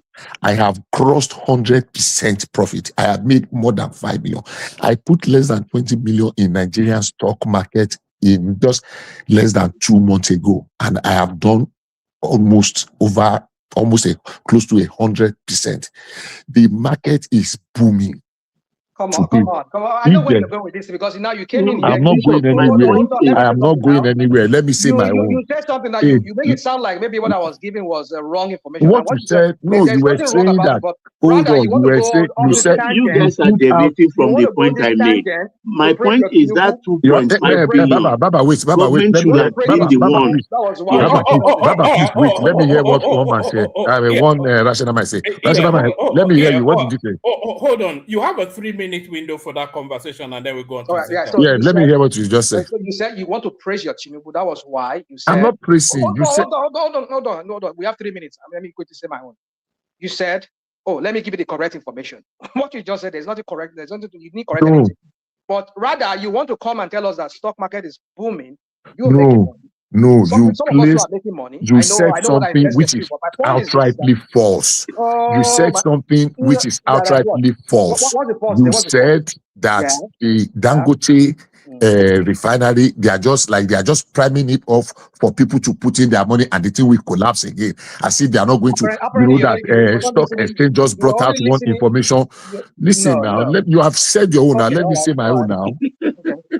We were here when you just said it. You ran the Dangote private placement. You ran it down. You already ran down the IPO that they wanted to do. You already condemned it, even when they have not done it, as if nothing is going to happen. And I said, no, I corrected that.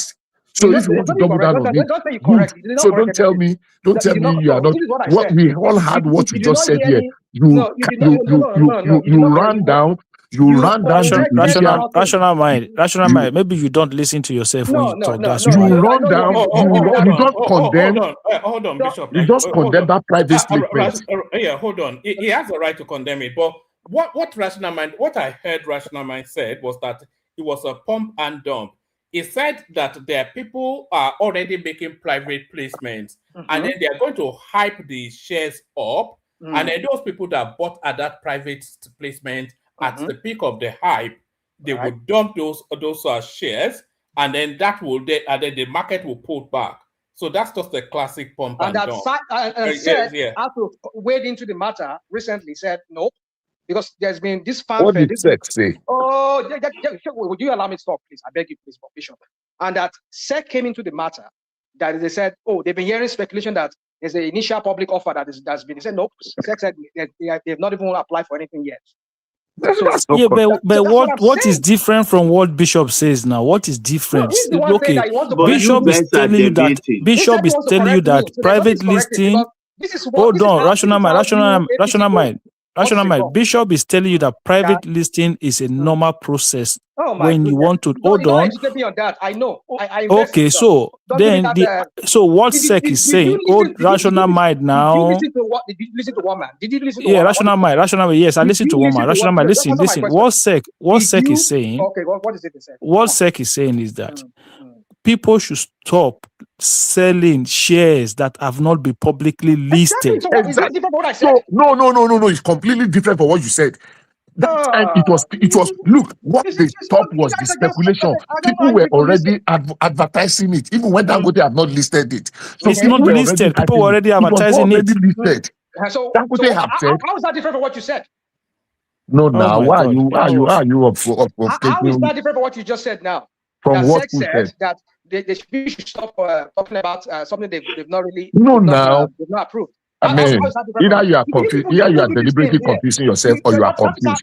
No. I think bitterness is making you confused. Bitterness is making you confused. Don't say bitterness. Let's No, not make of it. course now. I say that, I repeat it again. What is bad? Am I Don't lying? worry. I'm not bitter. Let's not.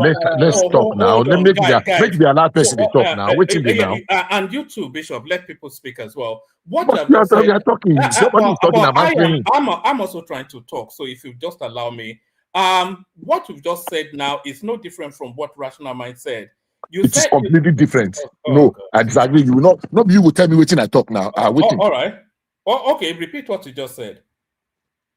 You said they were that Dangote had not listed the thing, yes.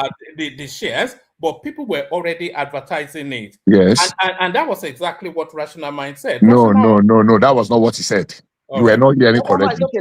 That was not what he said. What Rational Mind said. What Rational Mind said was said that FEC directed Dangote. It was directed to Dangote. When they list it, that the people that bought this thing Yeah, when they apparently you people don't hear it. Let me know. Please, one man. When is it my turn? I beg. It's your turn now, because that could just go on, and we've got we've still got our king to speak. Man. Which one are we talking about? Are we talking about politics, about election, or are we talking about Dangote or everything? Everything you is see, on the one table. man, I think it was the last time you came here. We were on this platform. Somebody said something that shocked me. I didn't know that there are some people who are reading the room outside of what the media is saying. I didn't know there are some humans that, more especially, people I don't expect it to come from.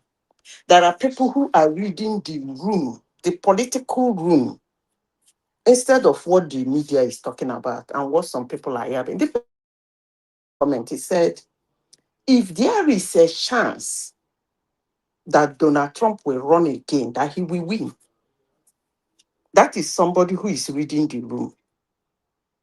You see, I want to bring that comment back to Nigeria. All this noise, all this drama, all this hate, it's not actually what wins an election.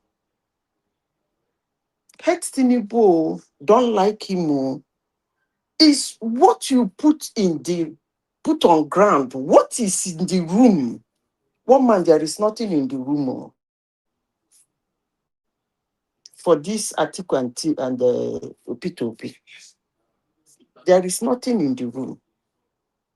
As I said before, this election, do you know why I keep repeating this thing? I keep repeating it because, as I said before, and I will say it again, I don't like this idea in Nigeria when election results are being announced. They will start insulting our institution, our law enforcement agents, and all manner of things, trying to cause commotion. These people are not. Hello? Hello? Yeah, Karen, we are listening. We're all here. We're listening. These people are not making any effort to win this election. And if somebody come and expect a government to do everything, if every government is doing everything, the world will not be the way it is today. No country is at its peak. So why haven't their previous government and their present government done everything? Every country still has so much room for improvement. When I mean so much, massive, United States, Norway, Luxembourg, these are places people want to be, but they have so much room. Every day, people are fighting for one thing or the other. Even in America, where they dump food in their food pantry, as much as you can go and get, there is still heavy poverty.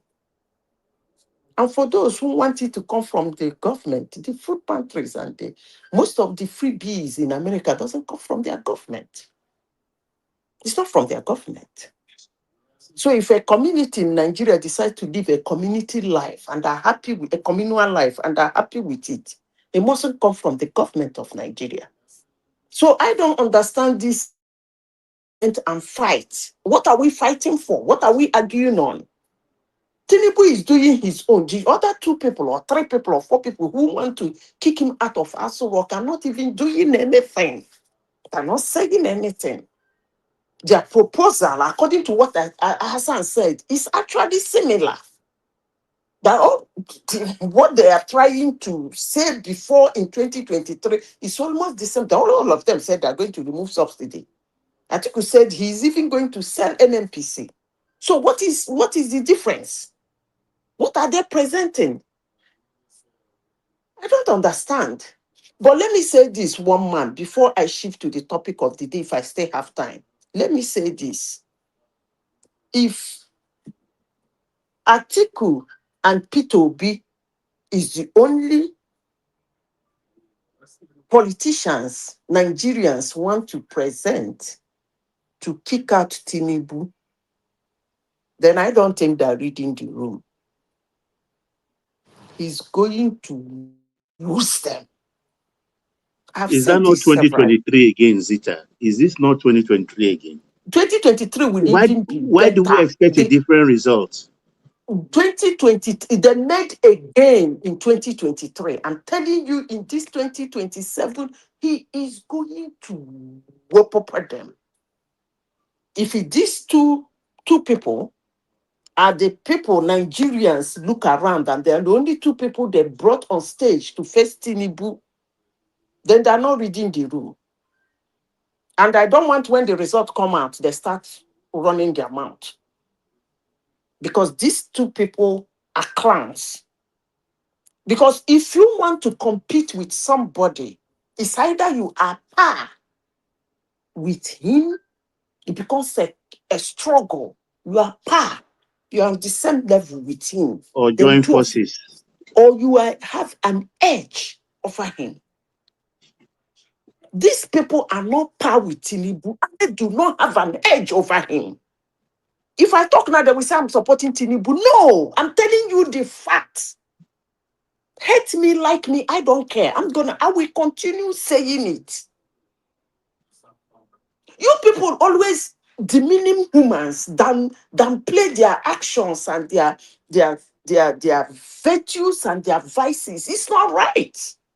You don't do things like that. Hate the person, like the person, but please download the person very well. Remove your hate and your love. And then look at the person's capability and capacity. That way you see clear and you'll be able to fight him. That man is politically shrewd. Tinubu is a politically shrewd woman. He don't present just call him political animal. Kangaroos like Peter Obi and Atiku, and tomorrow you come to run your mouth. How he did this, how he did that. Come on now. I don't like this, honestly. Everybody sees everything wrong with Nigeria. Zita, you are right. You know, often we've said it countless on this platform. There are 2 things that work for Tinubu, but the things that work for him the most is the poor quality of the opposition. If you look at the 2 main ones, you say we want to fight corruption. Is it Atiku Abubakar that will come and fight corruption? Is that, is the godfather of corruption now. So, and you're talking about Peter Obi, who is have you been watching his interviews recently? It's just, I don't even think anybody needs to campaign against Peter Obi. And did you see his latest one? Not even the Shane Walking Baloye one. He did another one. They will ask him how to fry dodo, and he will tell you how to build a rocket ship. They will ask him how to build a rocket ship, and he will tell you about farming. It's just... somebody was it Kulata? Somebody was telling me that they are genuinely of the thought that guy is having some sort of cognitive dissonance, some sort of. Did you see that interview that I did with the one a couple of days ago? It was a car crash. That guy should not do any more interviews. So there's no opposition. Even if the opposition was strong, they will still struggle to move this guy out. But if you look at the opposition, Atiku and Peter Obi, it's not possible now. How can even one man? Where is their money coming from? There's no money. They don't have the money. Baba, see, there is what they call you are useless. You have a loud mouth. But there is those kind of people, thing. You go slap them at times when you vex. There is one thing in politics that most politicians do overlook. I told you people that I was shocked. Somebody made a comment here, which is totally the truth. If Donald Trump come out to contest again, he is going to lose anybody he's contesting with. You might not like it that I said it, but that's the truth. That's why I said I was shocked somebody noticed that. There is one thing most politicians don't understand about politics. You build bridges. You build ladders. Ladder. One thing or the other you will be doing that will make people trust you. You gather some small foot soldiers that support you. Donald Trump lost election in 2020. He was still holding the brokers of the Republican. He was holding them in their brokers. Anyone that want to do, he will just twist it. They'll be, hey. He came back. He won. He's still holding them in their brokers. That is what they got because of the bridges he has built. He has some kind of ridiculous kangaroos around them. Use him in the media, talk rubbish about him, say rubbish about him. The moment he come out, they will say, oh yeah. Tinubu's own, they don't even shout, oh yeah. They will just be looking at you. When you finish that day, they go and vote for him. So, P2B is not doing that. Atiku is not doing that. Atiku that people, Northerners, were following because he was a Northern. Those people are living. Look at what Hassan said here. Weren't you people surprised? I saw something in Hassan's statement. The tide is changing. Tinubu is filtrating the North. So you see somebody who behaves shrewdly like that, and you brought this mistake of Obi and the Atiku to face him, and tomorrow you will start abusing everybody and abusing anything and abusing everything about Nigeria. Come on now. Look at the people you are using to challenge him now. Are you not looking at them? I don't know this. I'm not saying Tinubu is indomitable or whatever the word is. But what I'm saying is that to fight a politician, bring somebody who is on his level or somebody above him. Then the field will be set. But as I see it today, the field is not set. It's only one man playing football. Only him be the footballer. Now him be goalkeeper. Now him be referee. Now him be center forward. You know what, Zita?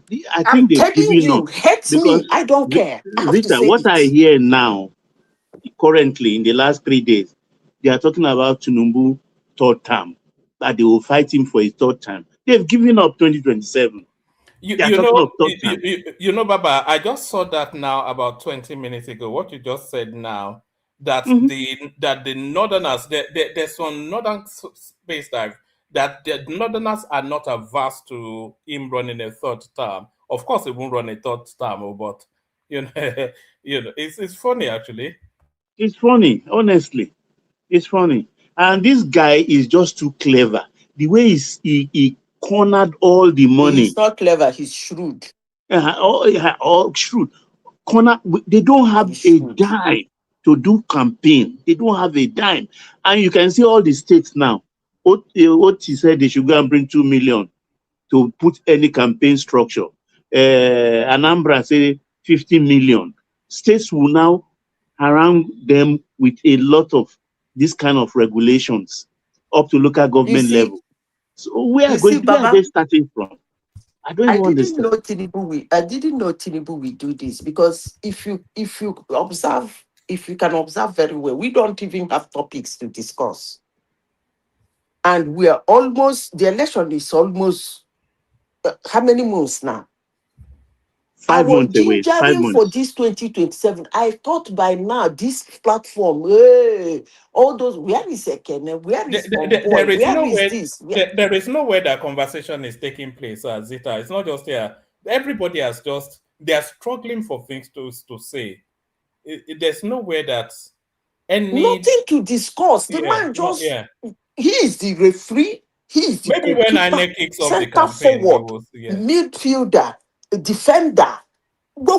Everything. He's the only one tossing the ball around in the field. All of us. Then jazz us. I don't understand. Nothing is happening. Nobody is caught. Everything is dry politically. It's dry. It's dry. I don't know. Now the only of Ife do that to Jojo. You know that Jojo way they are saying I would do, and the only of Ife do it for her. One man is not Jojo. You know what happened is that they all saw for themselves that everybody was in for themselves. So if you are not making from it, why would you be making so much sacrifice? I think everybody now realize that nobody is doing it for free. That certain people are also are making a killing out of it. So if you're making killing from one side, why can't I just go and get the same killing from the other side? If you are taking everything from this side and just keeping it to yourself, it's just greed. A lot of them, what they're doing is greed.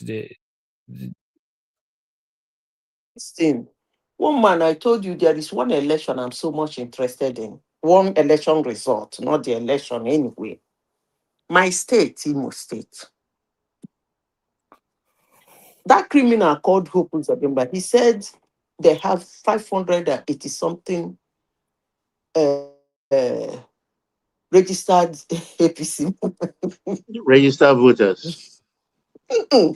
APC members. APC, that's what I mean now. Registered APC members that voted for Tinubu in the primaries. They have already voted for Tinubu. And that is captured. And is captured primaries. So I want to see what he's going to do in the main election, because that number is higher than Kano. Imo State was number 3 for APC. I think either number 3 or number 4 for APC in the whole Nigeria. My own Imo State. So why am I saying this? Is what I was talking about. How do you strategize? Sometimes it's not all about your deliverables. Because if you talk about deliverables, even if Tinubu is paying every Nigerian 150,000 every month, people like Rashomana Mind will come here and tell you that there are countries that pay 5 million. He will still come and tell you people are suffering.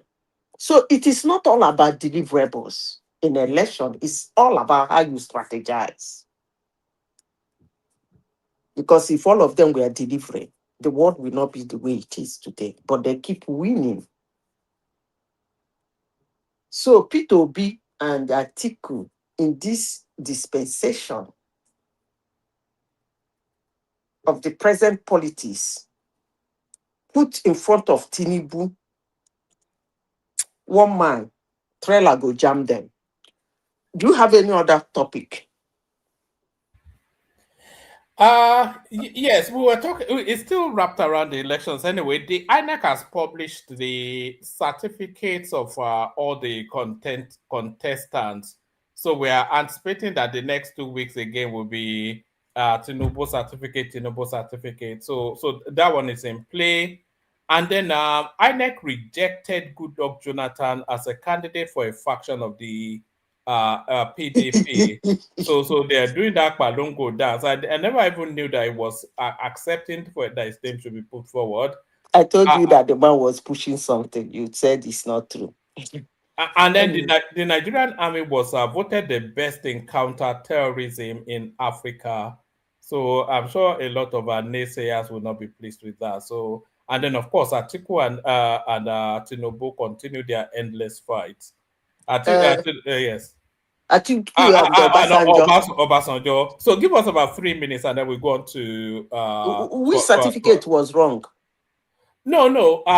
INEC published the certificate. You know, the law binds them that they have to publish the credentials of all the candidates. So they published Tinubu certificates, Obi certificates, Atiku certificates, Shetima, etc. So but I'm saying, do you remember the last cycle was about Tinubu has no certificate, this, that, and the other. So I'm saying with INEC publishing the certificates, we will go back to a regurgitation of that particular space when it was just, where is his primary school, where is his secondary school, where is this, where is that? We did do that. I don't. Anyway, they're not smart. They did it in 2023. He won. But before I said that, one man, there's something I needed to correct. But I actually don't mind the way people spell my name. I don't really mind because I have a rare name. My name is spelled Z-I. For English, they call it Z. For American, they call it Z. Z-I double T-A. Not Z-I-T-A or Z-E-T-A. Who is misspelling your name? Tell me. Nobody has ever spelled my name correctly. I spell your name right though. But you have not typed anything in the comment section. But I have no need to type to you on there. I speak to you on the screen now. Tell me who misspelled your name. I'm going to have them flogged. I'm going to have them flogged. I don't really mind, but I want to correct it in case any of them want to address me. If I'm seeing them addressing me with that name, that's not my name. Anyway, is it an abbreviation? Is it an abbreviation of something? You will take it offline. Okay. But my name is Z-I-T-T-A. Okay. Not Z-I-T-A. Some people spell Z-I-T-A. Some people say Z-E-T-A. That's not my name. It's rational mind that put them up to it. It's rational mind. No, one man. One man. I don't know. This election is very boring. No, all my people that I used to do yeme here with today, I can't find them. Even Joel of Nashville is that once every 6 weeks you see him. Even he only shows up to abuse people. That's all. Out of his frustration, he will just abuse and run away. But even yourself, you'd come out once in a week. Haba. Because you guys don't. There's nothing to talk about. There's nothing to talk about now. There's nothing to talk about. That's why I say they jazz everybody. It's like everybody has given up. Yes. Hi. Oh my goodness. One man. Nothing, no, make we dey talk. Even this politics no gree us. Make we dey talk other things, join. And now, so we go just open now. It will be speakeasy. We'll turn it into a speakeasy. One man, when is it my turn? Because it's your turn already. It's your turn already. We were just waiting. We were just waiting for you to take the floor. Yeah, thank you very much. Good to see you again. Good to see you. It's been a while. Is that tiredness in your voice? It's night. You know where we are at one man, so you know what time it is. We cannot be shouting at this time. Very true. Floor is yours. Just free flow. So first of all, I want to go to the bishops that went to see the president, right? So, and if I was the president, I would have walked them out. I'll kick them out. Okay, so because those guys, even after the president visit, one of them, I think the Onayekan went to arise immediately, like to go and give analysis as to the reason why they went to see the president. So how do you go to religious leaders? You go to the president and you're asking him to allow for a free and fair election, knowing fully well that you have an independent body that is constitutionally in charge of conducting election. So what you are saying to the president right there is that we know that you have hands in INEC. We know that you are in control of INEC. So we want you to let there be a free and fair election. No, if you want to have that conversation, that visit should have been to the INEC chairman. Because INEC is the body that is legally recognized by the constitution to conduct election in Nigeria, especially the federal elections. So, and and that is why you see the punching that the president came out with started, all those answers that he was giving them, it was a middle finger answers that he was giving to them. Look, there've been poverty in this country since before I was born. That is an answer to people that he did not give any regards to, because he know the purpose why they were there, and he know that they were not there out of their sincere mind, and those were the kind of response. And I think those response, they deserve it. But if it was me, I would have kicked them out, because they did not hold themselves in any iota of esteem. I think it should come to a time now where we have to look for a way to separate governance from all this religious and whatever they call it nonsense that they're doing. Thank you. That's what I thought you would have said first. They have no business in politics. So we have to find a way to separate both, because in the end, it just don't make any sense at all. Like it's super crazy, you know.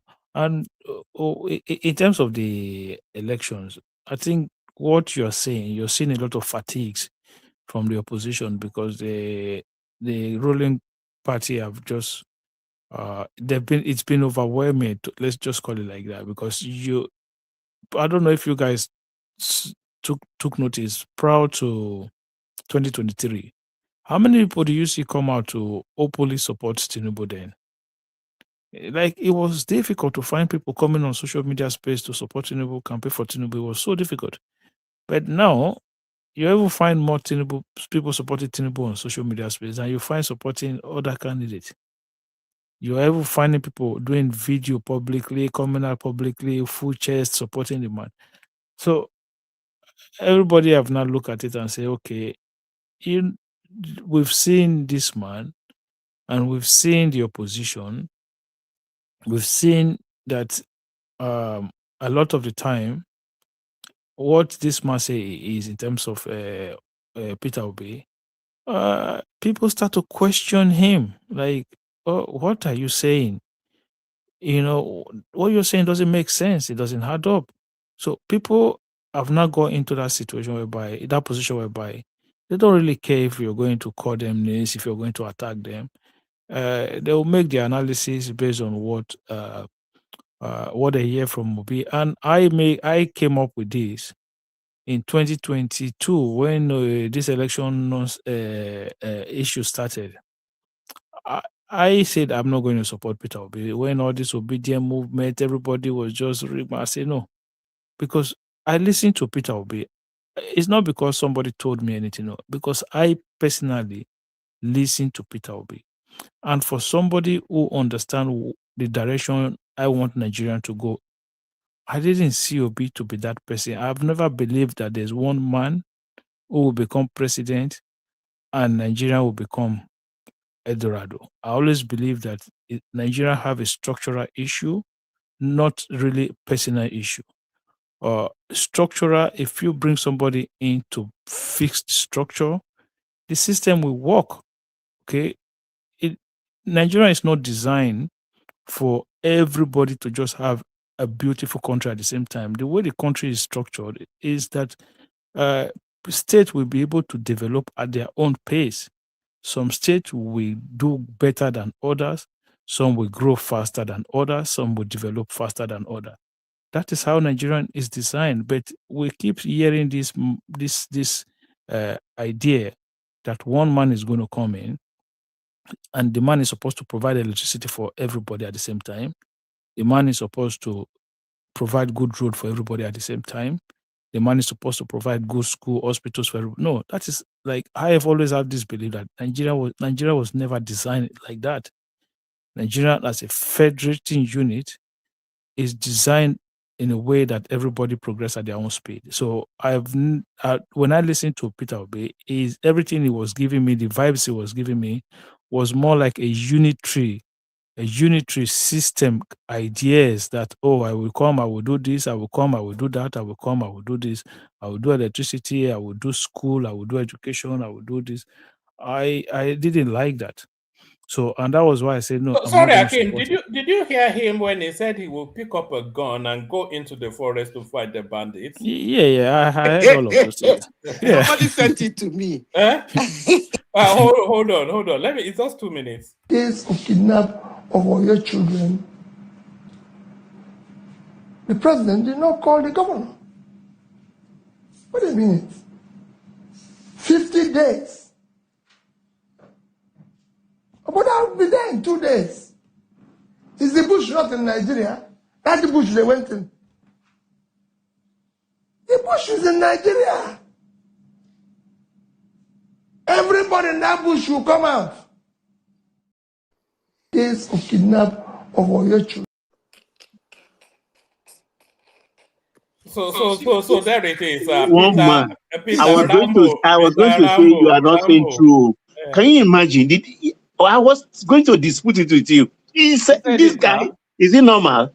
Baba, I'll find the link to this full interview. I will send it to you. If you listen to it, wait, this man. I think this was about 3 days ago. It's the total car crash. I will have blown it. I wanted to say, one man, come on now. He said he will, but he also told us that there was a man drowning in the water as he walked on the water. I heard him say that. But and this then on no. TV, he said somebody was on fire. He went in there.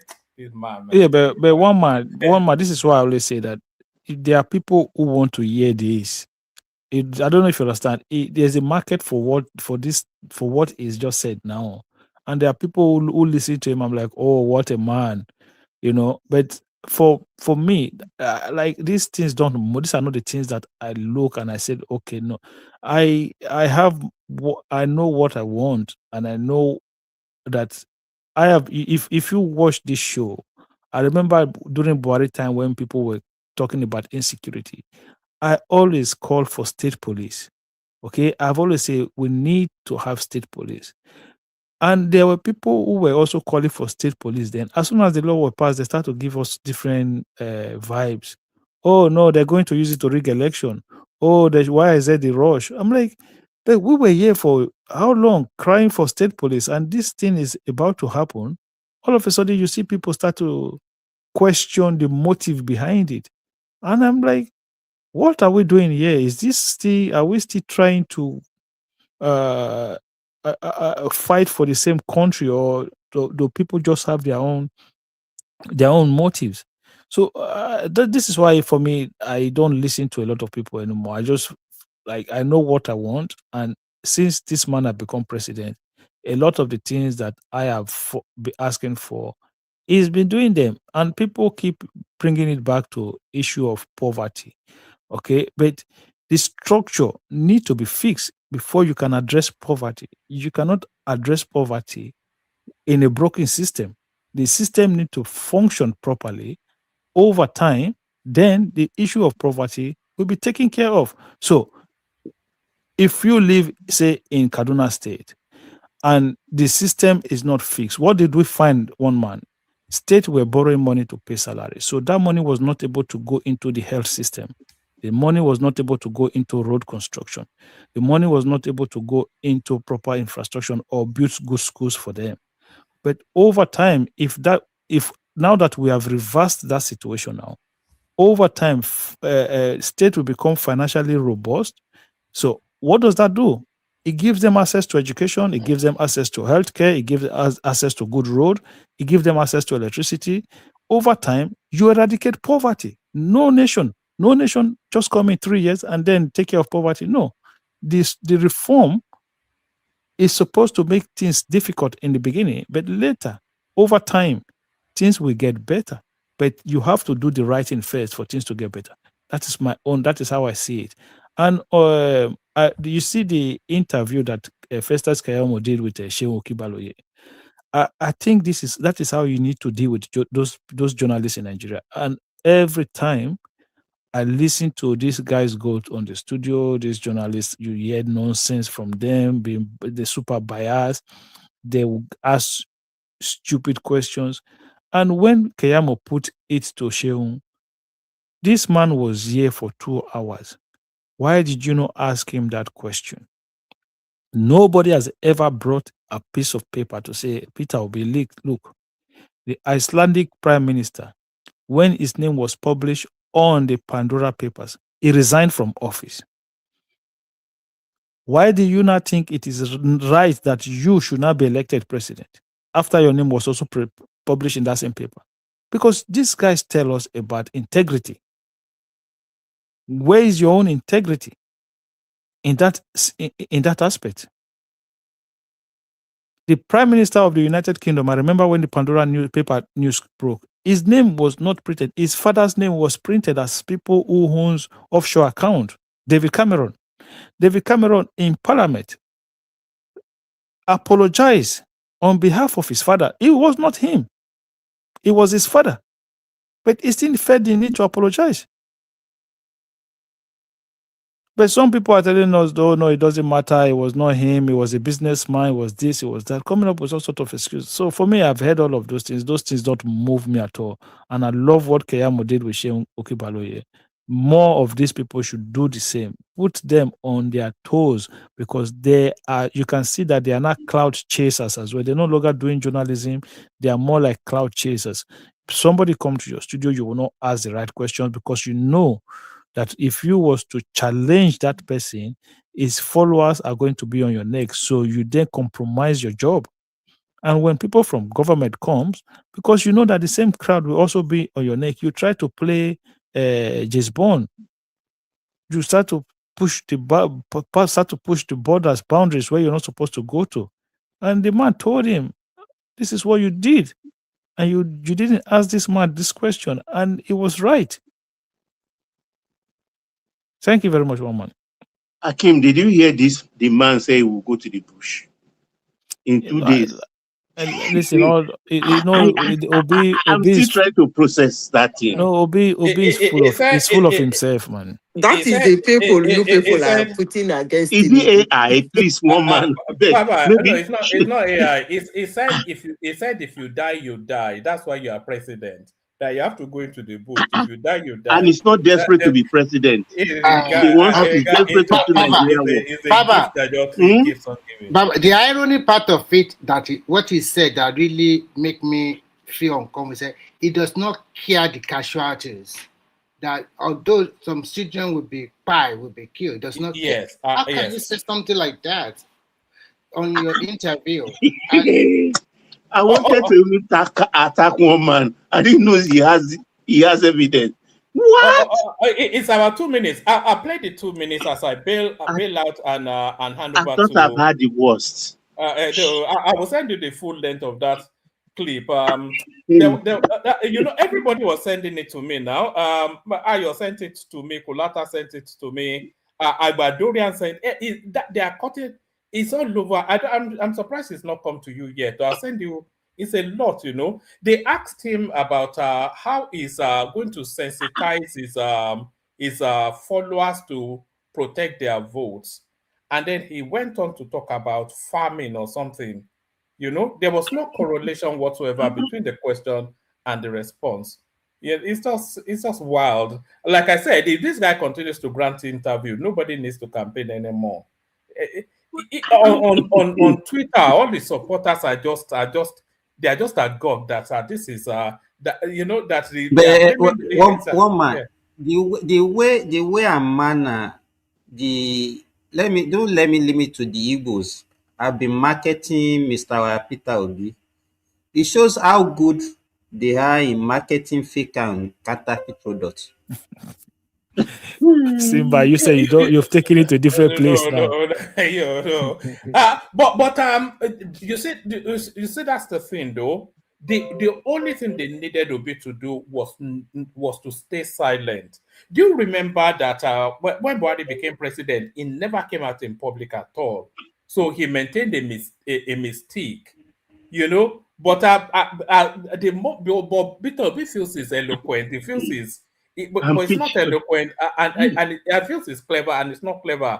So even and I've not yet heard anybody push him in. I've not yet heard. Does he really have Does it really have a manager? Does it really have a manager? Who are the people managing him? There must be people handling him now. People like Injenje, Aisha Yusufu. But they are not doing a good job. Who is that guy from the north? There's a guy from the north that handles him. They are exposing him too much. They are exposing him too much. Tanko, you know, these are the sort of people handling him. Yes, Mama say the Mama P and because why are they allowing him to be granting interview every week? One man. Why are they allowing? You see, one, it should have been granting those interviews. Do you remember he went on Rufai saying he told us he would give us electricity in 4 years, and because it sounded so ridiculous, then he rushed to Sheung to tell us that he cannot, and then he rushed to this podcast to tell us that he will carry AK-47 into the bushes and defeat banditry, and it's just, you know, they should be coaching him. You know, there are only set spaces that the man is uncoachable. One man is uncoachable. It's not teachable. Did you know what? Did you know watch him? Did you know watch him reading from? Did you know watch him reading from the from the teleprompter? Yes. Did you know watch him reading from the teleprompter? It's Friday. And people like it could not even string those things together. It was very funny, to be frank. Could not even string them together. You know, it was crazy. I think he's so stingy to the extent of not even paying good money to people that will prompt him very well. When I came here in 2023, I told you people that the man is stupidly stubborn. That's the word I use. He's a trader. He's a stupidly stubborn person. Go and follow his everyday activity in Anambra State as a governor. Follow his I came here, I told you people the reason why I noticed Obi. His nonsense encroached into my town. We share common boundary with them. Uli and Uguta, they share common boundary. I can't believe it. His nonsense enter my town market was shut down for 6. That is 4. It enters for, you know, in the village market every 4 market days. That's what in Igbo land is 4 market days. They shut down our market for 4 consecutive times. That is 16 days. No market enter. The students were rioting. They come here, they paint to be the talk rubbish. Guys, let me play you 2 clips, and then after those 2 clips, I'll Bill. I think Oriola might be next, and then I'll hand over to Simba. I had to bully Simba to come in. I think it was busy, but maybe it was too shy to say no. Let me play you this clip. This is from this. We don't even want to be doing Obi all the time, but it's just a gift that just keeps on giving. Let me play you this clip, and then I'll play you the next one. Good evening, Your Excellency. My name is James Eze. I'm a poet and a public relations consultant.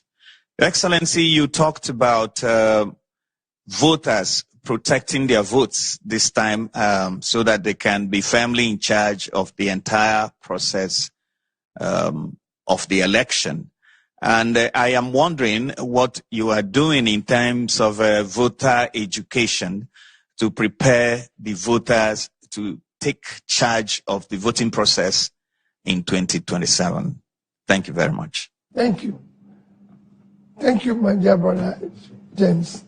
James, that's exactly what I'm doing now, because I'm now beginning to tell them that 35 million is going to be, is expected to go under the hunger list now. We've actually moved from below 100 in the hunger list to 109 now, going to 150. In a short while, we will, as we normally do, we'll be number 1. Because, you know, we're always number 1. So, millions of others.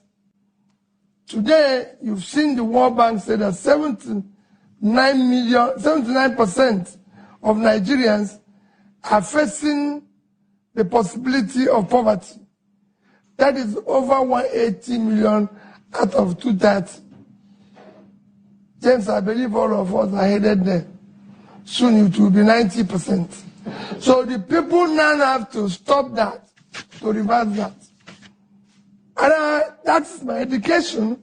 We cannot continue to listen to all this. Every day you open paper, is kidnapped. You open paper, is fake agency. You open paper, is stealing. We are now doing budgets for churches, for palaces, for goats, for animals. We have now lived in a country where snakes swallow the money.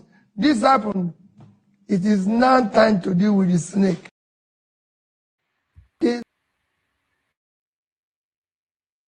Case of kidnapping of your children.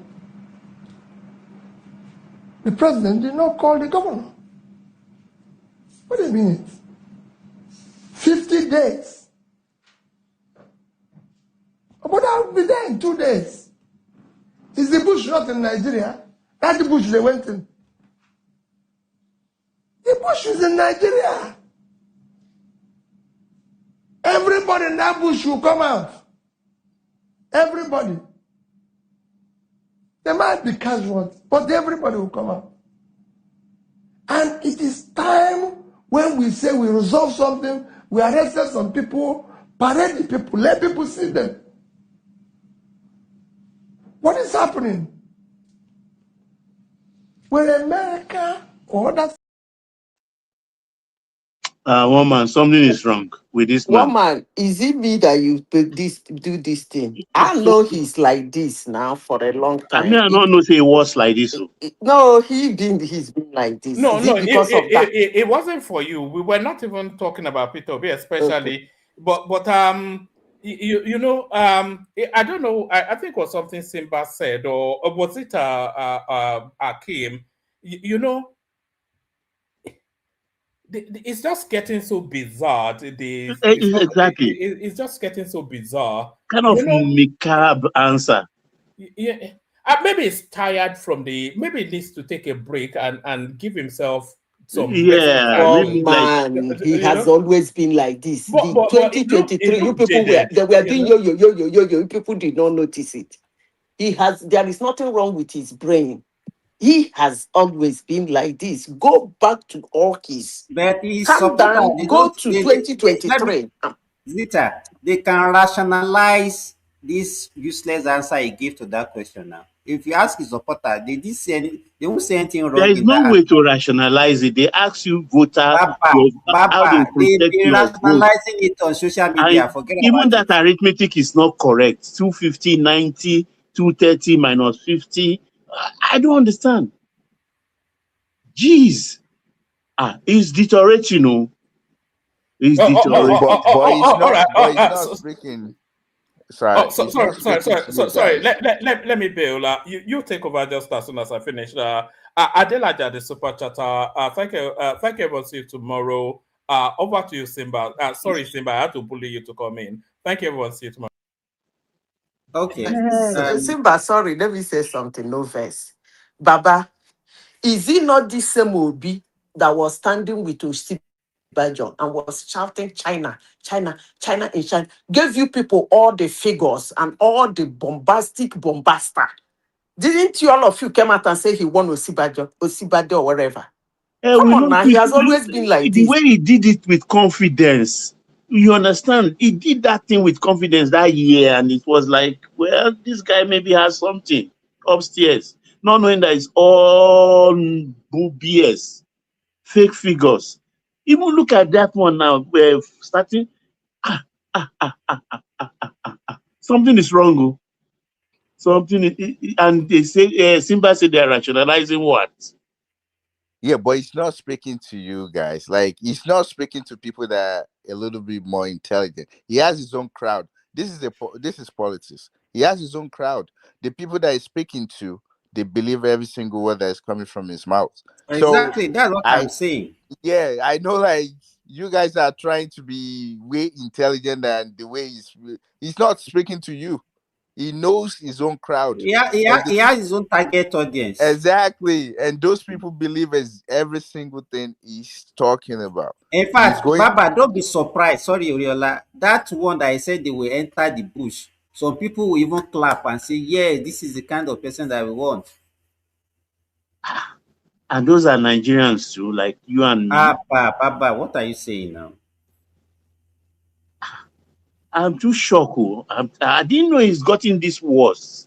Because what I just listened to now, I could have sworn it's AI. The only thing, Baba, is that the people that are actually listening to all these things are the people that are on the social media.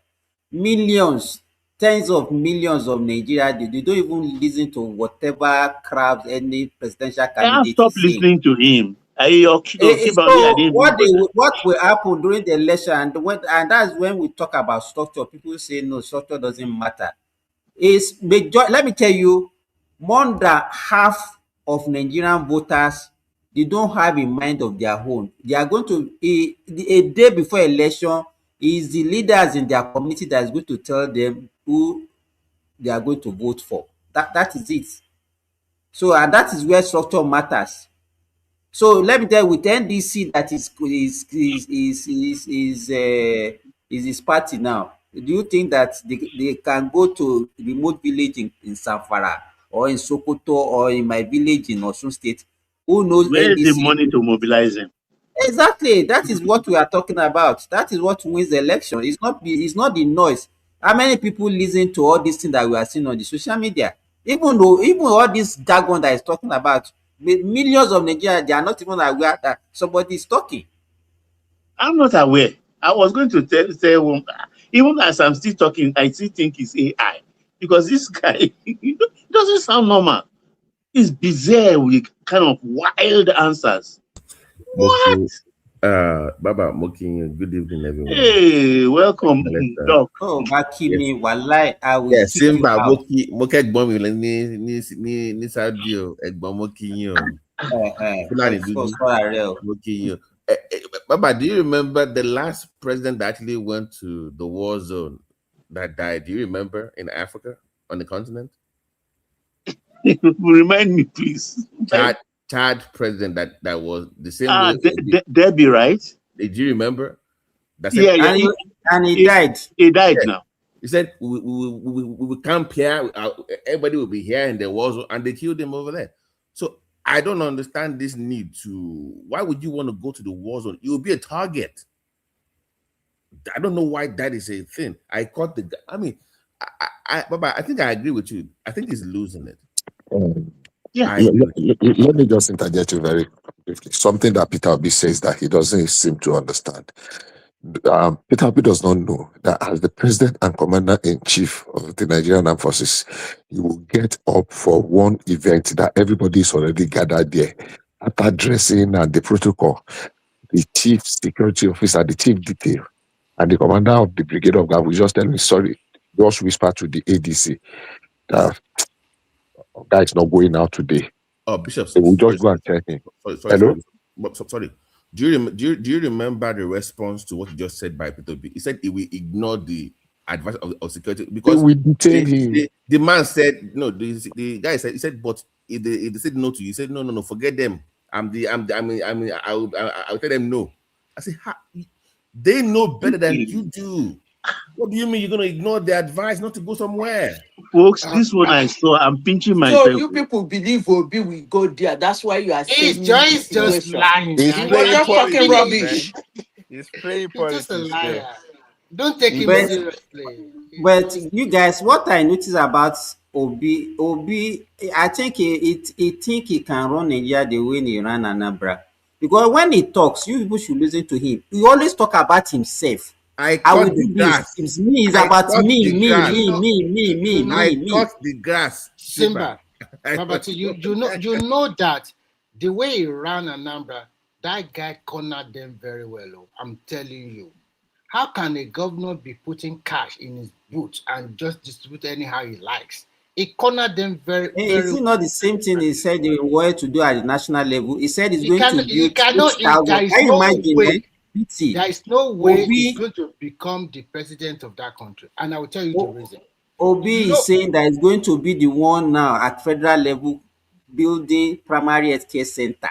You know what? All those things just by mouth. Just people that does not stop talking. He like to talk and What I see is this.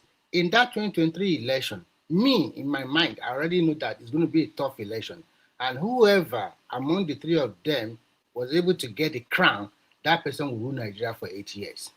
Because even if it was Atiku that is ruling you now, there is no way you are going to push him out in this 2027 election because he will use everything against him. Although Atiku is not politically clever, and Obi is just on his own, just doing whatever, thinking what happened in 2023 will propel him in 2027. But when you look at all the indices or parameters, it's not the same thing anymore. We don't have all those things anymore. There is no big crisis in Nigeria. There is no Naira design in Nigeria. There is no Muslim ticket charted by your country. The country is stabilized to some extent. The only problem we have in Nigeria, to be frank today, and things like improving, is just insecurity.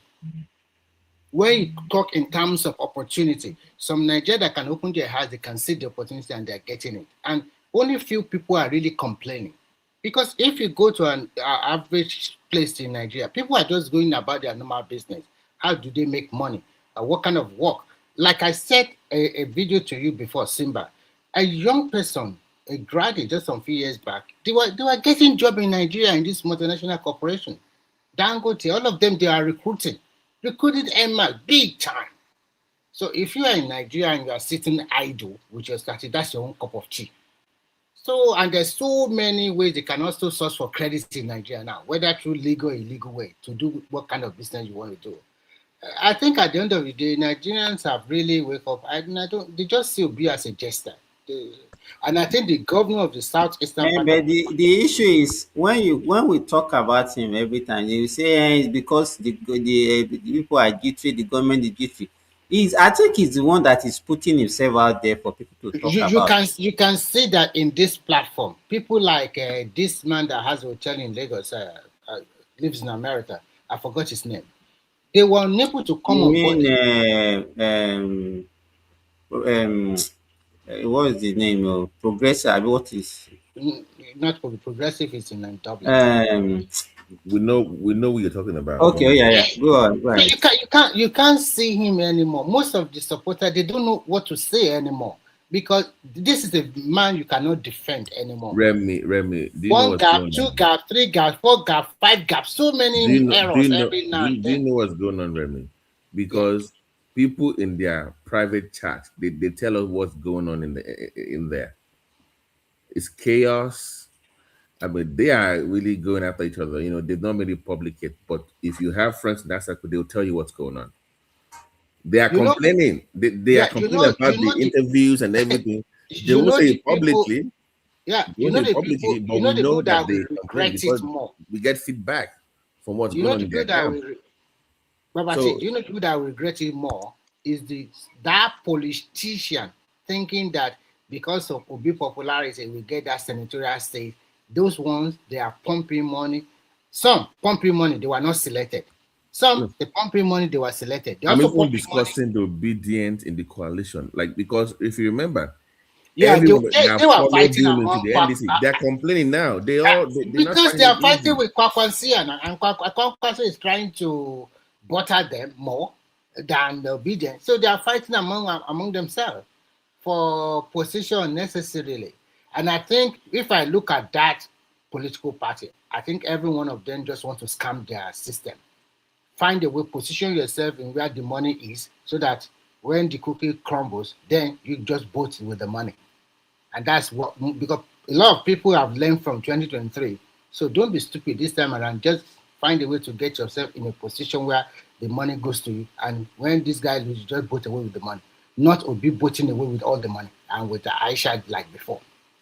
So there's going to be a big fight already. They are not going to make any headway. Even the so-called Lord Dixon, if care is not taken, he might not even go back to the Senate House as well. He might not go back. He might not be re-elected from Bayelsa because it's not in the ruling party. You know, which was PDP that was ruling before. Now it's no more in PDP or APC. So he might not even get the Senate seat. Simba, go ahead.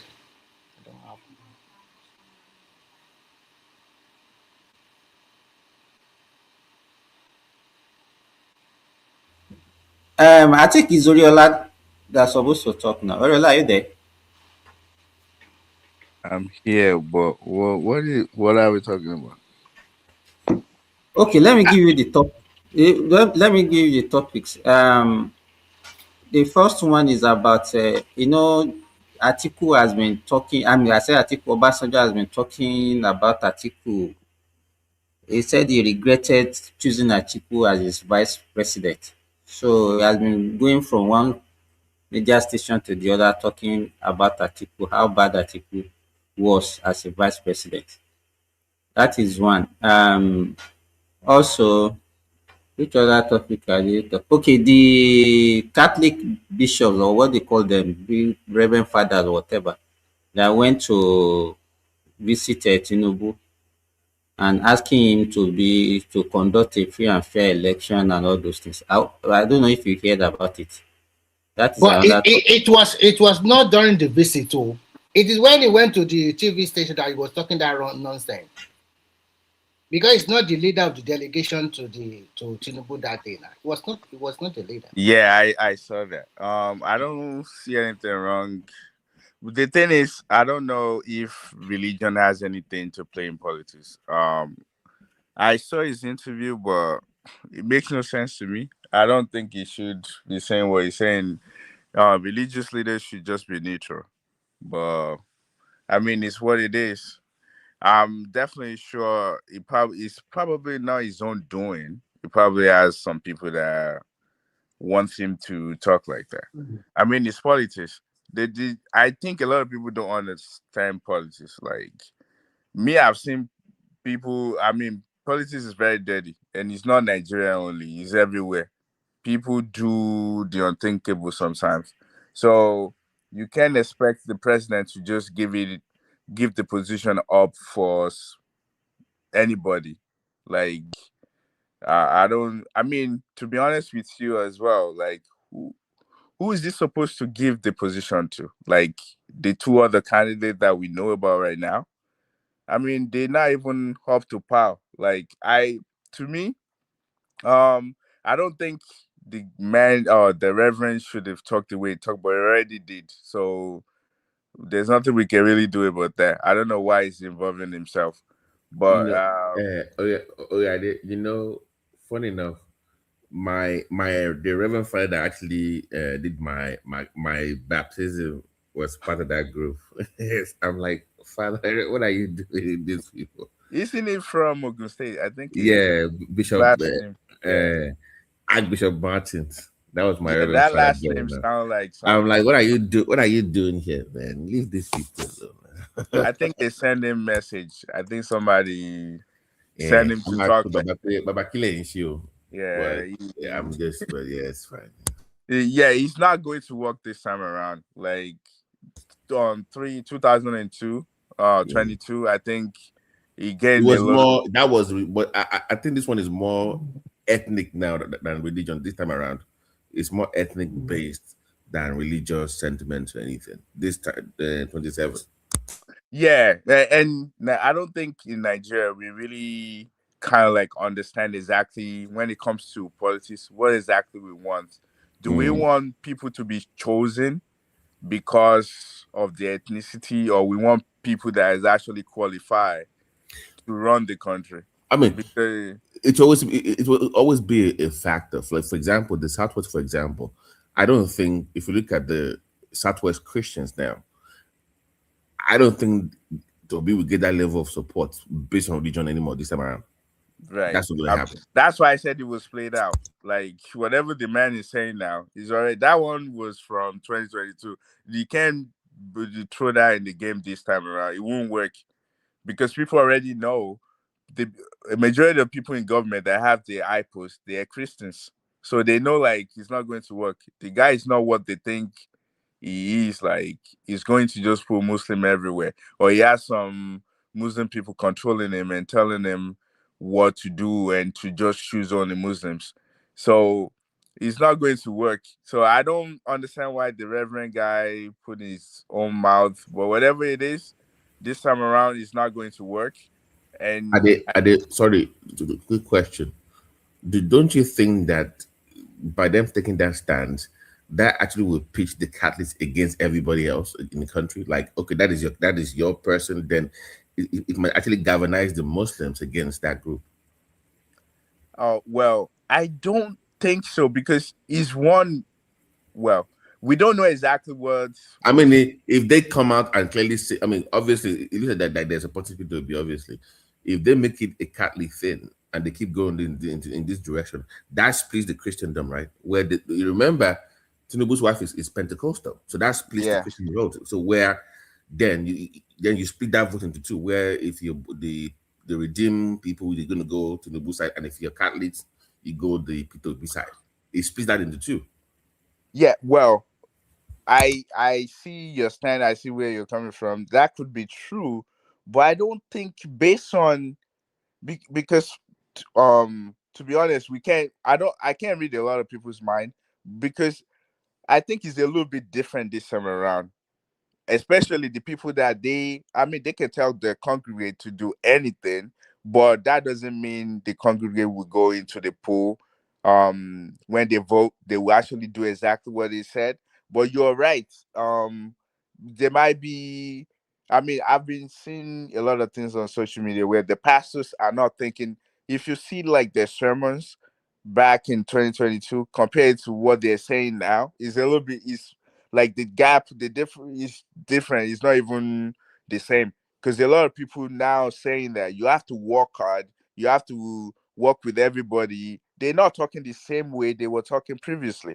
So if I'm looking at it that way, my own thinking is I don't think people are thinking that way. But the religious leaders, I understand the part, like they might slate because they know Obi is Catholic. Maybe that might come into play that, Catholic might go with Catholic, or they will go with the person that they know, and the Pentecostal and other like the other religions as well, the other Christianity as well might want to side one side. But I don't think that will play out because, for example, what this guy has been doing, majority, okay, let's look at it like this. I don't know. I know like there's a lot of Christians in his cabinets, but I cannot 100% tell you that a majority of them are Pentecostal.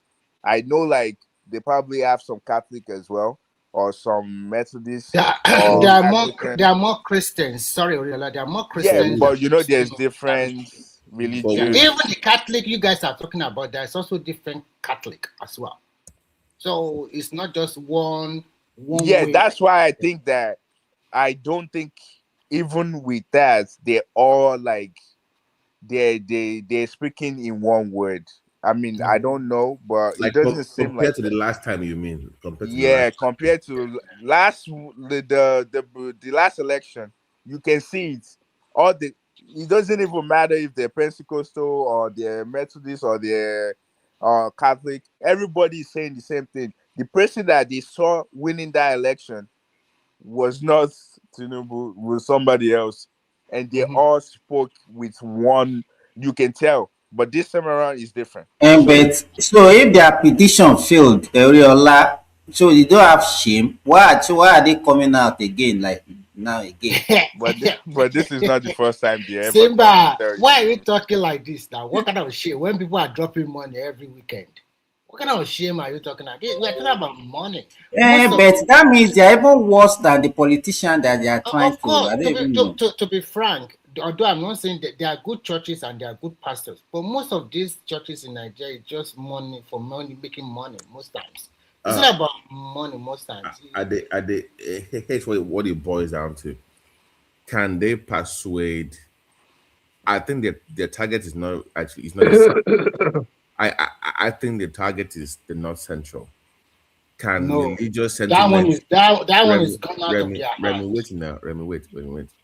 I think with the interest of the American government in this war against terror and Islamic fundamentalism in Nigeria, I think what they want to flip that south, not central. So the question is, can this move by the so-called bishops or whatever they call themselves, can he move those votes in Peter Ob's direction in the north? Because that is the battleground, pretty much.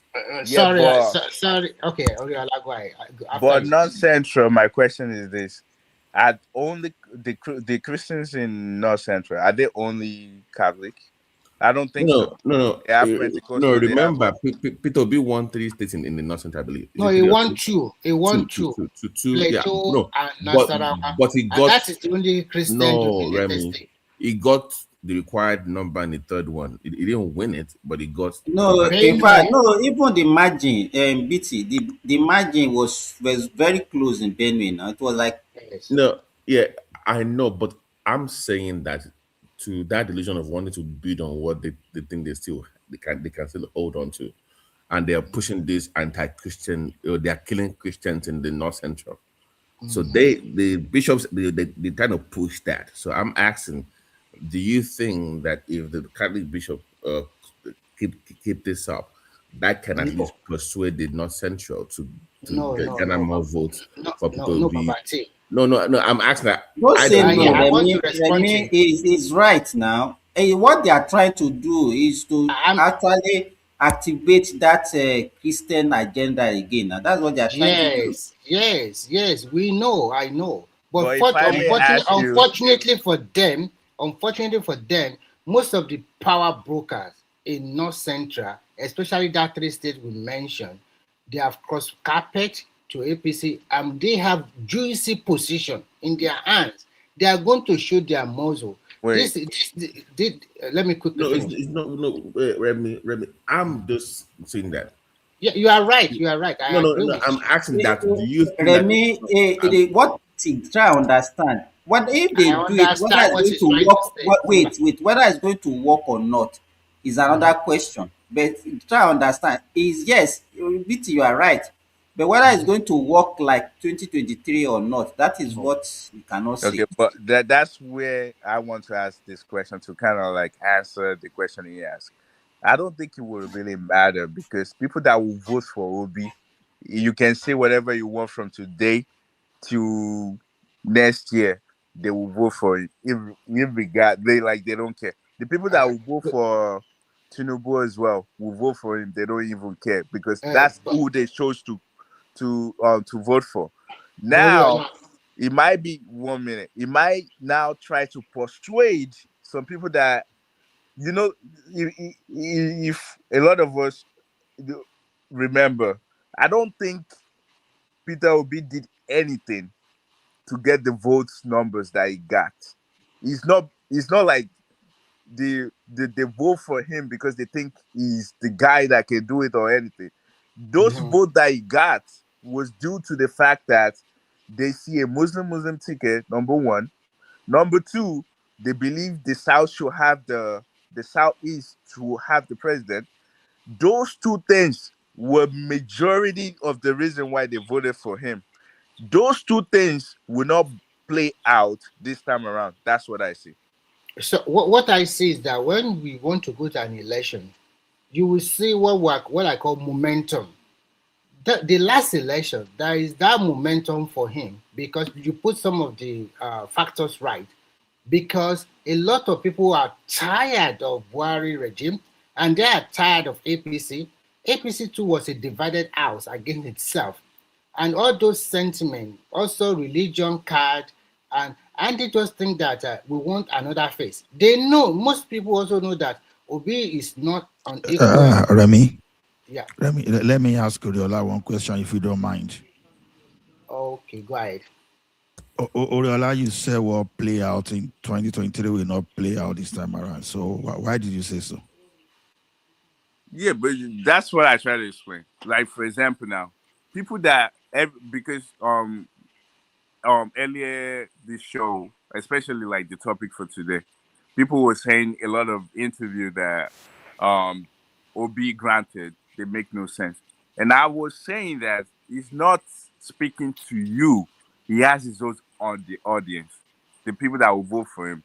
And now the reason why I'm saying that it will not matter is this: the people that wants to vote for Obi, you can't change their mind because one, they're voting for him because he's a Catholic and Christian, and they know like the majority of the other parties they have Muslim and Muslims. That's number one. Number two, some people are voting for him because he's from Southeast and they believe that should be their turn.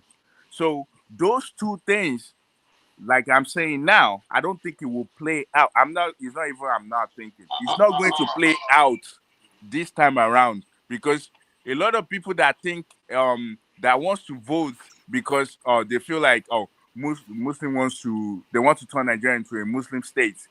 I don't think they have the perspective that they had back in 2022. I don't think if you ask a lot of them now, I don't think they have that perspective anymore. And those that were thinking, Southeast turn, I believe a lot of them might be rethinking that we are not even, like, if we put our vote in one basket, it's not good for us. So that's why I'm saying that I don't think a lot of thinking that goes into voting for someone like that in 2022 will play out this year. So that's why I don't think it will play out like that. Can I Based on answer the those two question? factors. Yes. Is it Ola that asked that question? Yes. Let me answer you, Ola. You see, the move, somebody asked, do you think that move they made can affect? It's a very strategic move. Those bishops went to Aso Rock to make. They want to stir up that area again. Now, the question is it going to work? Just as Oriola said, some people have already made their mind. But just as I said before, when you do politics, most times, it's not actually deliverables. It's most of the time, strategy. Now, you cannot comfortably use Muslim ticket now. I heard somebody said Christians were killed in the north, Christians were killed in the middle belt. You're right. But Tinubu, as the president of Nigeria, never put any policy that is hurting Christians. So that's one thing he will go with. He has not put anything or done anything as a Muslim president that is hurting Christians. There are a lot of Christians in his cabinet. He doesn't disturb anybody. Moreover, just as people thought, people were looking forward to how he's going to Christianize and Muslimize Nigeria. The wife is still busy doing her Christian thing. So in as much as Christians are being buried in the middle belt, you can actually comfortably put it on Tinubu, but you can put insecurity on him. So there are two different things. That's why I will support Oriola. It's not going to work. But whether the move is a good move, yes, of course. That thing they did, they want to start up the polity in that area. Okay, thank you. Another question is this.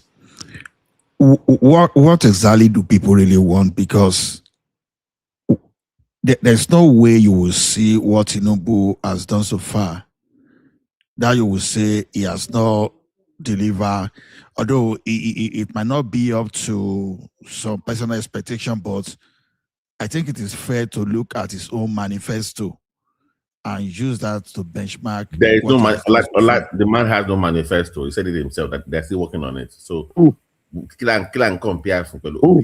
It's like he's talking about Tinubu. I'm talking of Tinubu. I apologize. Sorry. So I'm now asking, what is it that people want? Because why am I asking this question? You know, or like our former finance minister that barely talk.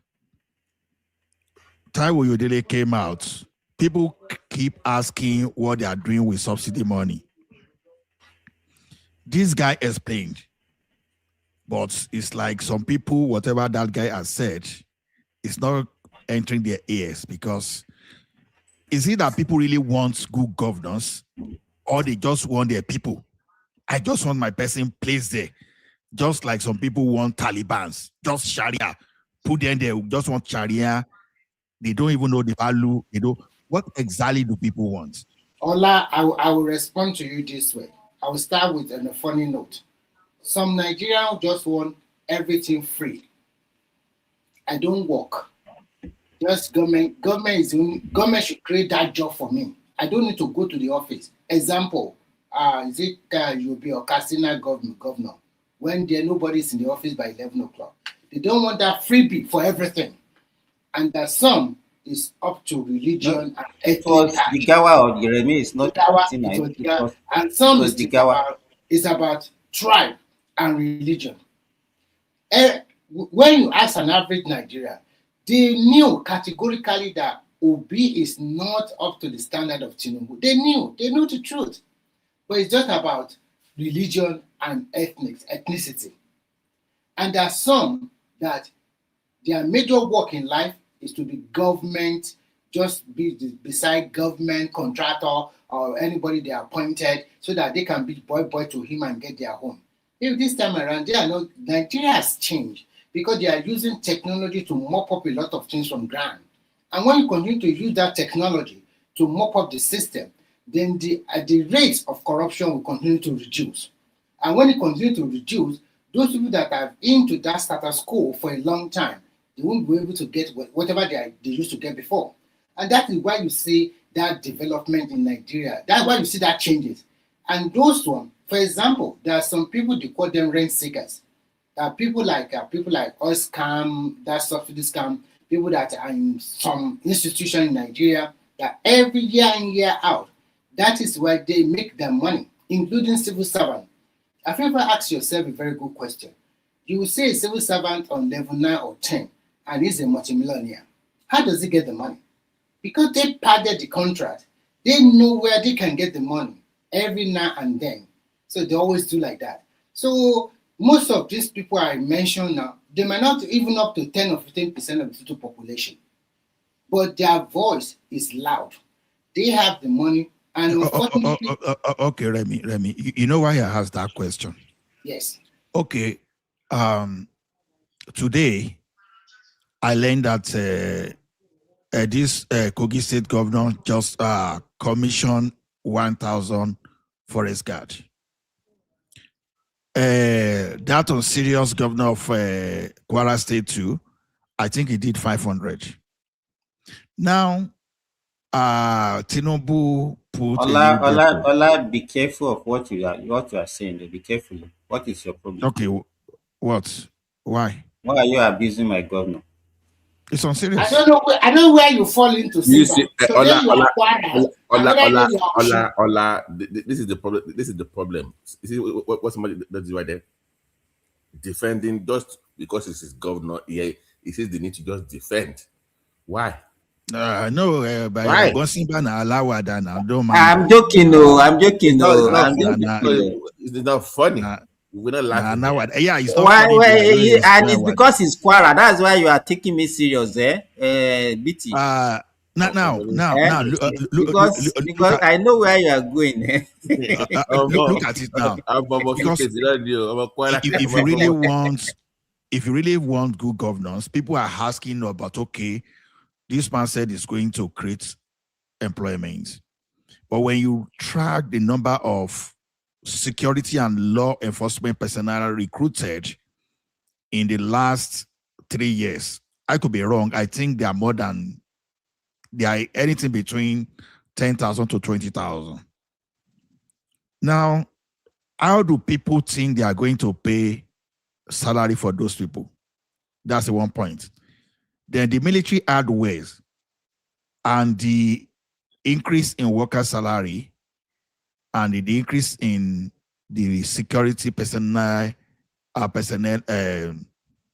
welfare.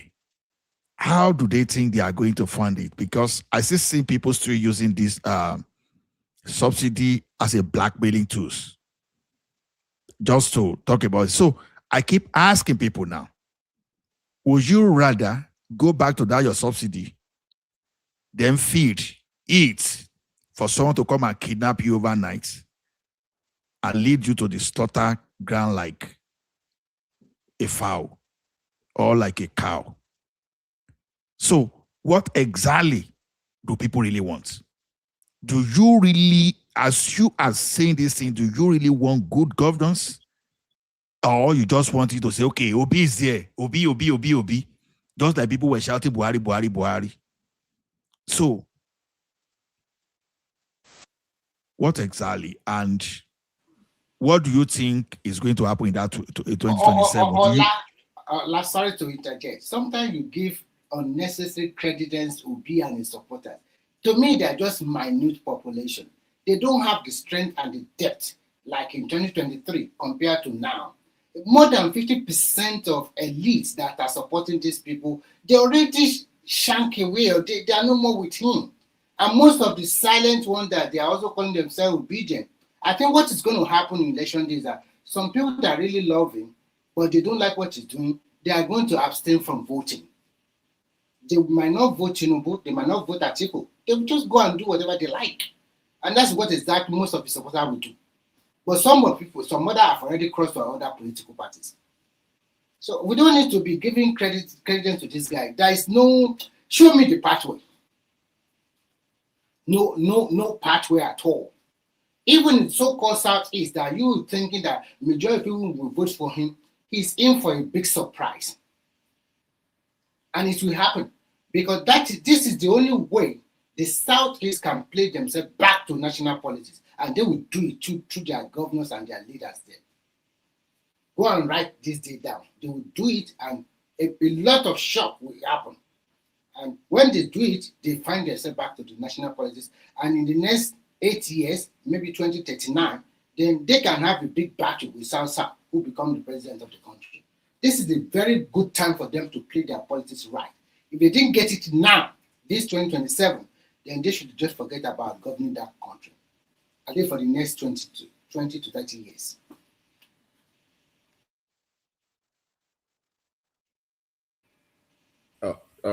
Host, there's somebody that just came in now. Is it Mr. Chukwemeka? He came on the platform and said he wanted to share his own opinion. Maybe he should go next, or somebody is in line. Simba. Is it there? Yeah, it's here. There, Mr. Namchi.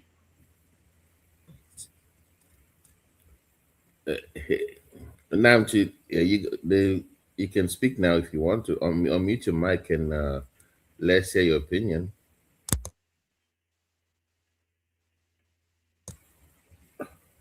Mario. Okay. Okay, when he's ready to talk, he's allowed. So, Oriola, are you done? I think it's done. Yeah, I think I'm done. I don't know if there's any other thing to speak. What is your view? What is your view about? I think Prince Daddy has not spoken. No. And we don't need to wake him up. He's sleeping now. Leave Prince Daddy alone. What is your take about Obasanjo's continued castigation of? I think that one is just a personal feud. Like he has something against Atiku, and Ideal. It's very simple. That third term is the reason why he hasn't forgiven the man yet. It's that simple. Right. So he has not forgiven him for blocking it. And now you know now. You know Baba now. You know he doesn't. Let's ask ourselves. It's not third time alone. No, I think he started from that place. He wanted to push him aside. Ola, can you answer this question because you are Obasanjo man? How come the same Obasanjo that's antagonizing? So Ola is representing Obasanjo on the platform. How come? Something like that. How come is Obasanjo that was against Atiku all the time? Why did he support Atiku in 2019? I guess 2019 election against Buhari? Totally supported him, 100%. Changed his mind about him. Now, because Obi was the running mate. Unmute your mic, Namchi. Just press the button. Here you go. Speak can now. I talk? Yeah, okay, we can hear you now. Okay. Okay. I've unmuted on my. Can I talk? I've unmuted you. You didn't unmute. I was one that unmuted you. Okay. Go ahead. Can you hear us? Yes, I can hear all of you. Okay, so go ahead. Okay. Good evening, all. I'm speaking. Yes, I'm joining. Yes, I'm joining from. I'm joining you guys from California. You're welcome. All right. Yeah, I've been listening. I've been listening to what you people are saying. I'm having echo after I speak. After 2 minutes, my voice comes back to me. I don't know why. But you are clear. We can hear you clearly here. If you have another electronics that is on, switch it off. That's what brings the echo. Or mute it. Okay. Okay.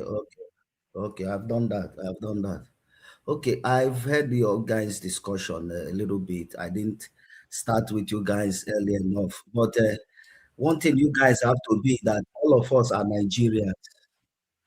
If we understand that all of us are Nigerians, and whatever that has happened in the past, some of us we are young, some of us we are not even born before those things happen. But I'm having echo. I can't even speak. Oh man, I'm hearing myself. So you people should understand that the best thing for us is to ensure that our country, Nigeria, works for us. If it works for us, all of us will be happy and all of us will benefit from it. When it doesn't work well if it doesn't work well, a lot of us will have to be in the same problem. You can imagine what is happening in this terrorism. It started from the north, spreading. Now is in southwest, is in southeast. And if you people should understand one of the reasons why we are having problem in Nigeria is our leaders. Me and you know that we are not part of the problems, the things that is happening in Nigeria. Our leaders has failed us because if they were doing the things supposed to do, a lot of things wouldn't go back. But it is for me and you now to look into these situations and forget about where anybody comes from, or who comes from left or who comes from right, who is a Christian and who is not a Muslim. It is for us to make sure that we choose the right person, because the right person to govern this country will help us a lot. We help us a lot. You people can understand what the whole achievement of Jonathan economically, leading this country up taking us up in the economic sector. Things we are going a little bit well, and Buhari came and destroyed everything. We know that it's not Tinubu's fault that the economy is bad. We know that Tinubu has good intention. But the thing is that the way APC is fashioned is not good. It's not going to take this country to that promised land. APC, if you check the way APC is operating, they're operating like a gangster, a cabal party. Even in their primaries, you can see their primaries the way they did their primaries. You saw since Tinubu came into presidency, you people see how all the opposition parties are falling out.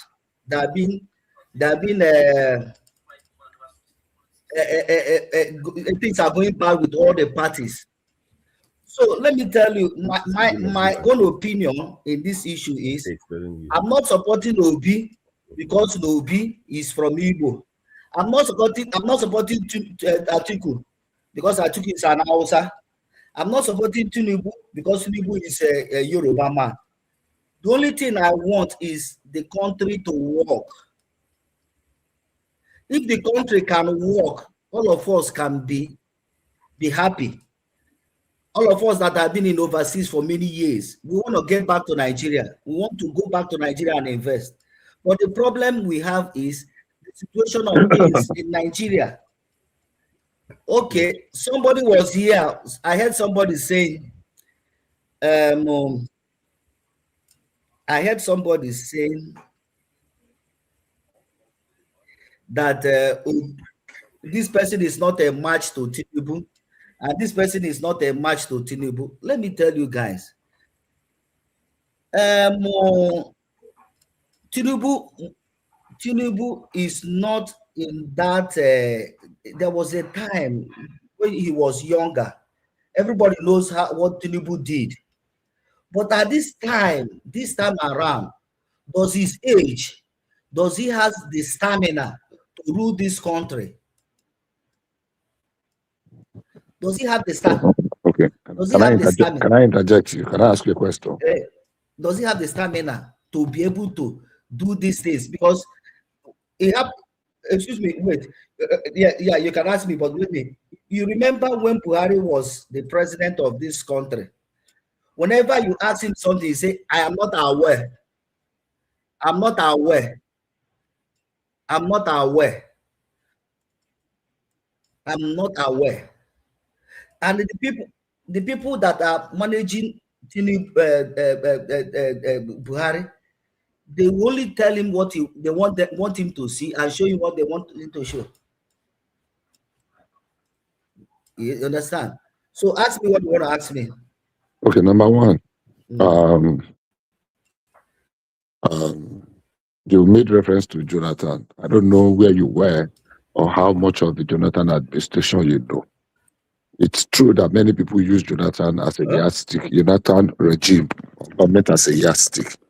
But let me remind you, Jonathan's government was a disaster economically. Forget all this rewriting of history that it took economy to $500 billion, whatever. By the time we break down the economic indices, right, in the dying days of Jonathan, Okonjo-Iweala came out to say they borrowed $890-something billion to pay, naira to pay salaries. We know how much money Jonathan inherited, and we know how he trickled everything away without a single major project to show about it. So when people talk about Jonathan's era, they were throwing money around and they were not building the future for Nigeria, it's a misnomer. So using Jonathan as a yardstick that prosperity was high under Jonathan, I think maybe we have short memory and we keep making reference to the period that it's just like yesterday. We remember it vividly. Jonathan regime was a disaster. We sold crude oil at about the highest ever. For almost how many years? 5 years. Crude oil did not fall below $100. He inherited a very healthy, excess crude account, a very huge foreign reserve, and we were doing almost 2.5 million barrels of crude oil per day. So please stop making reference to this, Jonathan. Secondly, Tinubu does not have energy or is old. He does not have stamina. I don't know how much stamina he needs to be able to run the country. We are not running marathon. It's not Rotimi Amici. He's not going to play squash. He has enough mental acuity to be able to dissect the problem of the state. And anybody, before the election, many economists say Nigerian economy was already a dead horse standing. Anybody that will inherit that economy will need to do a whole lot. Yes, Buhari failed, especially spectacularly in the second term, because, for whatever reason, he failed for people around him and crumbled the economy. But using Buhari to judge what Tinubu is doing, it might be very painful, and that is the truth. It has to be painful. But Tinubu had touched on all the necessary things to reawaken. Our economy was dead. You don't expect somebody that had cancer, stage 4 cancer, they had a successful surgery for that person to begin to play football the following day, or to begin to run marathon the following day. No, there is a recovery period. The president has said, look, everybody is seeing it.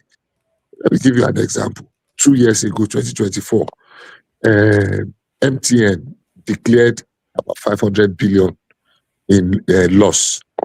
everybody was shouting, including Peter Obi. Oh, the following year, they declared over 500 billion in profit. This year, for the first quarter, for the first half of the year, MTN had, do you know how much they declared in profit this year? In just the first half of the year that ended in June, in trillions, their total revenue for the first quarter, for the first half of the year already exceeded 3 trillion. So it shows that something is beginning to work right. Are we there yet? I don't think so. Are we headed there? So now go back to that. I don't know what I mean. I don't want to go to Peter. Can I ask you a question? Can I ask you a question? Go ahead. Okay. You said during the Jonathan period, the economy was so bad. Yes, it was a disaster. It was a disaster. Yes. But that during that Jonathan period, that was when it was recorded that Nigeria was a fast-moving economy. What do you mean fast-moving economy? Our economy is growing. The fast-growing economy. So let me tell you what happened. I'll ask you a question. You ask me now. I want to answer the question now. So they rebased our economy. Does rebasing our economy means our economy was growing? The answer is no. Why would they say such thing? Why it is a lie? Do you know what rebasing the economy means? I don't know what it means, please, sir. Okay, so I just answered you that they rebased the economy. Now, we said, that we claimed that economy was growing. There was somebody that wrote an article in one of these international economic something that I read. Like it was what we recorded was a bubble, a jobless growth. We are saying the economy was growing, but it was not creating any job and it was not adding wealth. We were subsidizing, we were using every money to subsidize just to keep afloat. It's just like somebody that is hungry at home, but he can go and borrow a very good suit and a good car, go on an occasion, so everybody will see that he's looking fine, he dressed fine, even though the clothes are borrowed, the cars are borrowed, the shoes he's wearing. Okay, what is Tinubu doing now? From what you explained now, what is Tinubu doing? Sorry, resetting the dynamics of the economy. Bishop, is it not borrowing? Wait, doing now, everything to show us that hello, everything can is you guys working. hear me? Hello? Can you guys hear me? I'm hearing you. Yeah, we can hear you. Go ahead. The question that he asked about economic growth is not about the GDP now. That it was true that they said our economy was growing. I can't remember the percentage that time, but it was based only on because of the crude oil sales that we're having that time and because of the crude oil price. You understand? I thought it was a jobless growth. I answered that question. So, but what happened was that everything that the advantage that we're supposed to take that time in improving our economy and to even create job and even save for the rainy day or what people used to say, everything was squandered. Squandered? To the extent that before, in the last 2 years of his administration, Nigeria was even borrowing money to pay salary. Okay, let me give more figure to it. Sorry, I just want to quickly add this. When he took over, Nigeria have over 60 billion external reserve that Obasanjo gave to, can you meet him? That Obasanjo gave to him, Yaradua and what do you call it, and Jonathan. And we have 20 billion SS crude account. And when he came in, there's a lot, and we're also making a lot of money. We are making a kill over $130 per barrel. By the time he left the government, the SS crude account already wiped out. Our external reserve already gone low to about 24, 25 billion reserve. And then the money we're even make, there's no even visible development. They went to, the second Niger bridge, turned the soil around. They never built any second Niger bridge. Who did it for them? It's not Buhari later. So it was a wasted time. See, Remy, you can't blame some people for believing that during his own time it was better then than now. You know why? Because they were looting a lot of money, they were throwing money around. You understand? But what people don't realize that the consequence of that wastage, you understand, is part of what we are facing as hardship today. But people will not understand that. Please, I want to ask you people, what year did Buhari came into office? He came in 2015. Okay. In 2015, before he came off, we have 29.13 billion in our reserve. Do you know how much he met? He met times 2 of that. 65 billion, 60 something. You understand? Jonathan met times 2 of that, and he reduced it to that. So he didn't build on it. He didn't build on anything. You understand? You can imagine having almost $60 billion reserve, and somebody reduce it from that to 29. What can you say about that? You said that the person squandered the money. Yes, you are right to say he squandered the money. You know, but how much do we have now in our reserve? Can I ask you people, how much do we have in our reserve? We have 51 now. 51 billion. Yeah, 51 billion. Okay, because when Simba, you should tell him how much do we have before. Just wait now. Just don't worry. Okay, let's. You have 51 now. Okay, we have 51. But when Tinubu came in, what do we have? We have we have about 30. Was it 33 or so? 29 billion. 33 billion. 29 billion. It's not 29 or 33 billion, Oga. 29 billion. 39. 29. Okay. What I'm seeing in my fact here is 33 billion. Yeah, it's around 33, yes. So, and he has built it Hold on. There is an explanation to that 33 billion. Hold on, Bishop. There was an explanation. 1 minute, please. There's an explanation to that 33 billion. In my humble opinion, this is not even the debate because number one, forget about. Not that we are going to forget. It's not that it's an opportunity. Wait now, Ola. This person, is coming for the first time, and this is an opportunity. Even whatever misconception that he has, this is an opportunity to let him know if he doesn't know. And I think he's somebody that is ready to learn. Yeah, I want to engage. I want to engage you people. I want to talk. I want to listen to you people. And I think the right thing to do is to compare Jonathan and Buhari. If you compare Jonathan and Buhari, the economy was always going to be better under Jonathan than Buhari, no matter whether we look at it left or right. Now, people stood aggressively under Goodluck Jonathan. Then that stealing under Goodluck Jonathan became a child play under Buhari. So when you want to compare a thief to a thief, you will see a thief left by paying people and a thief just went away with money.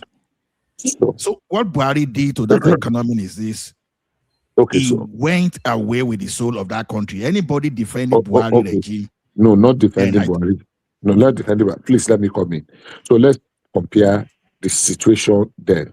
It's not even Bishop. The question he asked. Hold on. I will allow you to talk, Bishop. Just hold on for me. We are not doing comparison. It is not even asking for comparison. When he was talking, he was saying, and Bishop took him up. He was saying that it was rosy, everything. Jonathan economy was good, and so we are not making comparison here because I don't know why you want to talk us to Buhari. We are talking about Jonathan. We are not making comparison. When someone says something was rosy, you definitely, even if it's not stating it, it must be comparing to someone. You understand? We cannot be comparing two bad things now. Like, why are you saying this? How can I be comparing two bad things? Well, I don't know. I know your position about Buhari, but you cannot put two bad things together and be saying one is better. No, not even my. Let's even forget about position about Buhari. One thing is this. Simba, you cannot say these are two former presidents of Nigeria. You have to compare this regime to this regime. The same way you people compare state governors to other governor. Like if you come to Nigeria now, there's some governors you Buhari can is say. dead now. Buhari is no longer in power. So if you want to make comparison, Simba, you you can't be caught me. comparing Simba, you Buhari. caught me off. But Okay, sorry, You cut Bishop. me off. he was our Let me president. land my thought. He was our president for 8 years. Let me land my thoughts, please. So Was what I our wanted to president say for is 8 this. years. Let us assume, without conceding, Mm. that Jonathan still retained the election. I mean, he won the election in 2015, and Buhari did not come, and he continued to reign. And all the headwinds that met Buhari and met Jonathan. Let me mention two of the headwinds. We have two global recession. We have COVID. Oil crumbled from $143 per barrel to as low as $27. At $27 per barrel, we were not making any money. During It's just that Buhari, we were too. Sorry? during Buhari, right? During Buhari, Yeah. there were two global recession under Buhari. Even if it was Jonathan that had been there, with the wastage and the way our economy was when Buhari came, Bishop, don't nothing. forget about Niger Delta Avengers. And then, all of it, our oil production crumbled from 2.5 million barrels to 900,000 barrels. The price of crude oil from 143 at the highest under Jonathan came to as low as 27. We had a recession. Remember, Okonjo-Iweala came and addressed a press before they left that they were borrowing money to pay salaries, federal government salaries. 27 states or thereabouts could not. Sanusi said that any government that will come after them will suffer. 20-something states cannot pay state salaries. So even if it was Jonathan that was still president, we would have still gone into that recession. It is not rocket science. So some of these things, it's just that because we are very partisan when we are addressing them, everybody, if we can remove partisanship and address them very holistically, we will see nobody. And when you are saying that under Buhari, Bishop, we have 33 million. I still believe that if Jonathan won that election, in fact, his next 4 years will have it will be worse than that of Buhari. Of course, absolutely, I agree to that. Thank you. The only thing that can save us. Hold on. Let me just put this here. Agree to that anyway. Brother. Just hold on. The only thing that can save us probably might be all the oil production, because his people were hungry. Immediately they removed him in 2015 and they started blowing everywhere.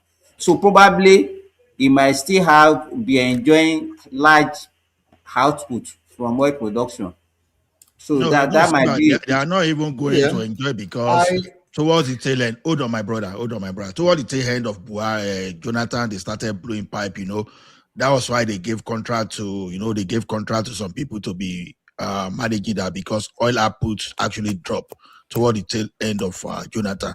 But Bishop, you are saying we should not be partisan, but honestly, sir, you've spent 95% of the time defending Buhari disastrous economic activities. You see one thing that Buhari did when he got to that place. The first thing was to target forest, because people like me, I had domiciliary account in Nigeria. You know what Buhari regime did? They stopped us from withdrawing. They said we should be. They were forcing us to sell to the bank. Whereas, is people, you understand, they were getting money at the subsidized rate, and they were turning into profit overnight in the exchange market. So the thing is this: the issue of Buhari is not even about all those recession we are talking about only. It is about the corruption in that government. And whether we like it or not today, can we say we cannot see all the grass cutter person? Can we talk? We cannot see what Balami alone acquired to himself. Can we say we can't see what the Mayfele did? You understand? Gradually, when you see all the cases of corruption under that government, you will see. Look at the fake airline we have. Look at the money budgeted there. So look at those people that try to get. So what are you trying now to mask the poor regime of Goodluck with Buhari?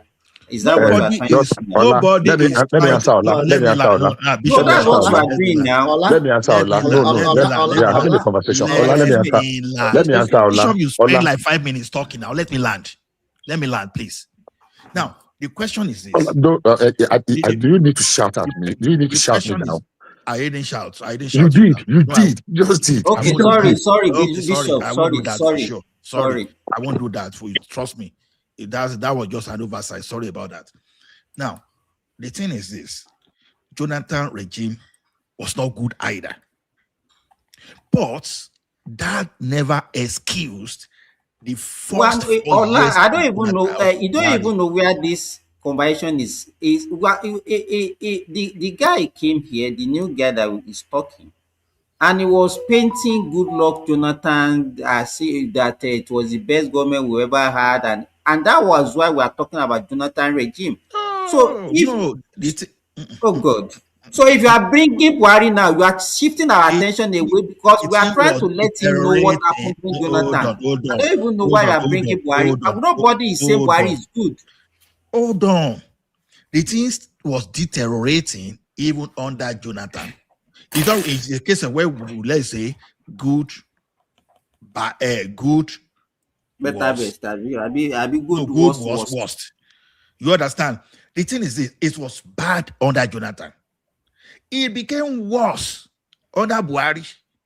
Now Tinubu now picking from that worst point is now rebuilding. That's what I'm saying. Let me ask you this question. Let me ask you this question. Is it possible for me, if let's say I'm your predecessor, you understand, you are taking over from me as president, can I create a worse economy for you so that whatever I have done, the effect would manifest during your own regime? No, you see. No, I'm asking, is it possible that whatever I have done, the manifestation will come during your own regime? Is it possible? I don't answer such kind of leading question because the way the way I look, because you are asking me a leading question to because that is what even before he left, people are already saying that the recklessness and the way he was handling the economy, the next regime will be the one that will face the problem. Wait now, listen to me. Now, Buhari handed over an economy that almost going bankrupt to Tinubu. Forget about those people playing politics with it. You were spending almost 100% to pay to service debt, and this guy came. He reversed that thing in just a month, not in years, in months. So the question is this: someone left you with a very bad economy, but from what the person that took over would do, you will see that this person is headed for the right direction. Forget about those people playing politics with Buhari. You understand? They can play Tinubu. They can play politics with Tinubu forever. But I'm not stupid to know that governors clear the areas of debt, state, pensions, the one that Obasanjo said that he finished the company that he didn't pay. They are paying the thing. Now, Obasanjo never recruited security personnel like this guy is doing. As a matter of fact, no regime since 1999 has ever recruited security personnel like Tinubu within 3 years. Now, look at the way excuse me, sir. How many personnel are you talking about he has recruited recently? Okay. He just said that they should recruit. Hold on. He just said they should recruit. Just hold on. I listen very well. I just told you now that Kogi State just commissioned another 1,000 forest guards today. Even Kwara State have 500 security guards. I was thinking you were talking about federal government. You are talking about state. Is it guy? Hold on. When I say that, you should understand the state that could not pay salary before, suddenly they could pay salary and they are now recruiting. Does that make sense? You understand? Because they are getting more money from subsidy. So who made it possible for them to get more money? Let me quickly add one information to this. Who made it possible? You continue. Do you know that today, 2 states in Nigeria, Yobe and Delta State, they are now totally debt free. They are not owing any dime. That's what we are saying. Now, and you are seeing a lot of old projects. Now, what I'm saying is this. Now, thing went bad under Jonathan. It went worse under Buhari. Now, Buhari left an economy that Peter Obi, for example, the like of Peter Obi, would have led into recession. I'm able to say that could be wrong. For that, I don't care whether this thing, because Obi will have gone. No, let's be realistic now. Even Anambra became very under Peter Obi, Anambra expressed the worst level of poverty.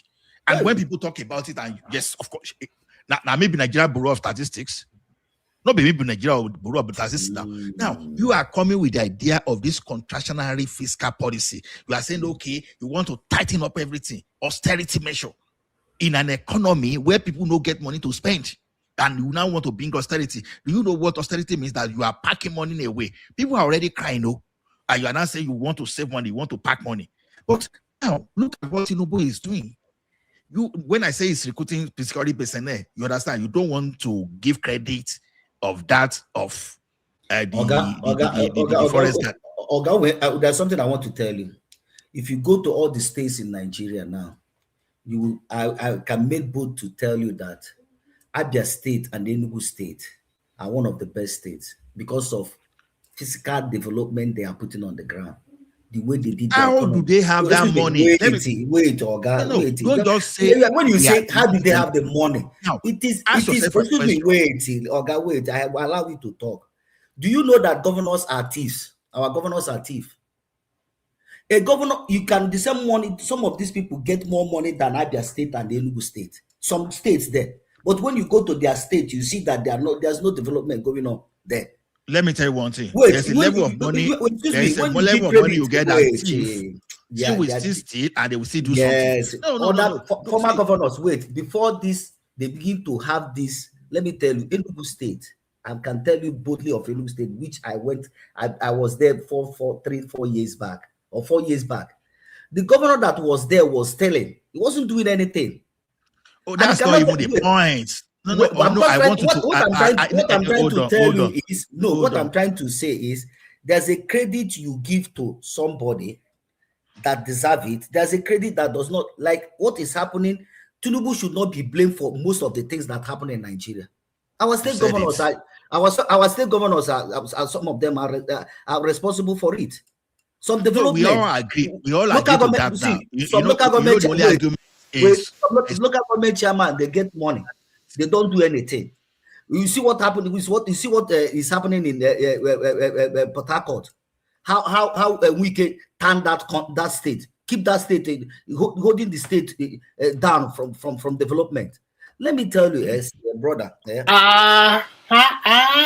Like I said, that commission project upon project in River State. Wait, brother, it's not building flight. Wait, I will tell you, I'm not lying. See, you're lying. Everybody knows. Wait, I'm saying these 3 years. These 3 years is a minister. The governor is not working. Is that the fault of a wicked? It is fault of wicked. Hold on, Mr. No, you can't say that. The governor is idle. How can the governor be idle while Wike is holding his House of Assembly members from signing the budget for him? You are saying he's idle. Let me tell you something. Bros, I want us to this. I don't want us to be when you speak. Hold on. I'm speaking. When I finish speaking, you speak. Let me tell you. We are not everybody is seeing, we are all matured, and everybody know where he gets his news from. The past 3 years in River State, there's no development going on. Whether you want to defend it, say it, or you don't want to say it, forget about it. We can know what he's doing, and everyone know that we can head the country down. The state now. Simba, please, can you, when you are ready, give me 2 minutes, please. Let me finish. Let Bishop talk. We don't have time. Hold on. We can so what I'm trying to say is, some states governors are responsible of the things that is happening in their state. We all agree. But telling me, see, see, telling me you that said it. You said it. Hold on, yes, hold on. You wait, said it. You I said want it. to Let say Bishop that. speak now. No, Remy, hold on. Let Bishop speak now. I'm trying to speak. You Okay, guys are very, stopping me. very quickly, What I'm please. trying to I just say want to is, correct. Hold on, We please. already Let me understand you. You continue. don't need to be let me repeating correct yourself. you. Let me just put in two things. Number one, it is not Kogi State that is recruiting the forest guard. All the forest guard initiative is the federal government initiative. Federal government gives approval for them to recruit because federal government is going to pay them. Just to put that record straight, it's not Kogi State that is going to pay. That is okay. those ones. Number two, correction. Under Jonathan, the singular act of Jonathan calling Buhari to concede that election changed a lot of things. Otherwise, a lot of people would have gone to jail under Jonathan. A lot of them, including Madam Pesci, Jonathan's wife. Many things were handled, very maturely because of that singular act of Jonathan calling President Buhari to congratulate him and concede. And when people were pushing him to go to court, Orubebe and the rest, and he said no, because it was bad under Buhari, the way we were seeing. But honestly, it was as bad. The only thing is that, except for Desiani and Dasuki, Buhari did not look back because many of those things would have dragged Jonathan's wife and would have affected Jonathan. So they let a lot of sleeping dogs lie in that area. Finally, the issue of $33 billion. Remember, there was a $7 billion. When there's this, what they call it. There's a term they use for the money that was actually spendable. There was a $7 billion we were owing airlines. $7 billion, and it is their money that we have collected. We are supposed to remit back to them in dollars that we could not. That Tinubu. It's not 7 billion, it's 7 million, not $7 billion. $7 billion. What are you talking about? No. It's not billion. What is Simba is talking about? Is it $7 million? Are you on something? 7 billion naira, something like that. I have the fact. I can send it to you. Once it's on No, dollar, not in naira. $7 billion was what was owing in outstanding to airlines that we were supposed to remit. We were talking of $7 million. That's correct. That's correct. Yeah. So if we deduct that $7 billion from what we said was left, the actual liquidity that was left was less than $4 billion. So let us go into that one. So this order of the talking 30 billion is just, but just to put the record straight, the National Guard, the Forest Guard is not by Kogi State, it's federal government. Thank you. Okay, quickly, So, I want to respond. Remy, Let me quickly say this. Just 1 minute. I want to respond to the guy talking about Wiki. Fubara is. Let's stay Wiki. Let's stay on this security. I just now. want Why to do you want to speak about Wiki? Let's speak about the economy. On Fubara, just for 1 minute, and then you continue to whatever you want to say. Fubara is the executive governor of River State. Money is being directly allocated to him. Nobody stopped Fubara when he demolished everything demolished in River State. Nobody stopped him from embarking on road construction, everything he has to do. He does not even listen to the House of Representatives. He's just doling money out however he likes. Bros, we are saying the wrong thing. What you are saying is wrong. You are saying wrong. Okay, Remy. What you are saying is wrong. A governor cannot just go spending money without the approval of the House of Assembly. Does he have they started fighting from day one. Let me ask you a simple question. Ask me a simple question. Did Fubara present the budget to the 24 rep member, state assembly member, duly elected by the Rivers people? Did they present any budget to them? Which year? Two years of his life. What are you not saying? Are they fighting? I asked you a question. I asked you, and then I answered you a question that they did not sit for him to present it to them. So all the money that Fubara spent that 2 years, how did he spend it? Was it that is what we are saying, that he was not spending money? How? He was not spending money. So can I ask you? He was not spending money. My brother, the focus is on the presidency, because the reason is this: all this graduate that have been framing, fabricating nonsense against the president just because they are just okay to have their people there. The thing is, okay, look at what all those crooks are doing now. All of a sudden, they are trying to force Jonathan to take over power. What do you think they're trying to do? Because Tinubu is sending these people out of their jail. You can call Tinubu corrupt, good for you. I don't care. I know that political leaders across the world, except the one that can be bold, may come use Sango to swear, may thunder, fire, such kind of this thing. The corruption is generally a prevalence in politics. But the thing is this: stop looking for that person that talk that, oh, I'm honest. No such thing in politics. Oh, I'm prudent. No such thing in politics. What you want in politics is competence. And that's exactly what this guy is doing. Now, when people call Jonathan clueless, even the Baba, the grandfather of cluelessness, was Buhari. The only clueful in quotation since 1999, I think, is Obasanjo, apart from Tinubu, and Obasanjo too missed the road at a particular point. So we talk, but that's not the thing. Now, for someone to come, you eliminated the debt owed to airline. Are people really realizing the jobs saved from that alone? Are people realizing the kind of economic activities those who that provide like aviation, gas, all those stuff? This guy, now people are saying this guy is not doing anything just because some crooks just feel comfortable by having their people there with a graduate mind. Now, I see some kind of stupid guy that is presenting the information. Is talking about 1.5 million students, and then how many students do we have totally? That's the kind of people that they cannot use their brain.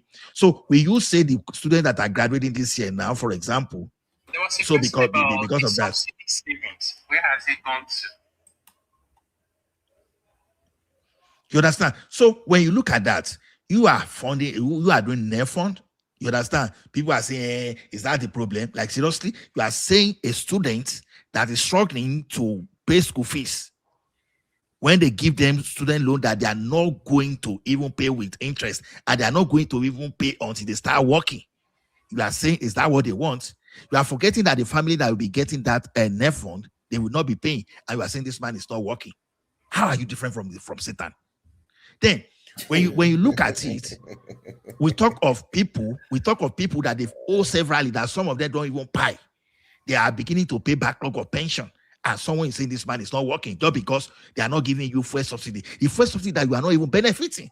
People don't even know that fuel subsidy Nigerians are not benefiting. They are just deceiving you. How do we even explain this thing? Okay, look at it. You say you are getting fuel subsidy. Your children were not able to school. They were not able to pay school fees. They were dropping. Now, go and look at those people that are even benefiting from their fund mostly. They are from the northern part of the country. I tell you, their leaders will not use that money. They would rather use the money to sponsor bandits, commander, to hatch. Now, they are getting that money now. The like of Malami now will not have access to see that kind of money.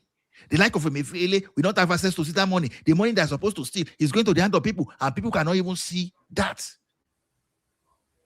I don't get my people. Then you remove subsidy. What do you think is going to happen to the oil and gas industry? You understand? Okay, let me give you an example. When NITEL was still the one, people may not even understand the concept of subsidy. NITEL was heavily subsidized. Well, who were those people using NITEL? The big men, not even the common people. And what's the total employment, both direct and indirect, within the telecom industry that time? About 15,000. Now, when you look at telecommunication industry now, can you sincerely quantify what it is? You will see over 500,000, because number one, you see all these internet service providers. You see some people using the same thing to power their business. You see some people doing card. You see some people repairing phone at Computer Village. Whereas during that time, it was NITEL that would do everything. And you see, so now this is a exact situation that is going to happen in oil and gas over time. The job you are taking, the job you are giving to European people, assuming, okay, let me give you an example of what people are missing there. If you are having about 10,000 people working in oil and gas with the arrangement of subsidy, you are about to have about 600,000 to 1 million that will be impacted directly and indirectly. Now we are in Nigeria whereby we have multiple. We keep giving back, like like when someone is running piggery, giving back anyhow. Yes, God will take care of them. God will take care of them, and some of them become bandits. You need some kind of policy to sustain such kind of your lifestyle. And this oil and gas, by the time you start developing, is going to escalate. It's going to have massive impact everywhere. You are not seeing that. You are seeing multiple roads. Baba was making an example here the other time. How much some kind of labor earn daily.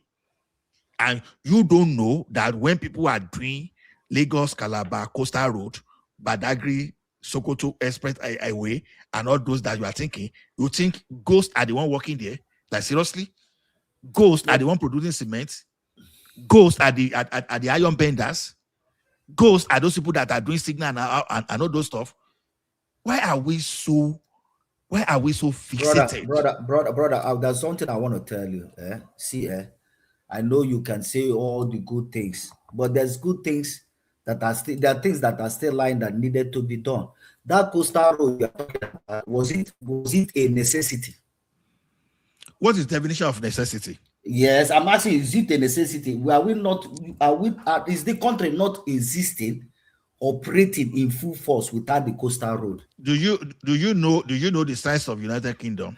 Bros, have you had the opportunity to visit? Was the second Niger bridge a necessity? Wait, second Niger bridge is a necessity. Was there no an existing bridge there then? Yes, it's an existing bridge, but in terms of it is overlabored, even up to today, it is still overlabored. So Lagos about expressway is not overloaded. Wait. The road is not overloaded. Wait, let me finish. Then when I finish, you come in. I am talking, please. Do you know that if you go to any federal hospital, in Nigeria, you will cry? Okay. Do you know that? The hospitals. No, sorry. What kind of question is that? That if you go to federal hospital with cry, what will make you cry when you get? What you cry? There's nothing working there. There's nothing working there. How do you know that? Wait. What I'm talking about is UNT. I've been to UNTH Enugu. Hey, so if you have been to UNT, does that represent it now? You said if you go to any, you've been to one, and you are using that one to generalize. I have been to Enugu. I have been to the one in Delta State. I've been to those two. There is no federal teaching hospital. There is no federal. Wait, there is no federal teaching hospital in Delta State. Not Delta. I said Delta. Rivers. There is no federal teaching hospital. Okay, there's no federal hospital in Port Harcourt. Wait, you know, when you want to, it's not good because if I didn't say that, you won't retrieve it. That is not Delta now. You are not. It's not Delta. It's River State. What are you doing? What took you to all this hospital? What took you there? What took me to the? He's saying Lagos, Calabar is not necessity. Now, my brother, hold on. Let me tell you something. Mm-hmm. You can walk and chew gum at the same time. Now, Nigeria needs job. Nigeria, they need jobs, mm-hmm. Right? Mm-hmm. You have to do something to create jobs. If you don't know. Now, repairing hospital, now as it is, they are repairing hospital, but I'm just saying, let's assume that they are not repairing according to you. You understand? Now, if you are repairing hospital now, it's not going to create a number of jobs that's doing infrastructure projects like road, airports, and the current seaports. You know, they've approved some seaport now to be done like almost every region that have seaport except where there's no seaport. You see, now what I want you to know is this: you say it's road a necessity. When you look at it from social infrastructure, creating job, creating opportunity for people, you say you want to lift several people out of poverty. You understand? why hospital matters, because it's going to give good health to those people that will work. But the way to create millions of jobs is to have such infrastructure projects.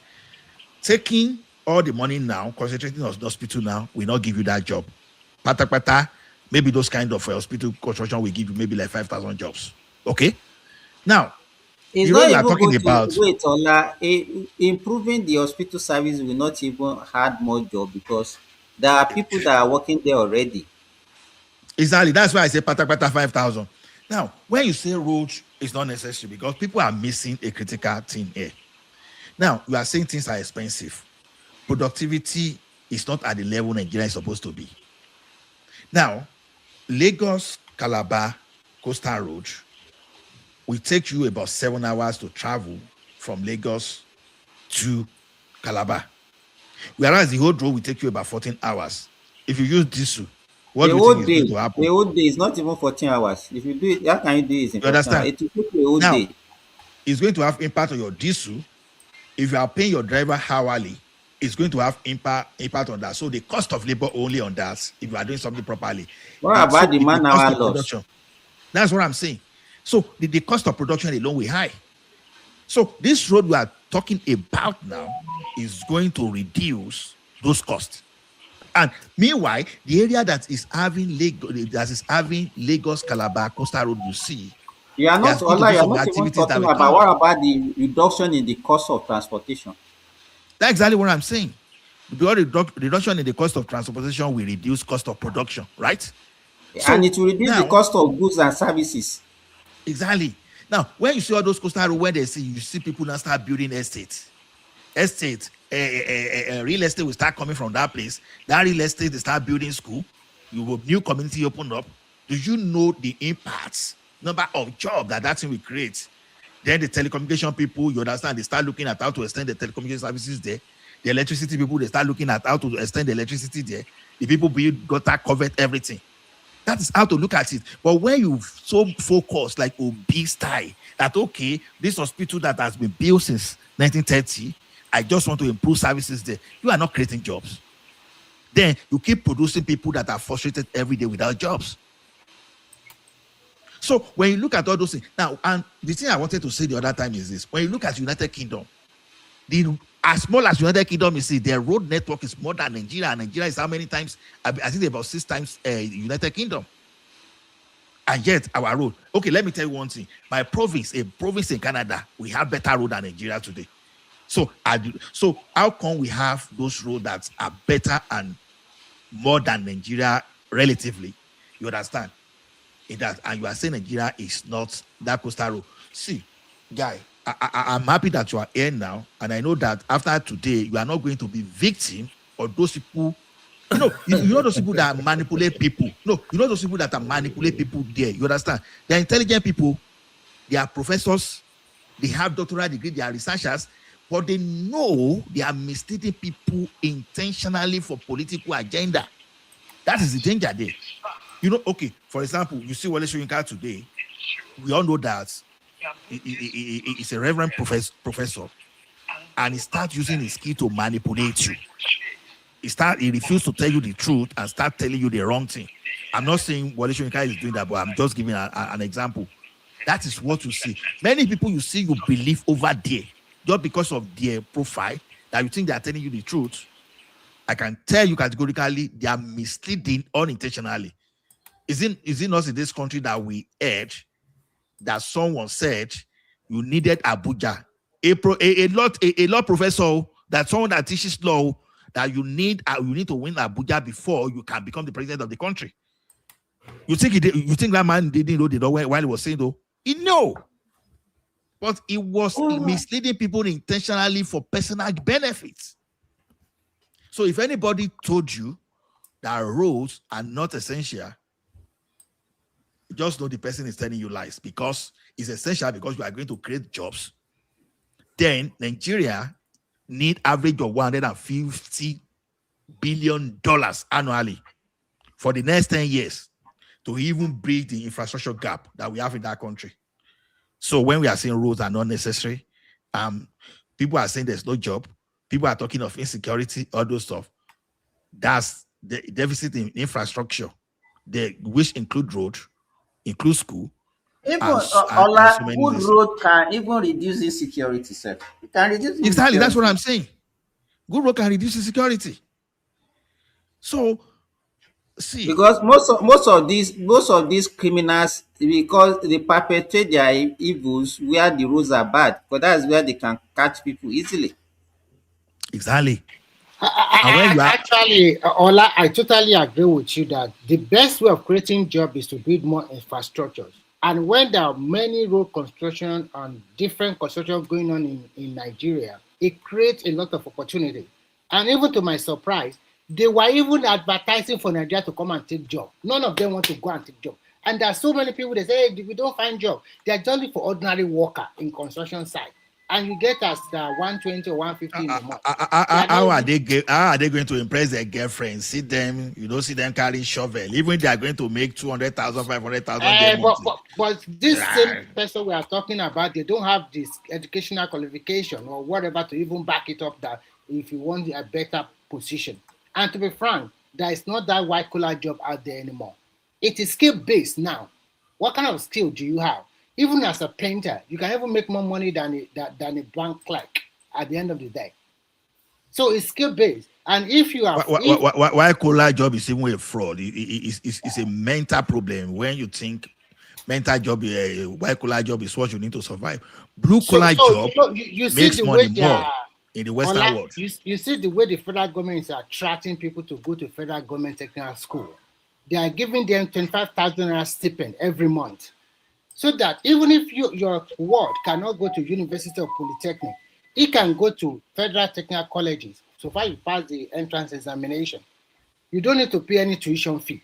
And they also give you monthly stipend, 25,000 in a month. What do you expect? This is a start. Maybe if the economy of Nigeria improves. You see the thing that the thing that pains me. Let me give you some breakdown. I might not even be able to give you everything. Now, since this man are coming, you understand. You approve constabulary recruitment, you understand, 50,000, but already they've passed out 20,000 already, and all the remaining are ongoing. Do you know what it means to employ 20,000 in the police only? Then yes, so now we know that forest guards. Is it later? This year they are trading 50,000. 50,000. No, I mean the one that have been passed out already. You know, they will be trading them in batch. Now, in this country, you understand, we have 7,000 forest guards. Now, they've just added another 1,500 now, making 8,500. And someone is still saying, the man is not working. What are they doing with this thing? Now, are we stopping at that? Then, the military, you understand? I think I don't know the number, but pardon me, anybody can correct me. Now, I think they said about 14,000 are ready for deployment now. Now, when you add 14,000 to the figure that I've mentioned already, and someone is still asking questions, now, someone should please tell me who, since 1999, has employed up to this number of security districts. I'm not talking of civil defense. Nobody. Now, we are still not talking about the one employed by the states on their own.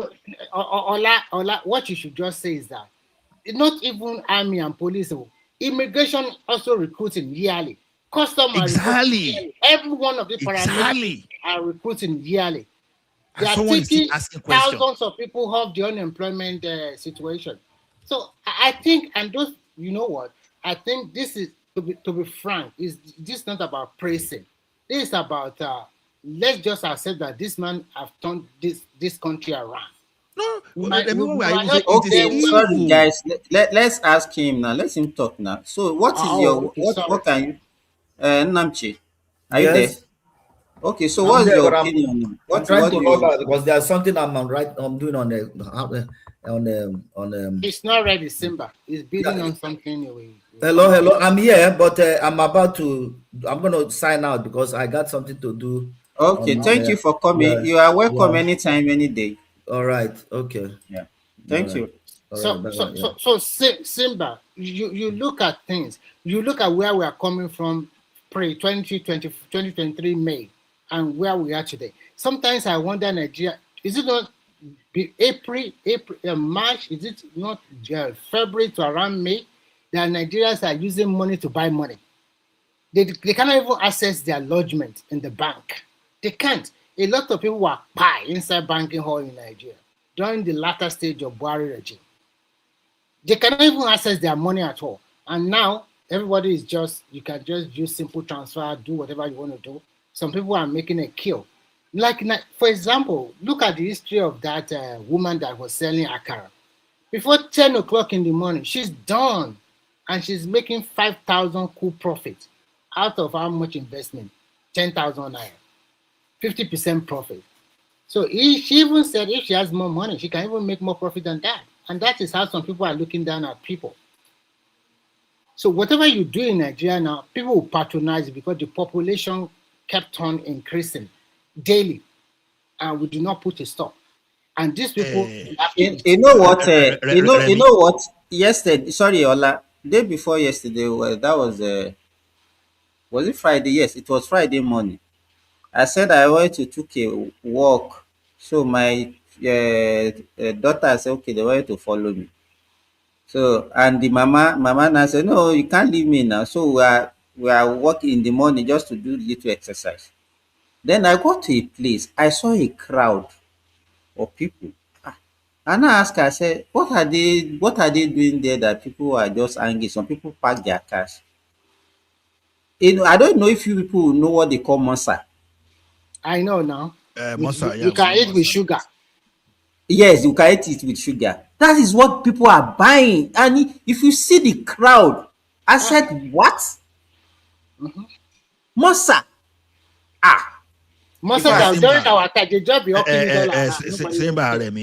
do you know what annoys me mostly? And I see some people, honestly, if many Nigerians, commentators and all these political, social media activists, if they compete with Satan, they will overthrow Satan. No, honestly.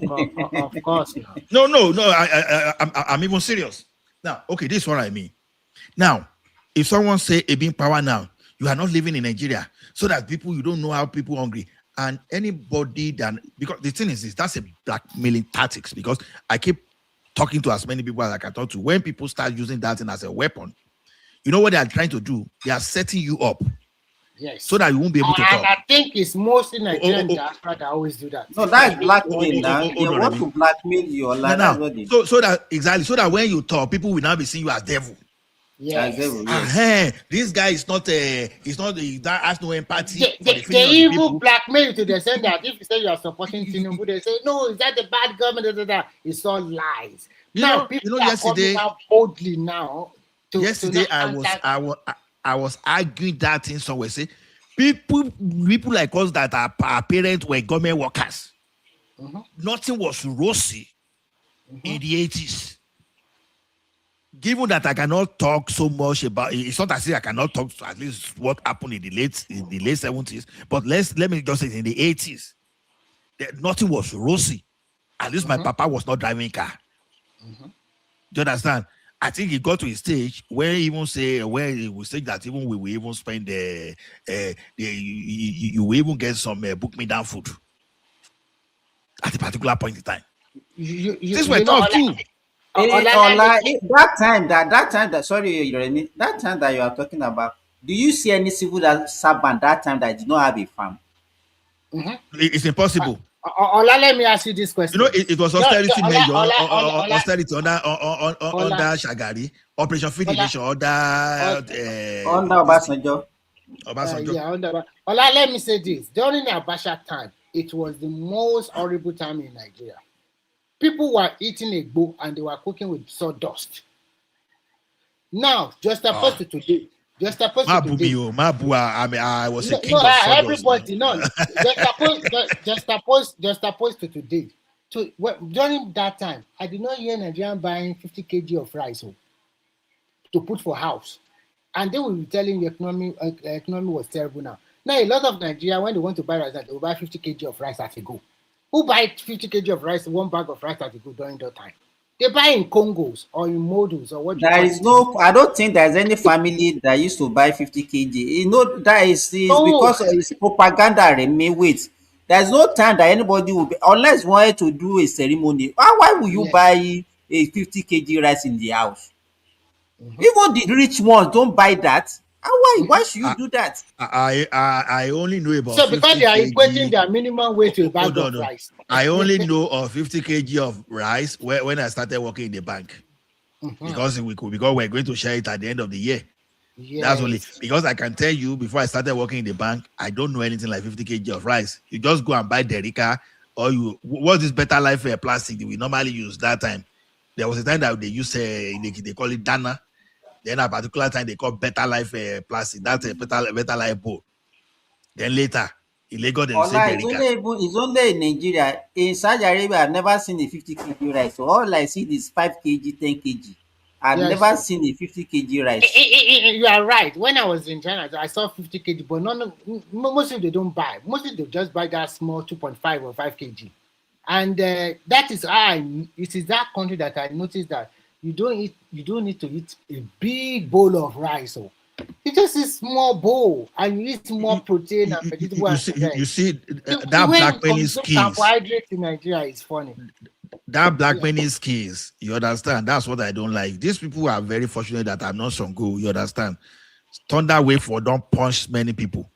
Because you will know within yourself that when they want to shut people, they say, people are paying, you are talking like this. They are doing, you understand? Just to shut you up. And if you don't get that mind, these people, they will successfully blackmail you into staying mute. Another thing I say about Nigeria, the Nigerians are angry. Do you know that in the last few weeks, let's say 2 or 2.5 weeks, can you see the rate Nigerian security, army, police, they are arresting bandits, buying terrorists? An average Nigeria, we are not pressing these people. They are in the front line fighting for us, and they were successful every day. Scouts, they were releasing kidnapped people every day. You cannot see them on our TV. If Nigeria, let me tell you, if the Nigeria, let me tell you, Nigerians are the one actually giving more power to the terrorists that are terrorizing us, because they help them in their propaganda. They help them to feel like they are winning. You understand? But they don't appreciate what our gallant military men are doing.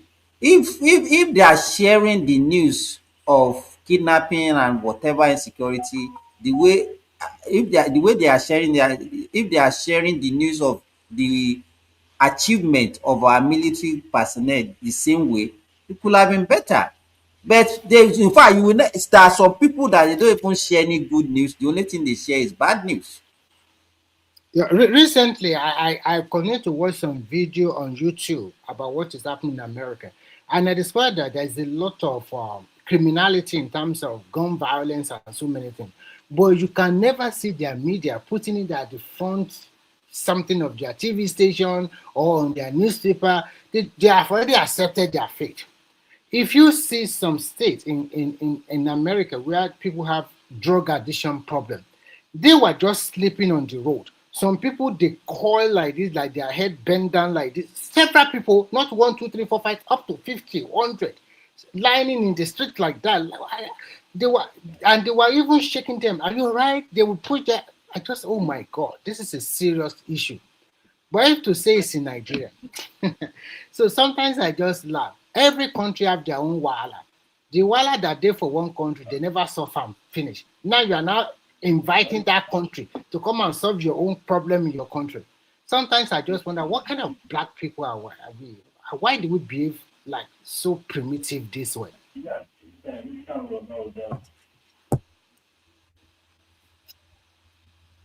Listen.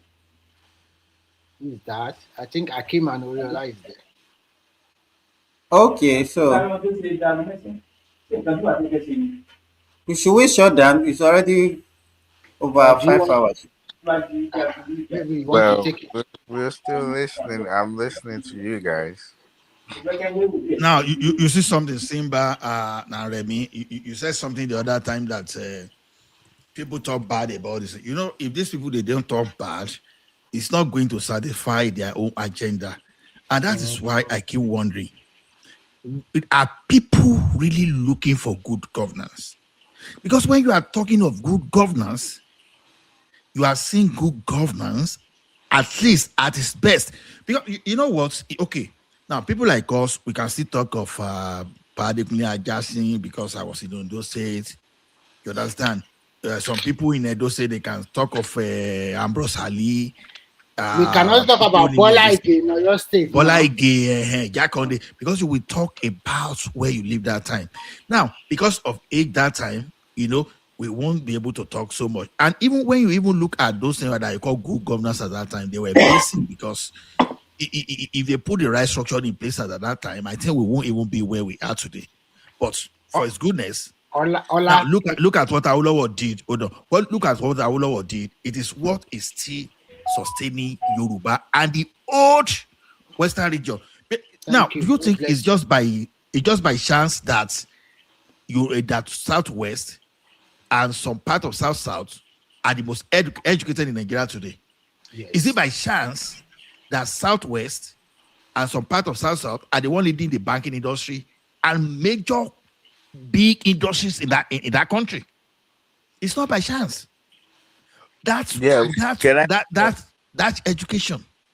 That free education that we just look. We are still having the legacy today. Now, when people now start talking of Obi, yes, he saved money, he left money in this thing, he did school. I ask people, what's the impact of that school, of that you came first in WAEC and NECO? At least this is 10 years after. More than 10 years after. What's the impact? Now, Joro now. Yeah, but that's been debunked. But what I would like to say is this: one of the problems that we're having now is that a lot of things cannot be quantified. And I know, like you guys who were speaking to, like the roads that the guy mentioned, that why they building roads. Yeah, of course, they need to put infrastructure, especially now that we need jobs. But the question is this: can you quantify the jobs that is being produced based on the numbers of projects that's going on? Can we quantify, put numbers on that? And can we also I think we cannot, but we can put a rough figure. Well, we can. That shouldn't be the case. Who the person that I think we should blame is, who is that guy? The head of no, the head of civil service. I forget the name. Secretary to the federal government. No, not him. This guy that's the head of the employers in Nigeria. What's the Nigerian Bureau Statistics? No. Oshomole? Oshomole used to be the head, but before he became governor. Okay, the president of Nigerian Labour Congress. Those one are just political. Yeah, that's he won't do that one.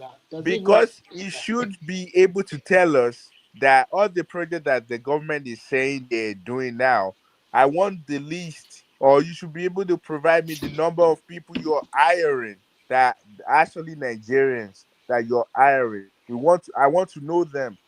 So when they quantify those jobs, then we know how many Nigerians are getting jobs in that thing. So, like right now, Lagos Calabar Road, how many Nigerians are hired?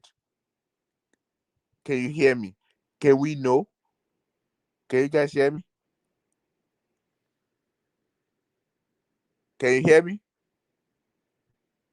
We can hear you. We can hear you. Oh yeah. Like Lagos Calabar Road, can we tell? We know who's this guy that is doing the project? One of the companies that is doing the project. They should be able to provide the government, especially the Labour Congress, the list of the people they hired for that particular job. Go to Sokoto Badagry Road. Ask. We want to know how many people, Nigerians, you hired. Give us the list. Oriola, the labor, you know that the labor in Nigeria is partisan. Are they really interested in such things? Because if they are doing that's what they should be doing. It doesn't matter who is in charge. But you are forgetting that Nigerian Labour Congress is the owner of Labour Party. I hear you, but don't, like countries that I know, like the country I live in, we know how many people they hire and fired every month. But if they are doing that, they will know that it's as if it's to the benefit of the ruling party now. Oh, I understand. So, don't you think it's our as a citizen of that country to be able to fight for that we should be able to know monthly how many? If you're saying you have this job or you are creating this job, we want to know who is getting those jobs, because like everybody always, like I've heard people say that people from the our neighboring countries, they're coming in and getting some of those jobs. So we have to make sure that, because these people saying Nigeria saying they're hungry, and the amount of projects that's ongoing, I was expecting that a lot of people should be having job. They shouldn't. For example, Lagos Calabar Road. You know how many people they will hire for those jobs, from bricklayer to weather to engineers to, do you at least Oriola, even if you employ all of them, Aisha used to fool. We say come online and we say we are hungry. Yeah, Ameshi, we say come, because yeah, the question is this: who are those does people that now mean that weaponizing? No. I know you are making valid points. So I'm not even disputing your fact. You are making valid points. You understand? I totally agree with you. But you will know that it's impossible to be doing all those projects. I will be saying we are not creating jobs. Do you know the tonnage of cement being consumed only? Do you know the tonnage of ions being used on those roads? Do you know I don't even know why. I know, apart from, because people are fixated on Lagos, Calabar, and then this Sokoto, Badagry, whatever. In the southwest alone, the one that I'm aware, there's so many. I can hear you. Ibadan, Ife is also under construction, and it's also concrete. Oyo, Ogbomoso is under construction, and then this Shagamu, Benin is also under construction. I'm aware of that. I'm talking about the one I know in the southwest, though, that I've seen. You understand? So talk less of when you now go to every other region. Because one of the arguments is that, oh, why are you doing this when the inner roads are bad? They're also fixing the inner roads. Let me even tell you, there are over 2,600 ongoing road projects. Go and you understand in Nigeria today. Okay, so who they hire for those jobs? I mean, Nigeria is trying. No, they are Nigerians, so they are not Nigerians. Exactly. They are Americans. and Beniners. They are Americans. That's just one area, and that's just road only. We're not talking about other aspects of other jobs. Oriola, are you saying you are not part of those people working on those projects? I think so. Because I'm not starving. It looks like I'm one of those people that's taking. People are taking people like Aisha Yusufus that are looking for their own career. But see, what the mistake Nigerians are making is this: when you see a social media influencer that is siding a party, you have to be very careful. No matter what you do, okay, Showore now, funny enough, Showore is one of those people I like, but when it's come to politics, I don't agree with him at all. Because his own style approach is totalitarian. It's absolutism. You absolute. You understand? And things don't work that way. I think his trust level is very low.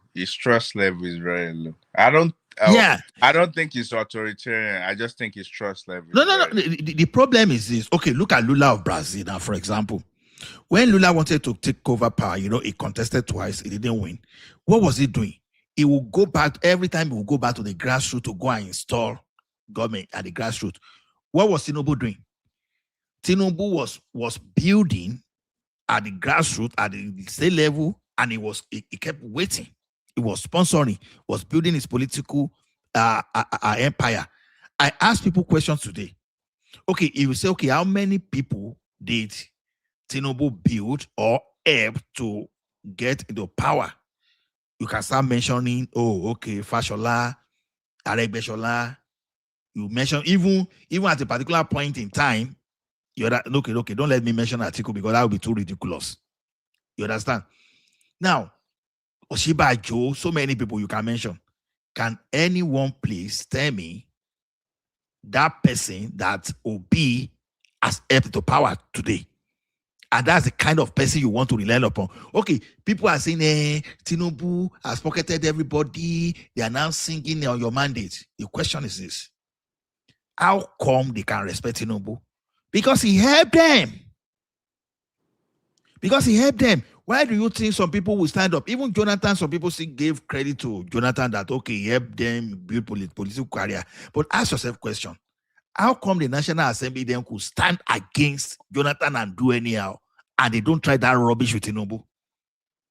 Because some of them you see there, he helped them to become something. And people are not looking. And there's one tree, and there's one tree on the highland that is telling you that he is omniscient, omnipotent, and omniscience. That he has 4 years to turn Nigeria to both Dubai and Qatar together. That boy is playing politics now. We know. And that is what we don't want people to fall victim. You know, that's how they repackage Buhari for us. Even when people lone voice like us were shouting, nobody listened to us because everybody was focused. Because, like you say, Jonathan was not necessarily good, but Buhari was worse.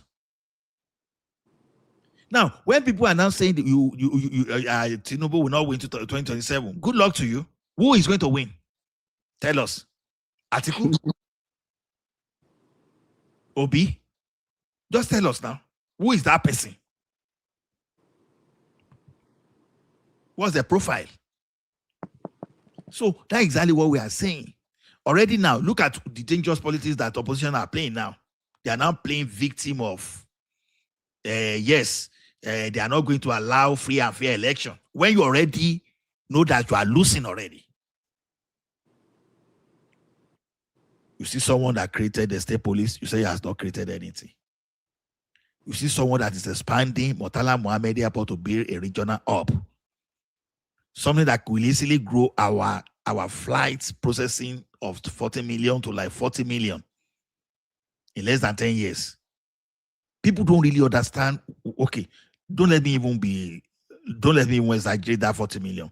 Let's assume that we even move our the process at Lagos Airport to Murtala Mohammed Airport to like 25 million in a year. People seem not to understand the economic value of processing, of doubling the number of passengers you are processing through your airport.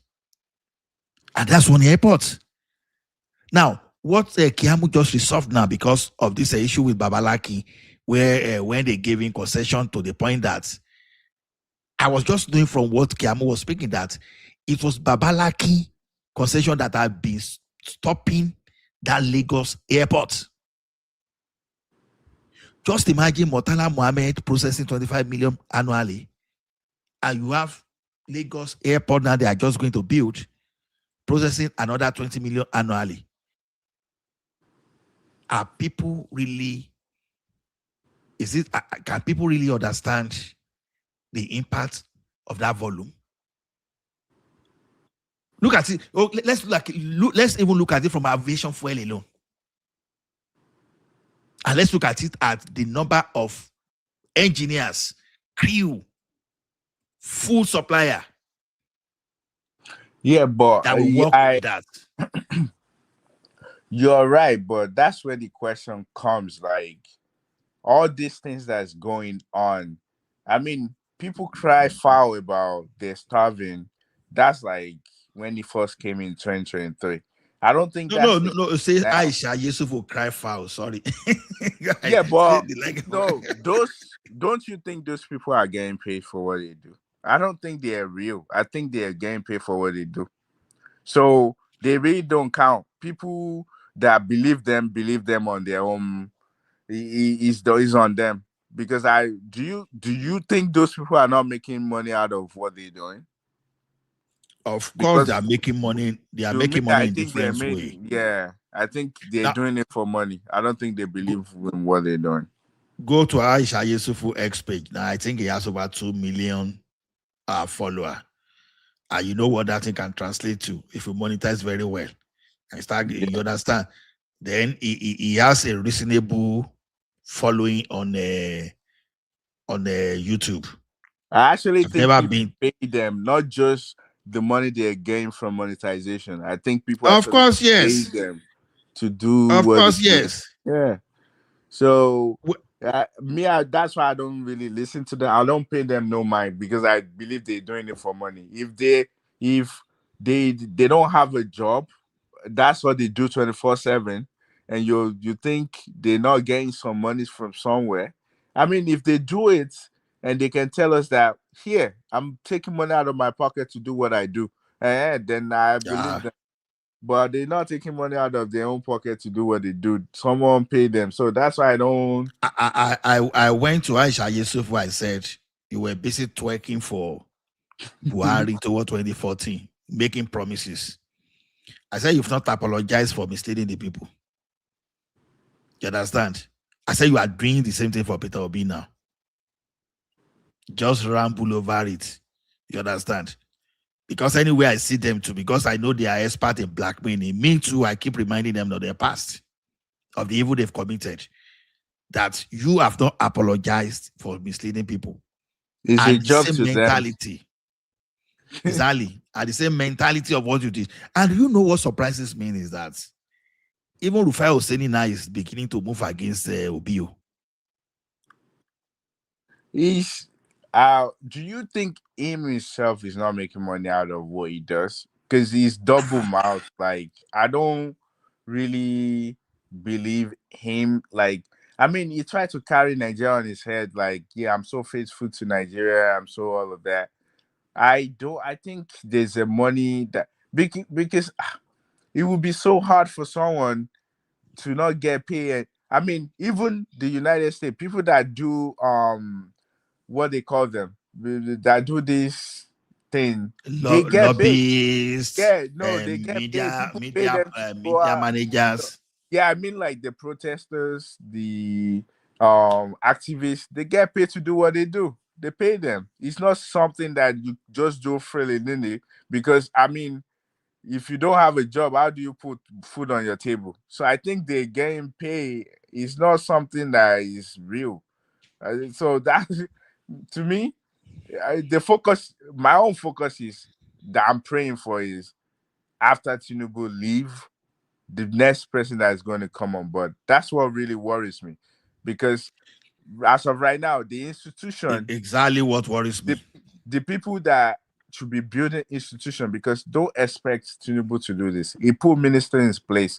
Those ministers should be building the institutions. They should be, and I'll give you a great example. Like right now, if you don't want fraud in schools, make sure that people can clock in and clock out. Make sure there is what they call it at the end of the year. There's assessments. You can assess what you do as a professional. If you're doing well, then you get bonus.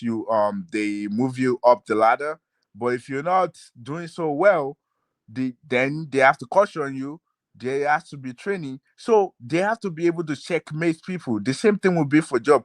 Because if you can clock in into a job and you clock out, there's no way, and there's camera everywhere as well. But there's no way that you will report to work at 12 p.m. and leave at 2 p.m. Or you won't show up at work at all, because the only way you can get paid is to make sure that you clock in and you clock out. That's number one. And if you're doing assessments, it means that you're doing some projects, and there's no way a director at the end of the year would do assessments, would not. Olola, you see how projects are being managed in that country today, because what I want Tinubu to do. Just give me a minute. Let me just round this up. Just a minute. Okay. What Tinubu is doing now is this: if he can please finish it before the end of his term, any enterprise under government, pull it to the private. Let government state with regulatory and collect tax only. For that place, people go fight finish. Now, that's one thing. That's the police may do them.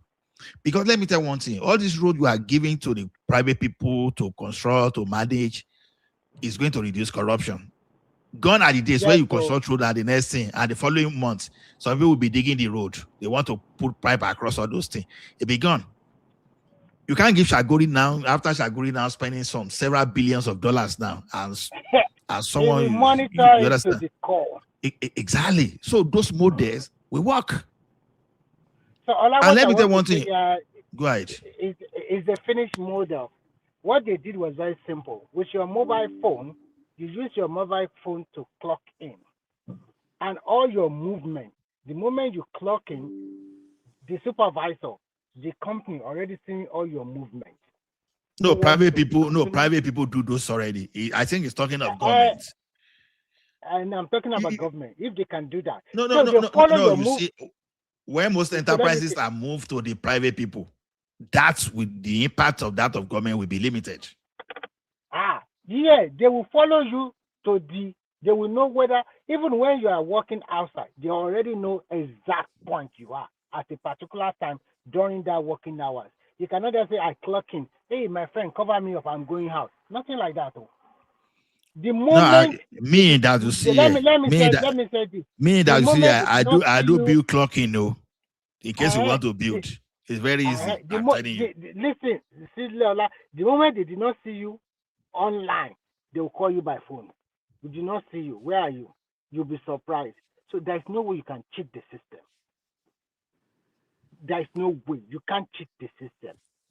So like now, if you are on a Microsoft M365 platform now, for example, Power Platform, I can build you clocking register that we have database. Anywhere you clock in is going to capture you. If you don't have all those things, I can still build for you using some Python framework. All those things are very easy to build. You'll be shocked that what you need to build some of these we are talking about, in some cases, are not even up to 3,000 lines of code. Some are just like local, like Power Platform I just mentioned. You can do Power Apps. You understand? You can just do Power Apps. So all those things, I know the private people, they put it there. If you have Ceridian clocking devices, you can use that. If you want to use your mobile phone, once you enable the GPS, you understand, services, anywhere you are when you log in. If you are in Akure and you lie that you're in the office, you're going to capture your location. But it's not as cheap like you're saying it, because it's not as what? It's not as cheap like you're saying it, because if you have to host, you have to put everything on the server. Remember, they have to be paying to do all of those things.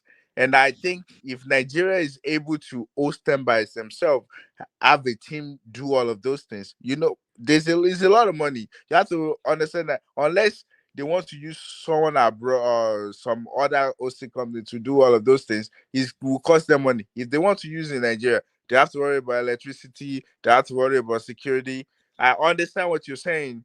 It's easy for you or some people with expertise like you to carry it out. But now remember, management and maintenance will fall in place as well. They need someone to be able to do that.